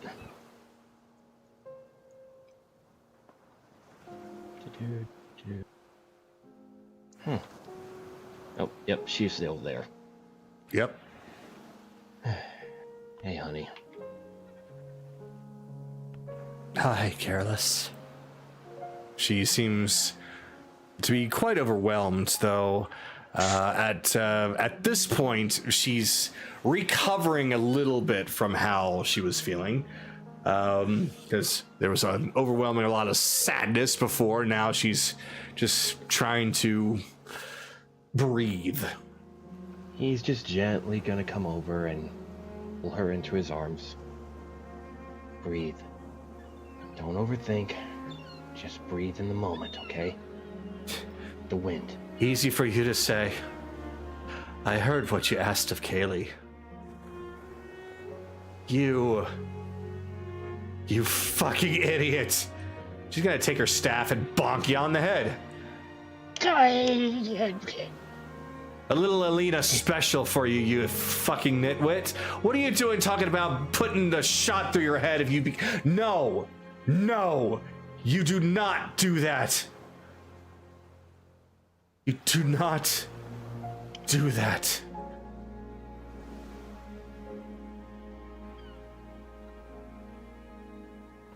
You're not going to become like Orion because I won't let you.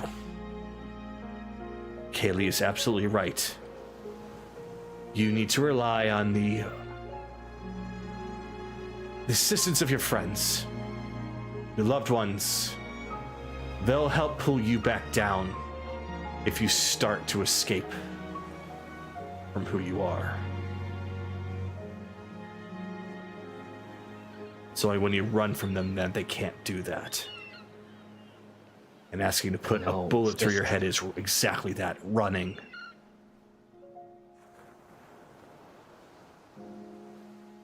You're right. It is running.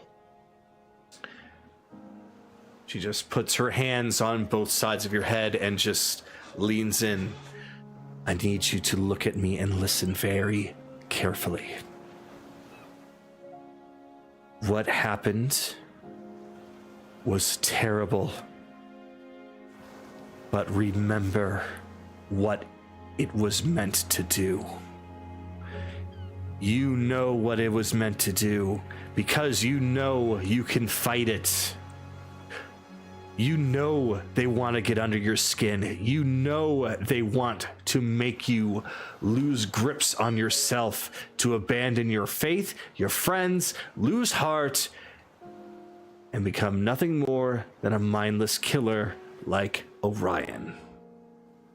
They want you to implode within the group, lose yourself, and become a liability to them.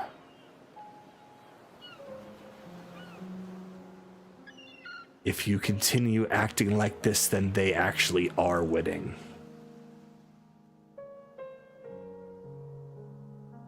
I know I keep saying that, but it angers me just thinking that they're getting under my skin like that. And the worst part is, terrified. I know they're all there for me, and I know I can go to them whenever. It's just, sometimes I've worried that might not be enough. First it was Amelia, then my dad, and now he's gonna hold her face now. I'm terrified if it happens to you. I can't lose somebody like that again. It's that fear that's holding you back, Carolus. It's that fear, and that's what they're breeding on. You need to learn to have faith in me and have faith in your friends, have faith in this crew. If you keep being worried about what might happen, then you're doing nothing but limiting yourself and your own growth. You need to trust me. You need to trust them.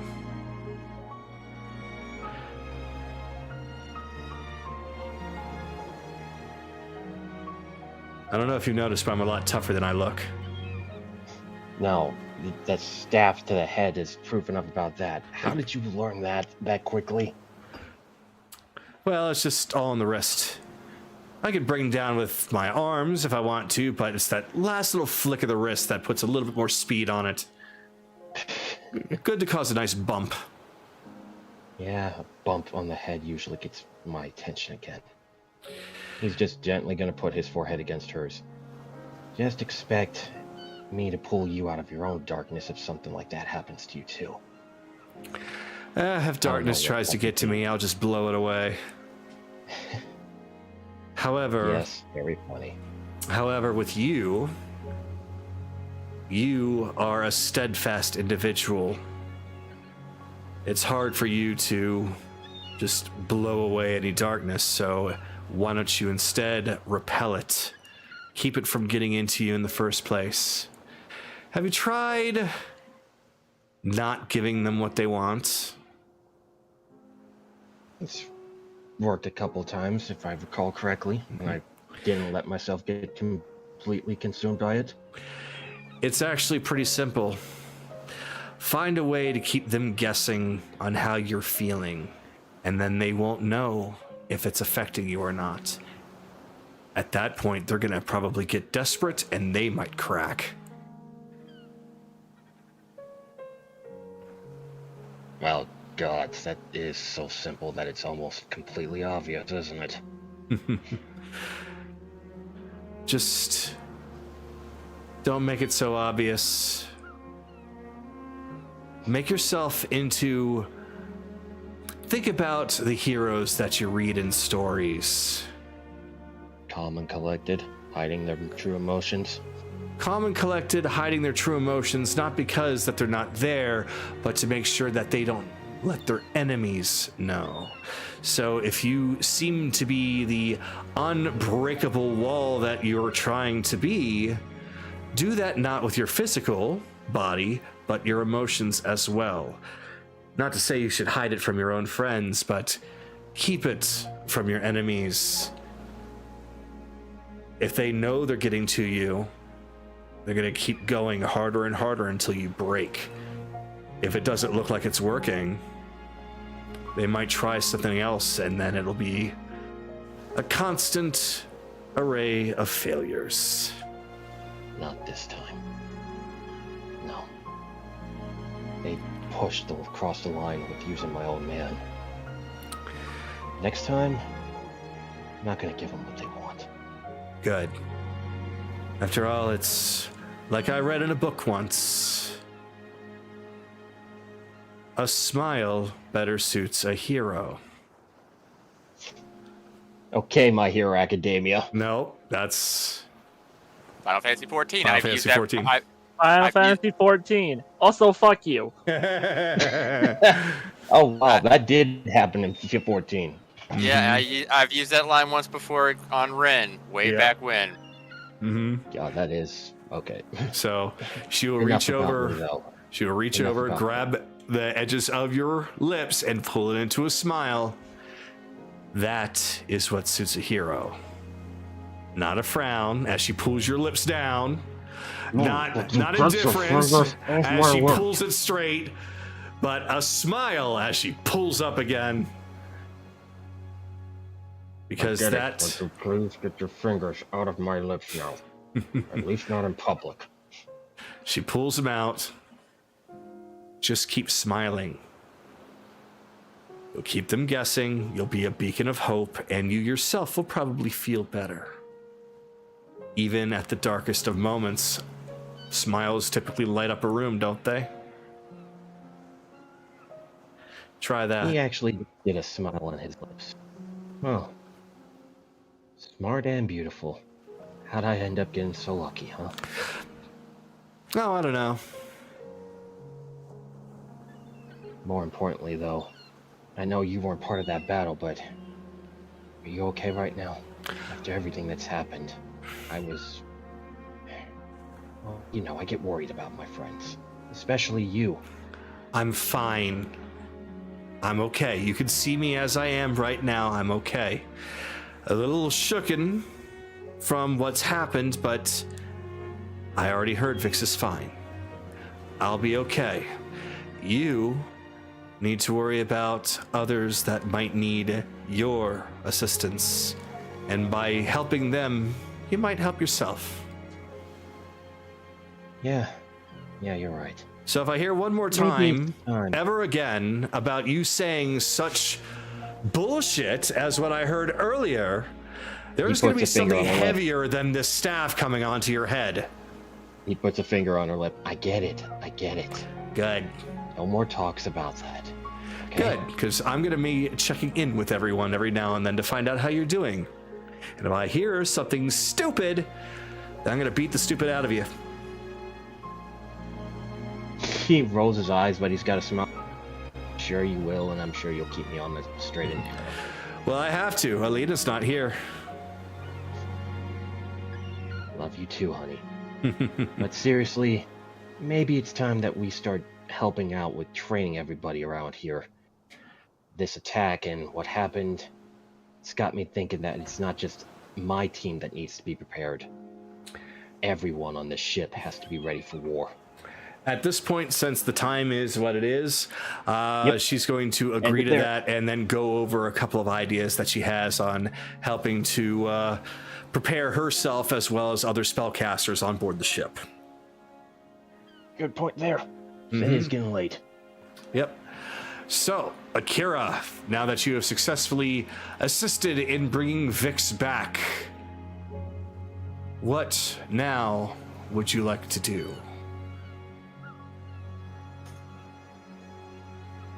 The the sky's basically covered in smoke, right? And there's nothing else.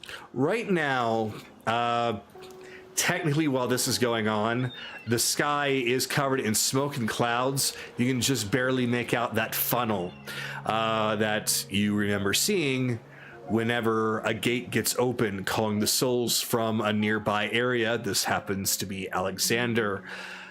So they're being collected and you're going to be sent down somewhere to a gate. From your position, you don't see where they're being sent to, just that they're being collected. That's basically all Kira's doing. He's just watching it. Okay. Then, if that is the case, I do notice that Evelyn has checked out. She already, Charles already said earlier that he would need to leave earlier. So, Evelyn is asleep in her bed as we come to Chase. He's doing a little working for something to help Vix relax and whatnot. Then walks to the door. Enter in. I know we're not supposed to let most of them in, but I think the captain needs to at least come see her. She'd like that.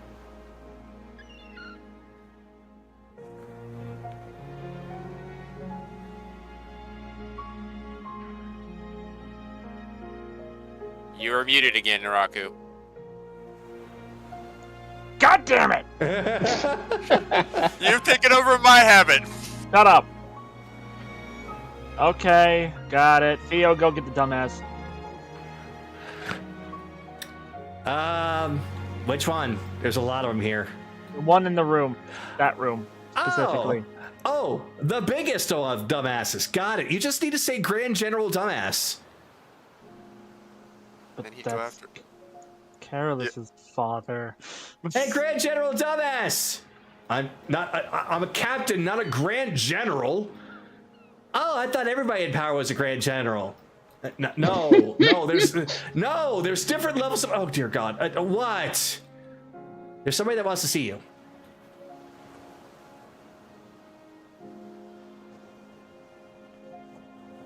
Yeah, follow me.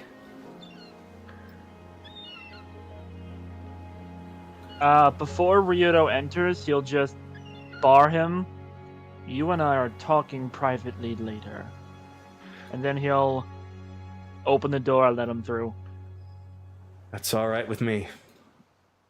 Whatever we need to talk about.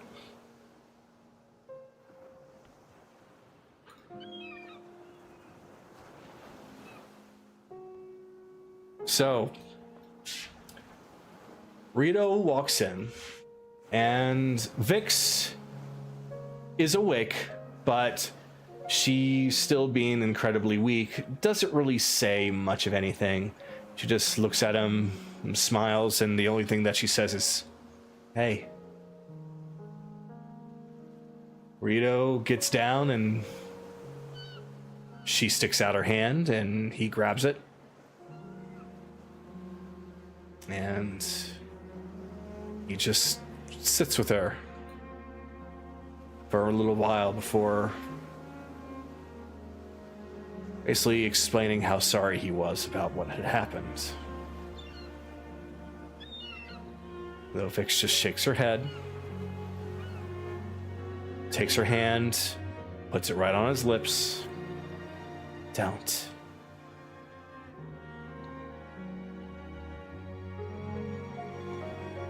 It's at that point that he has a big smile on his face, though tears also streaming down. But not of sadness, but of joy.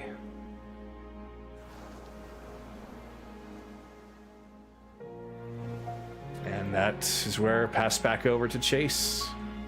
Looks over and goes, "Yeah, appreciate you thank you for cleaning up, Ryuta. Look good. Even your armor looks nice and shiny."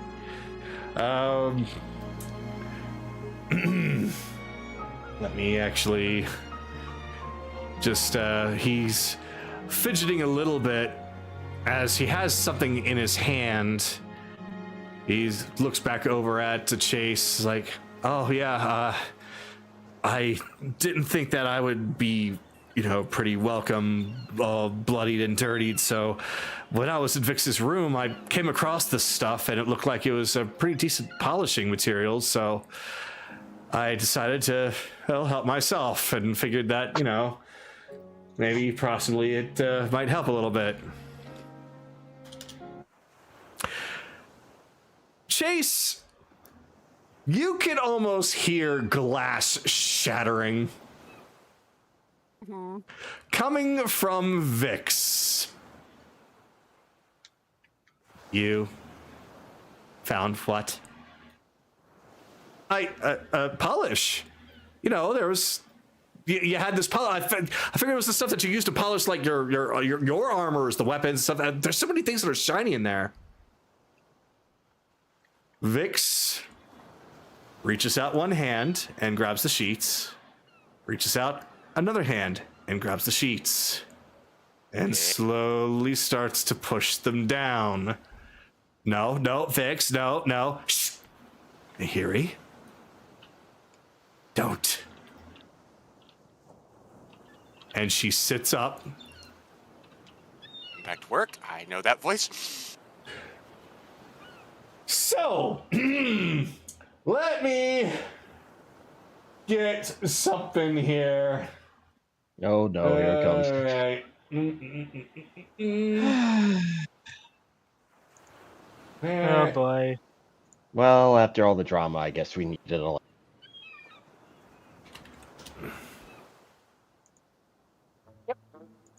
Yep. Rito, what container did you get those from? Oh, I mean, they were in the front drawer of your shelf. You know, it just. I mean, it did have a pretty weak lock on it, but I mean, it fell off. I mean, what was I supposed to do? I was just kind of curious, looking around, like getting memorabilia in case what, Ryudo? In case something bad happened. Aha. Might I say something to you, Ryudo? As she is patting around her sides. Actually, hold that thought, Rixie. Get it. Got it. She opens the door and runs out, and the door slowly closes. I have been working on all sorts of projects, Ryudo. There are some things that you just cannot just help yourself to. What you have taken is one of those things. Rixie runs back. I got it! Thank you, sister of mine. I mean, are you sure? I mean, with your condition? Oh no, it's perfectly fine. This thing actually doesn't require that much to lift up. In fact, all I have to do is just set it up right here. Ryudo starts to back away as Vix begins to set up what seems to be some kind of an artillery cannon. So Anaran flings the doors open. Sees this. Just looks at Vix. Bed rest now. Let it happen, Naraku. Oh, don't worry. I am in bed. As she lays back down and she hits a button on it and it begins to scan Ryudo. I can just enjoy my rest. What are you doing? Resting. Can't you see? The little red shining lights start to focus in on Ryudo, and then it begins to beep. Wait, what's going on? Beep, beep, beep, beep, beep, beep, beep. And then there is a bang as Ryudo is flown backwards and crashes into the crates between Finian and Cyrus, shattering it, and he is now sticking halfway out through the wall.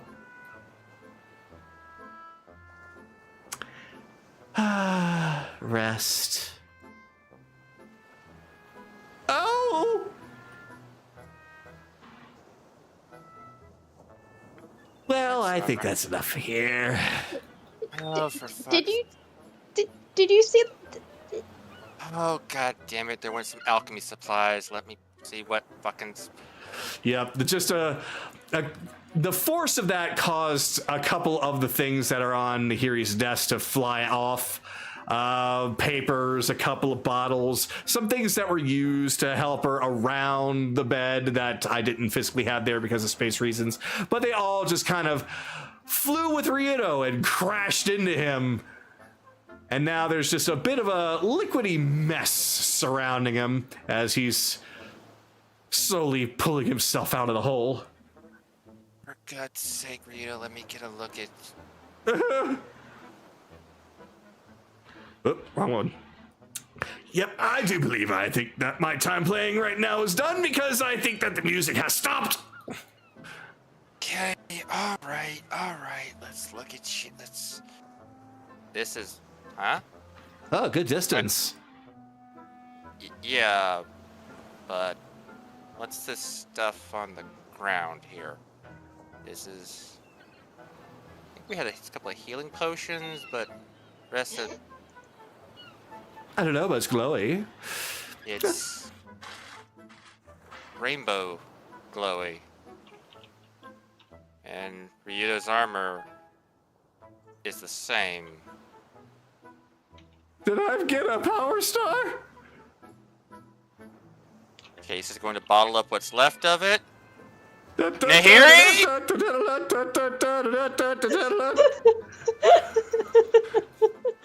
Oh god.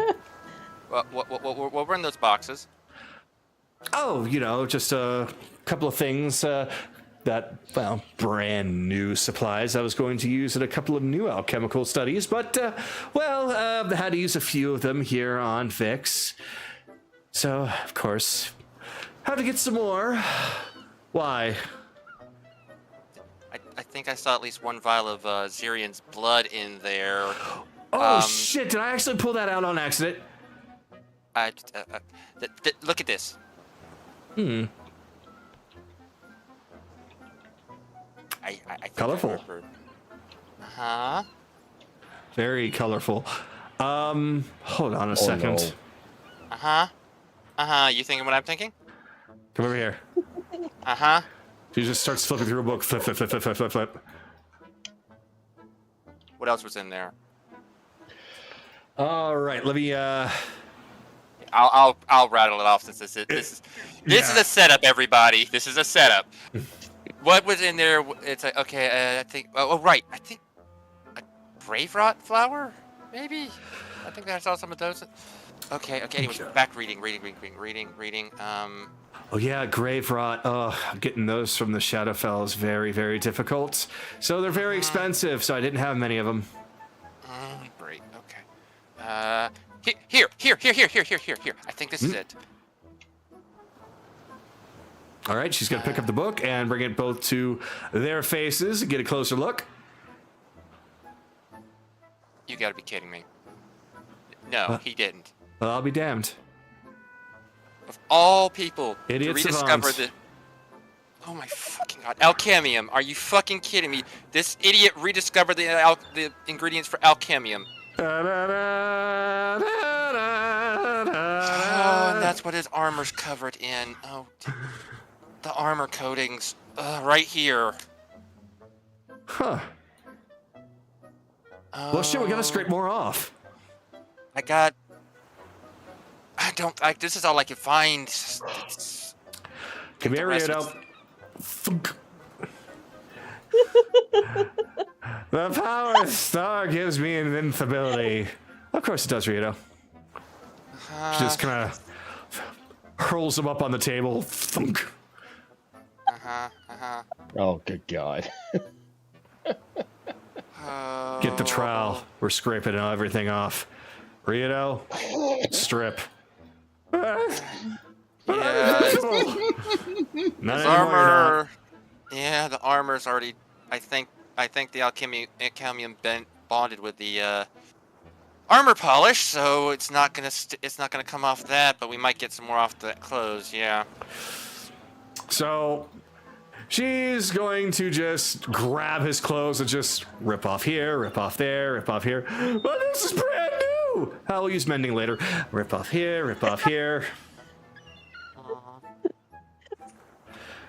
And so Rito is left on the table with nothing but his underpants and some pieces of armor. Not even Kaylee treats me this way. I'll explain a little bit later. Well, shit, I'll probably just explain now.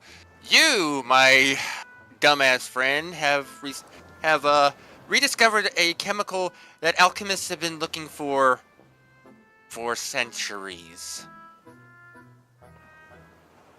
I told you I'm invincible! But now I think about it, the way it was a mode of healing mixed with the Sky King's essence, Faye's blessing, and Shadow's influence. In ancient Dwarven, the earliest translation of fucking dragon from Dwarven is Sky King. Of course! Of course! What? Oh, he wouldn't get it. The essence of a magical healing potion, mixed with dragon's blood, mixed with Fey magic, in the final grand finale, something with heavy Shadowfell influence, grave rot. Oh. And of course, it'd keep going missing. Number one, getting these ingredients together isn't near impossible, and two, dragons like getting rid of shit that makes them something harvestable. Yeah, I think it was a good thing that I actually held on to a little bit of blood. I figured, it just could be handy. Well, I just didn't expect it to be handy like this. Well, I think Anoran's got some more somewhere. I think. I know he's picked up a lot of it, but yeah. Okay, so grave rot. Yeah, that's gonna be the hardest one to get a hold of. Okay, we'll keep our eyes out. But to explain to the party now, this is something I've been working on for the longest time. I'll give a better rundown later, but these are going to be armor and weapon upgrades we can get later that stack on top of enchants. So I will explain it after session, but we'll leave that as the end of Chase's turn. So, Anoran, you see that Vix looks somewhat better after doing something like that. She is all nicely tucked into bed as the machine that she had used and set up to blow Ryudo away collapses in on itself. It seems to have just been nothing more than a air pressure cannon. Not very harmful, at least not to somebody with as dense a head as Ryudo. And she's all nice and snugged. He just kicks it out of the room, looks at Rixie. You are banned from getting her anything from her room until she is fully rested. Gotcha. Got it? She just scurries back out and picks it up and takes it back to her room. As for you, feel lucky I have yet to decide to bind you to that bed in chains. Kinky. Definitely feeling better already.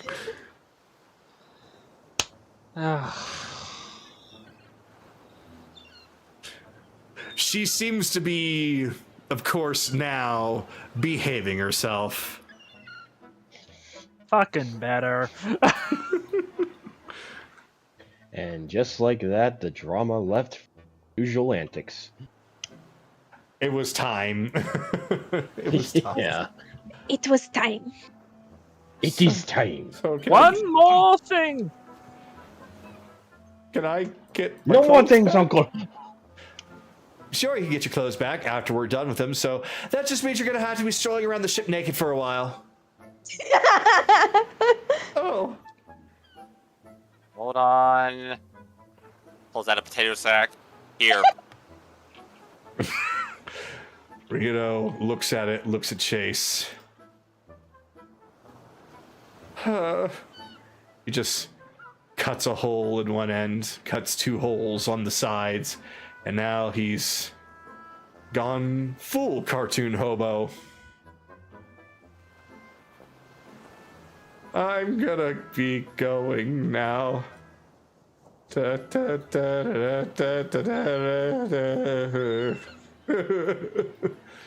Whoa, nice look, Captain.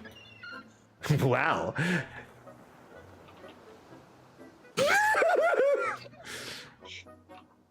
Just continues to run through the ship, making a beeline to, at the very least, the red room so he doesn't have to go up on deck, despite the fact that there's nobody even there, which means he runs across the kitchen and everyone sees him through the window.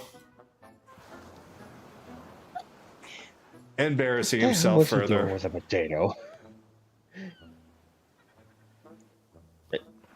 Potato, the captain. What? Oh boy. What was that all about? The fuck? Now then, Back to your daily duties, please. so we're gonna go on ahead and stop there with that. And since the mood has lightened, we are going to change the music now. So Kaylee, or I should say Belle, the turn is now yours.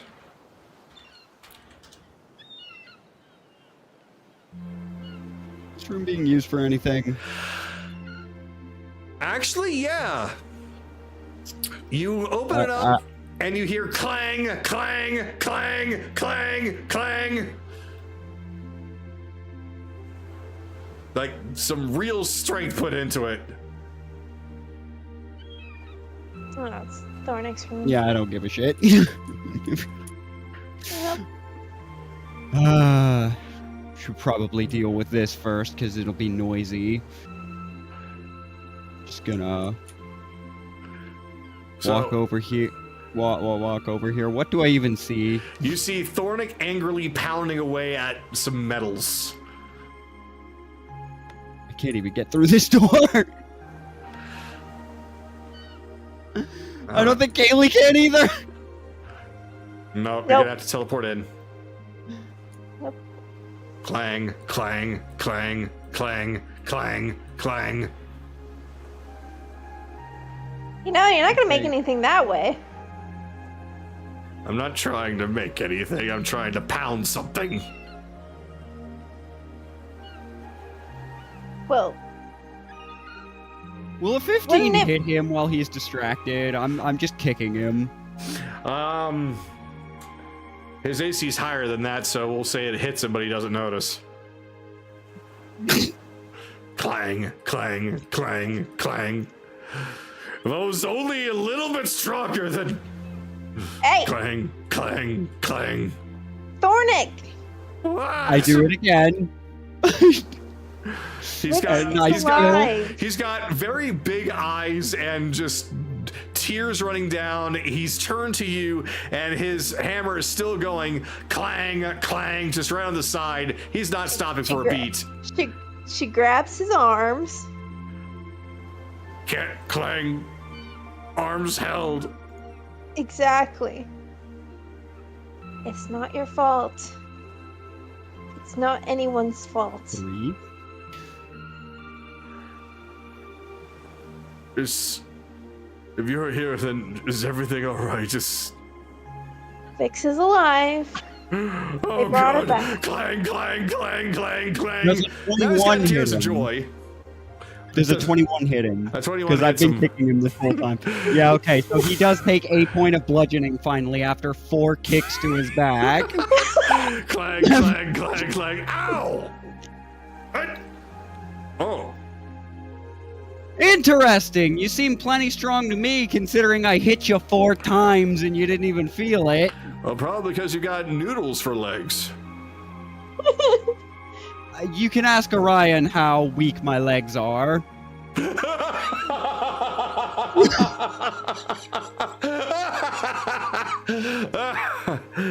But you just took 4 of those. Oh, I did? Oh, I didn't feel anything. Exactly. Wait, that's beside the point. Vic's fine. Vic's fine. Yeah. Vic's fine. Vic's Vic's fine. fine. Vix is alive. Oh, God. Oh. Yeah, did you not hear? You clearly didn't hear that she just blasted Ryuto out a door. Soundproof So- walls. Soundproof walls and also clanging. Clanging. Soundproof walls. We heard you from out there. That's how hard he was clanging. Yeah. So clearly, a loud enough noise will penetrate it. You didn't hear the window off.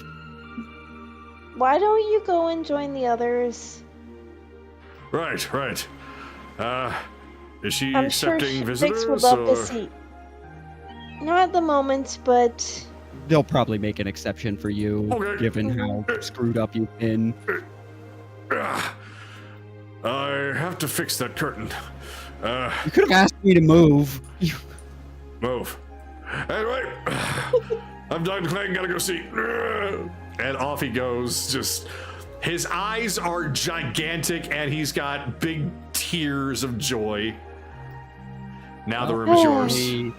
Hopefully he takes the lesson in what I would in what I did there.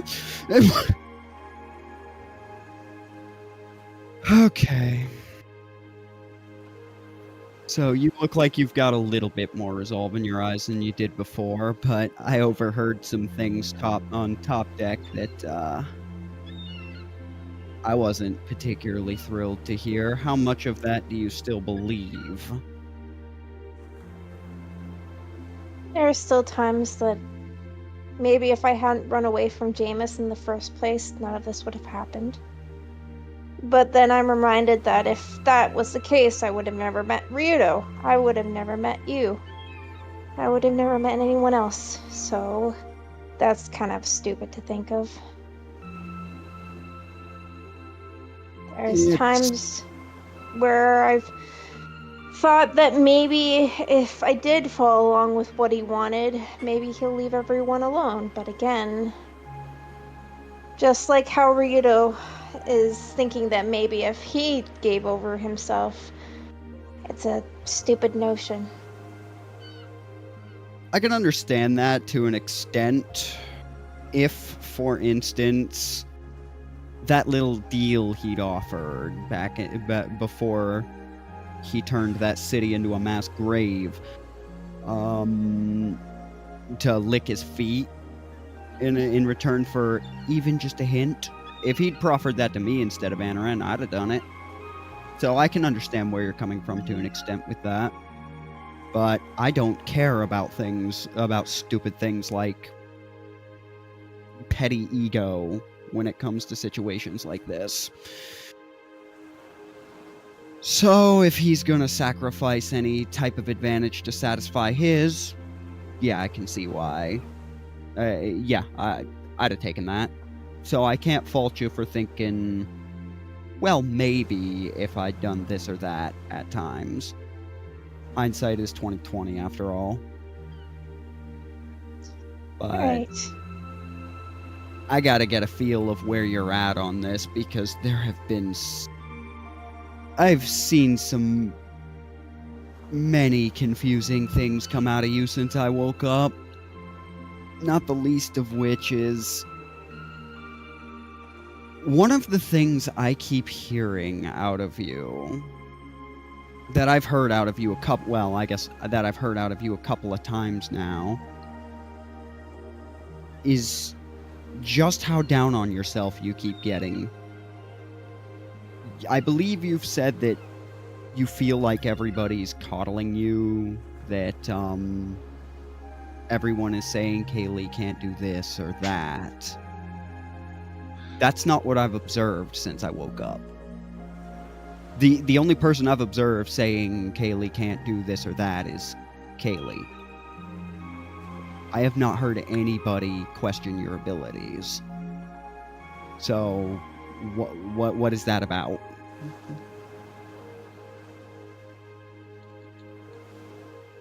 I guess there's still...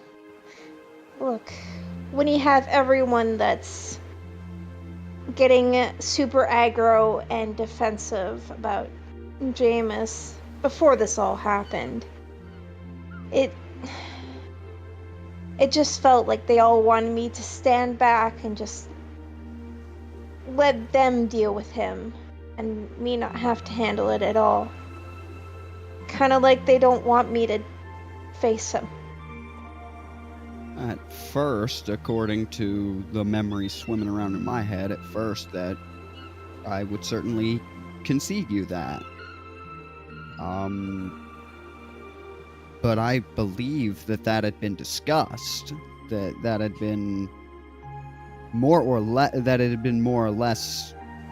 That after a time, it had been more or less agreed that you could handle yourself when he came up. Granted, it was an overreaction to what happened initially, but a little overreaction. What happened on a certain mountainside, but a little overreaction every now and again can be not unwarranted.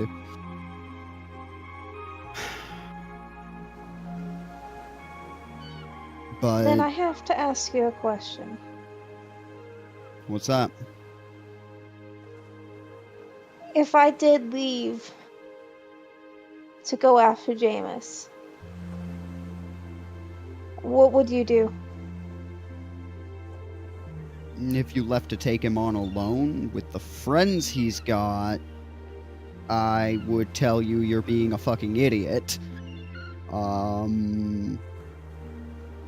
But ultimately, if you're truly determined to sneak away and do that, I doubt I could detect you.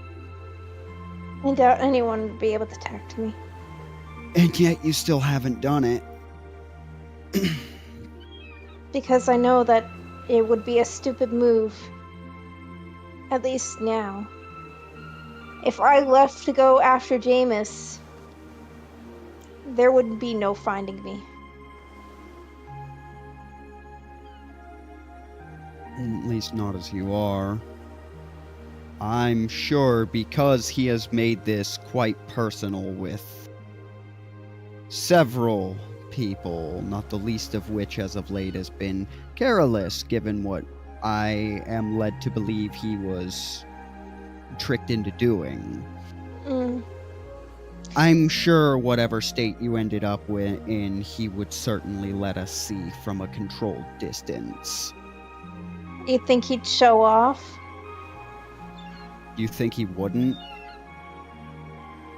That's true. I don't know about Jameis anymore. No. But I do know that if he ever got the chance, he wouldn't risk anything. You all No. think that he's an imbecile, and maybe sometimes he's cocky, but he's not stupid. Oh, That- I don't think that of him at all. Like everyone else may wish to believe that. I don't think that of him at all. Truth be told, you know what my reaction was when he masterminded this whole plot that turned people under the age of 10 into murderers by proxy? It was What? just for an instant. But I laughed. It was genius. So bereft of morality, but as a wartime tactic, exactly the way he could fight that none of us would truly be effective at preventing. He did that to all of us, not just you. Now, I only found it funny for about a split second before it disgusted me beyond belief, and it took a minute for me to identify quite why, because it's not the sort of thing that would have bothered me before. But it did. It bothered me enough that to prevent it from getting any worse, I chose to sacrifice a weapon that was a linchpin in a future plan I had. Just so that everyone else, you primarily, could stop the situation from getting worse. That is the leap of faith I took, completely against my nature.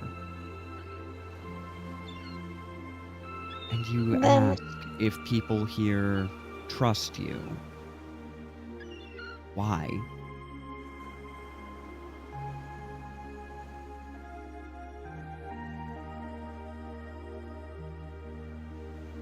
It's because I guess I worry that people will get the wrong idea. When we make those sacrifices and things don't go quite to plan, nobody wants to hear, "This is my fault, I'm sorry." Don't undermine everyone's sacrifices like that. We chose the actions we took. Sometimes you bet on the wrong horse. I don't think we have in the case of you. Sometimes you just don't know how low a monster can go. But the one thing nobody here has done is give up on you, or at least from what I've observed, given you a particular reason to distrust them.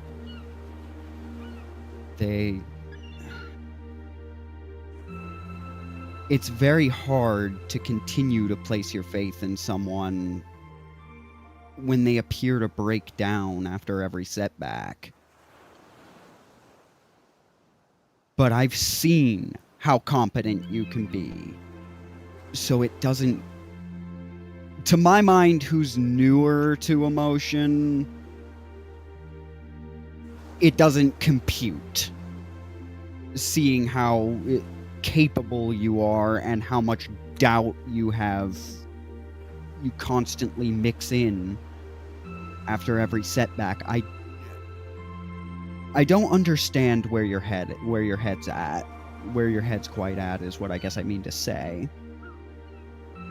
Help me to understand why that seems to happen. Have you ever had a person who's constantly whispering in your ear? My actual sister.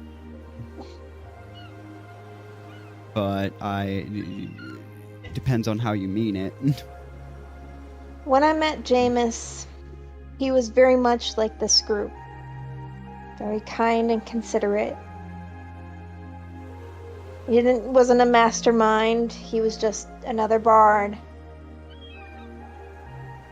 It wasn't until I found out the truth that walls started to break down, so to speak. I guess the reason why I struggle with trusting people is because I struggle trusting myself.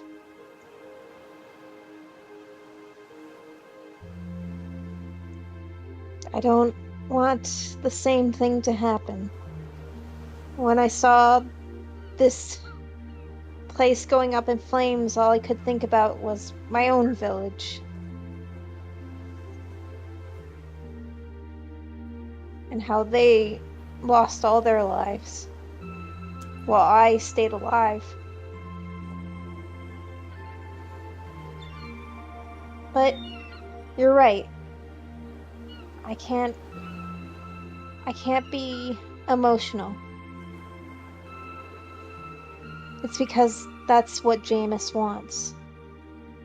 I will have to say that time is just about out for you guys.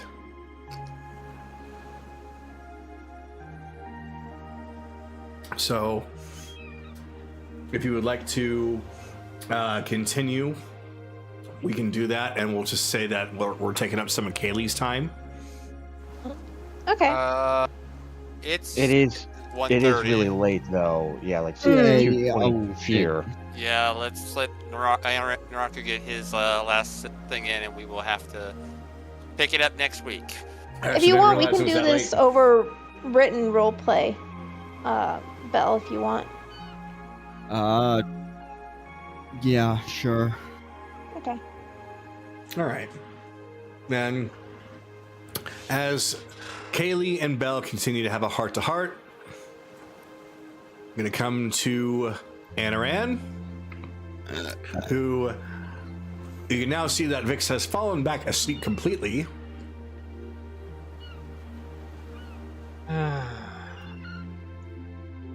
Fucking idiot. I just close. Oh. Teleport back to the door. Yep. As Anaran closes the door on himself. He's gonna go check up with Elizana about that drug. All right. Wherever she may have gone. From there, you can hear a couple of bottles clanging and something bubbling. coming from the room directly in front of you. Oh, this one? No. When you were facing that way, it was in front of you, so now it's behind you. Yeah. This one. You'll knock on the door. Come in.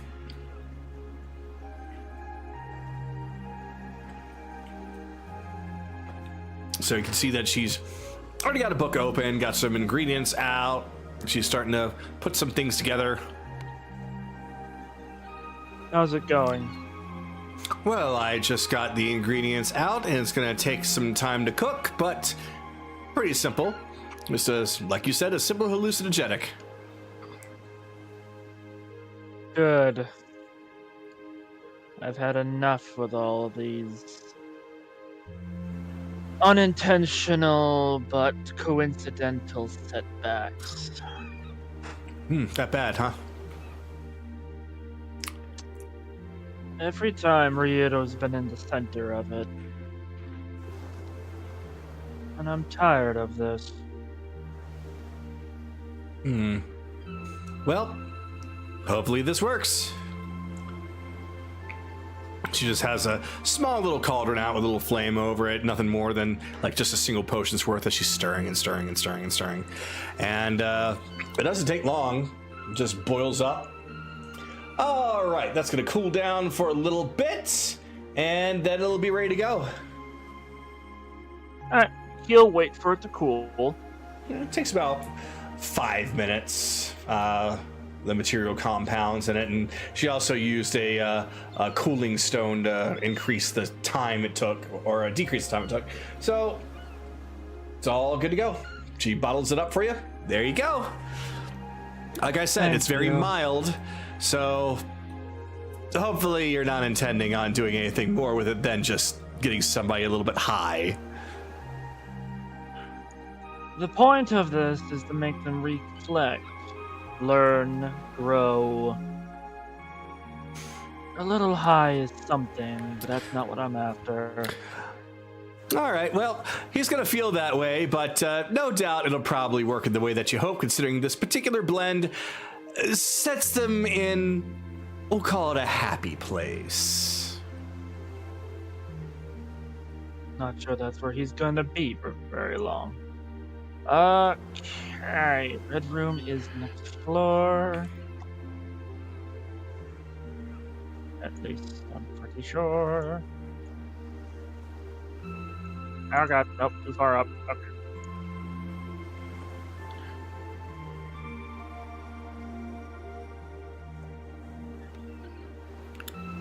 He'll open the doors. And you find nobody is there.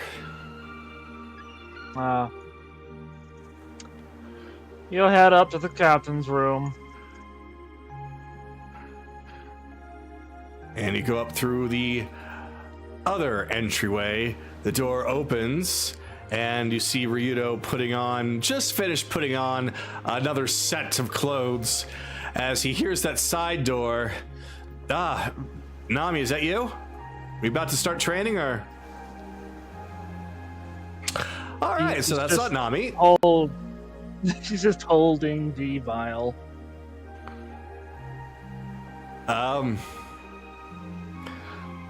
The obvious question. What is that? A hallucinogenic drug meant to help someone go through a drug-induced journey of self-discovery. Huh. Sounds like a fun trip. You'll have to tell me afterwards. I'm starting to understand what you're aiming at here. He just reaches out for the vial. The best point about these kinds of drugs is that when you proc certain questions beforehand, they're the main focus. I want you to think about the following questions. Okay. Question 1. Grabs a pen and a piece of paper. All right. And shoot. Do you want to be remembered as a tyrant who ruined people's lives to satisfy your own selfish desires? Hold on, I think I broke my pencil on that one. Let me get another one. Okay, yeah, hard questions today. I'll try it a little bit more lightly. Question 2. Would you rather be a father to children, Fae or Rabbit, instead of a tyrant? Question 3. Would you, someone who desires freedom, really take away the freedoms of others, including the freedom of death? Like what Raven wanted to do.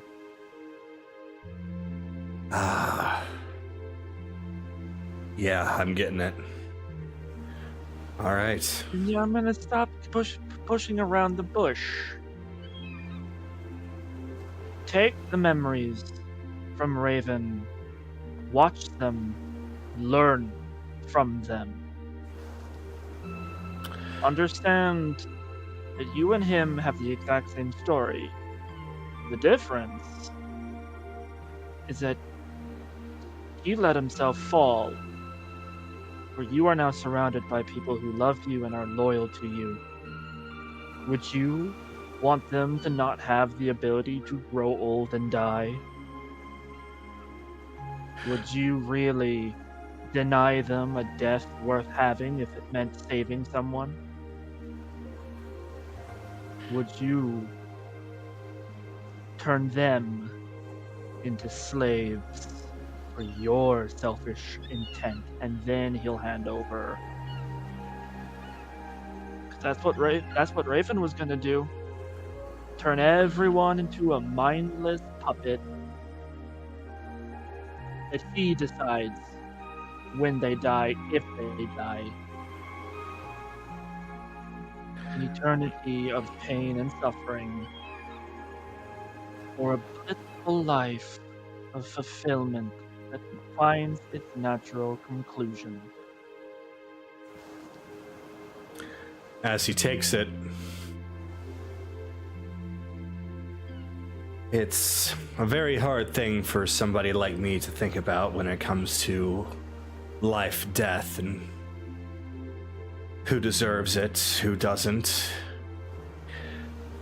It's one of those things I've thought about a lot, really, especially considering the fact that to many, life is a gift, and death means the end of that gift. I think maybe Raven believed that death had no point. It was a punishment. So I drink this, sniff it, what do I gotta do? Well, first, you'll uncork it. Then, don't think of it like that. Think of it like freedom. Would you want to see the entire world under the same slave collars that the Sidorian nobles put on our friends and family? Oh god, fuck no. Only this time the collar is invisible and can't be removed by any means.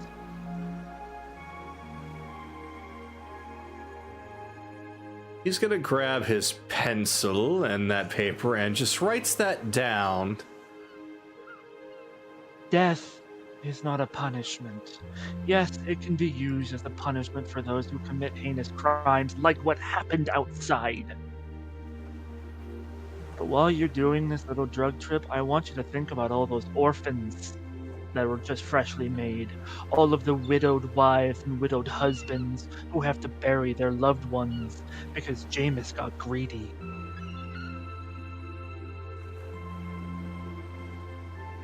Jameis, Orion, Shadow. Those who have put their personal desires before everyone else's. Just like how Raven was going to do that. To be a hero, yes, means you're a murderer. That's all we heroes are. We're glorified killers. But we kill, not for the joy or the hunt or the thrill. We kill, and he'll take Rio's other hand so that nobody else has to know what it's like. Have our hands stained in blood. He drops it. He kills so that no one else has to. He's looking at you as you finish taking his hand and opening up to him like that. Just for that, I'm going to see how long I can stay there with before I wake up, because there's a lot that I need to see. Hopefully, my brain will work with me this time instead of against me.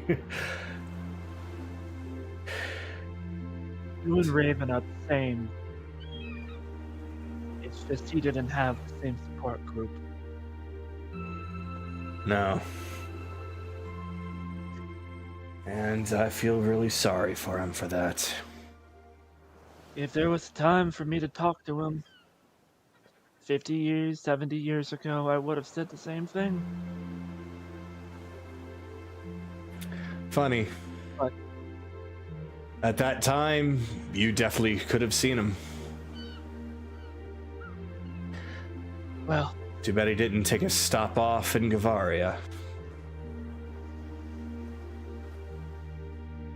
And just for my personal sake, no doubt you will face Raven and his intentions, his desires, his anger. Ask him a question. Would he support someone that willingly made orphans of innocent people? Or would he support someone that made those same orphans by tricking them into giving them bombs? Because I think Raven's just misled.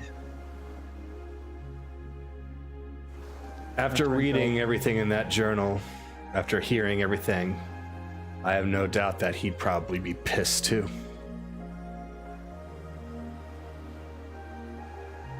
Good luck. It is non-harmful. You won't suffer any negative side effects. But I want you to take this seriously. Yeah, I have a bad habit of trying to not take things as seriously as I need to. One of the things I need to get over. So, let's start with this. Go and see what happens. And that is when he begins to take it. I have no idea what it tastes like, so... So, as soon as he takes it, he just sets it down. And you can see that his eye, the one exposed, begins to turn red, then green, and blue, and orange, and faster, and faster, faster. I'm invincible again!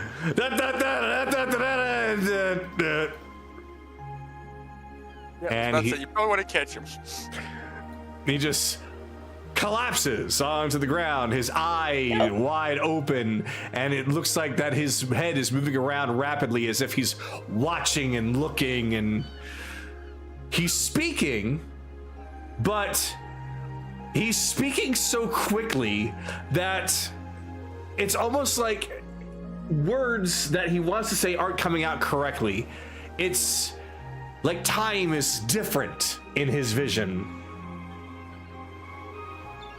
It just sounds like gibberish, though, coming out of his mouth.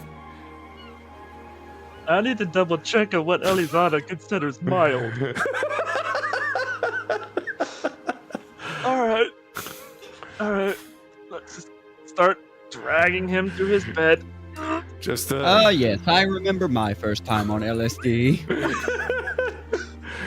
Just the sound of concrete as you're dragging him along the floor and plop him up into the bed.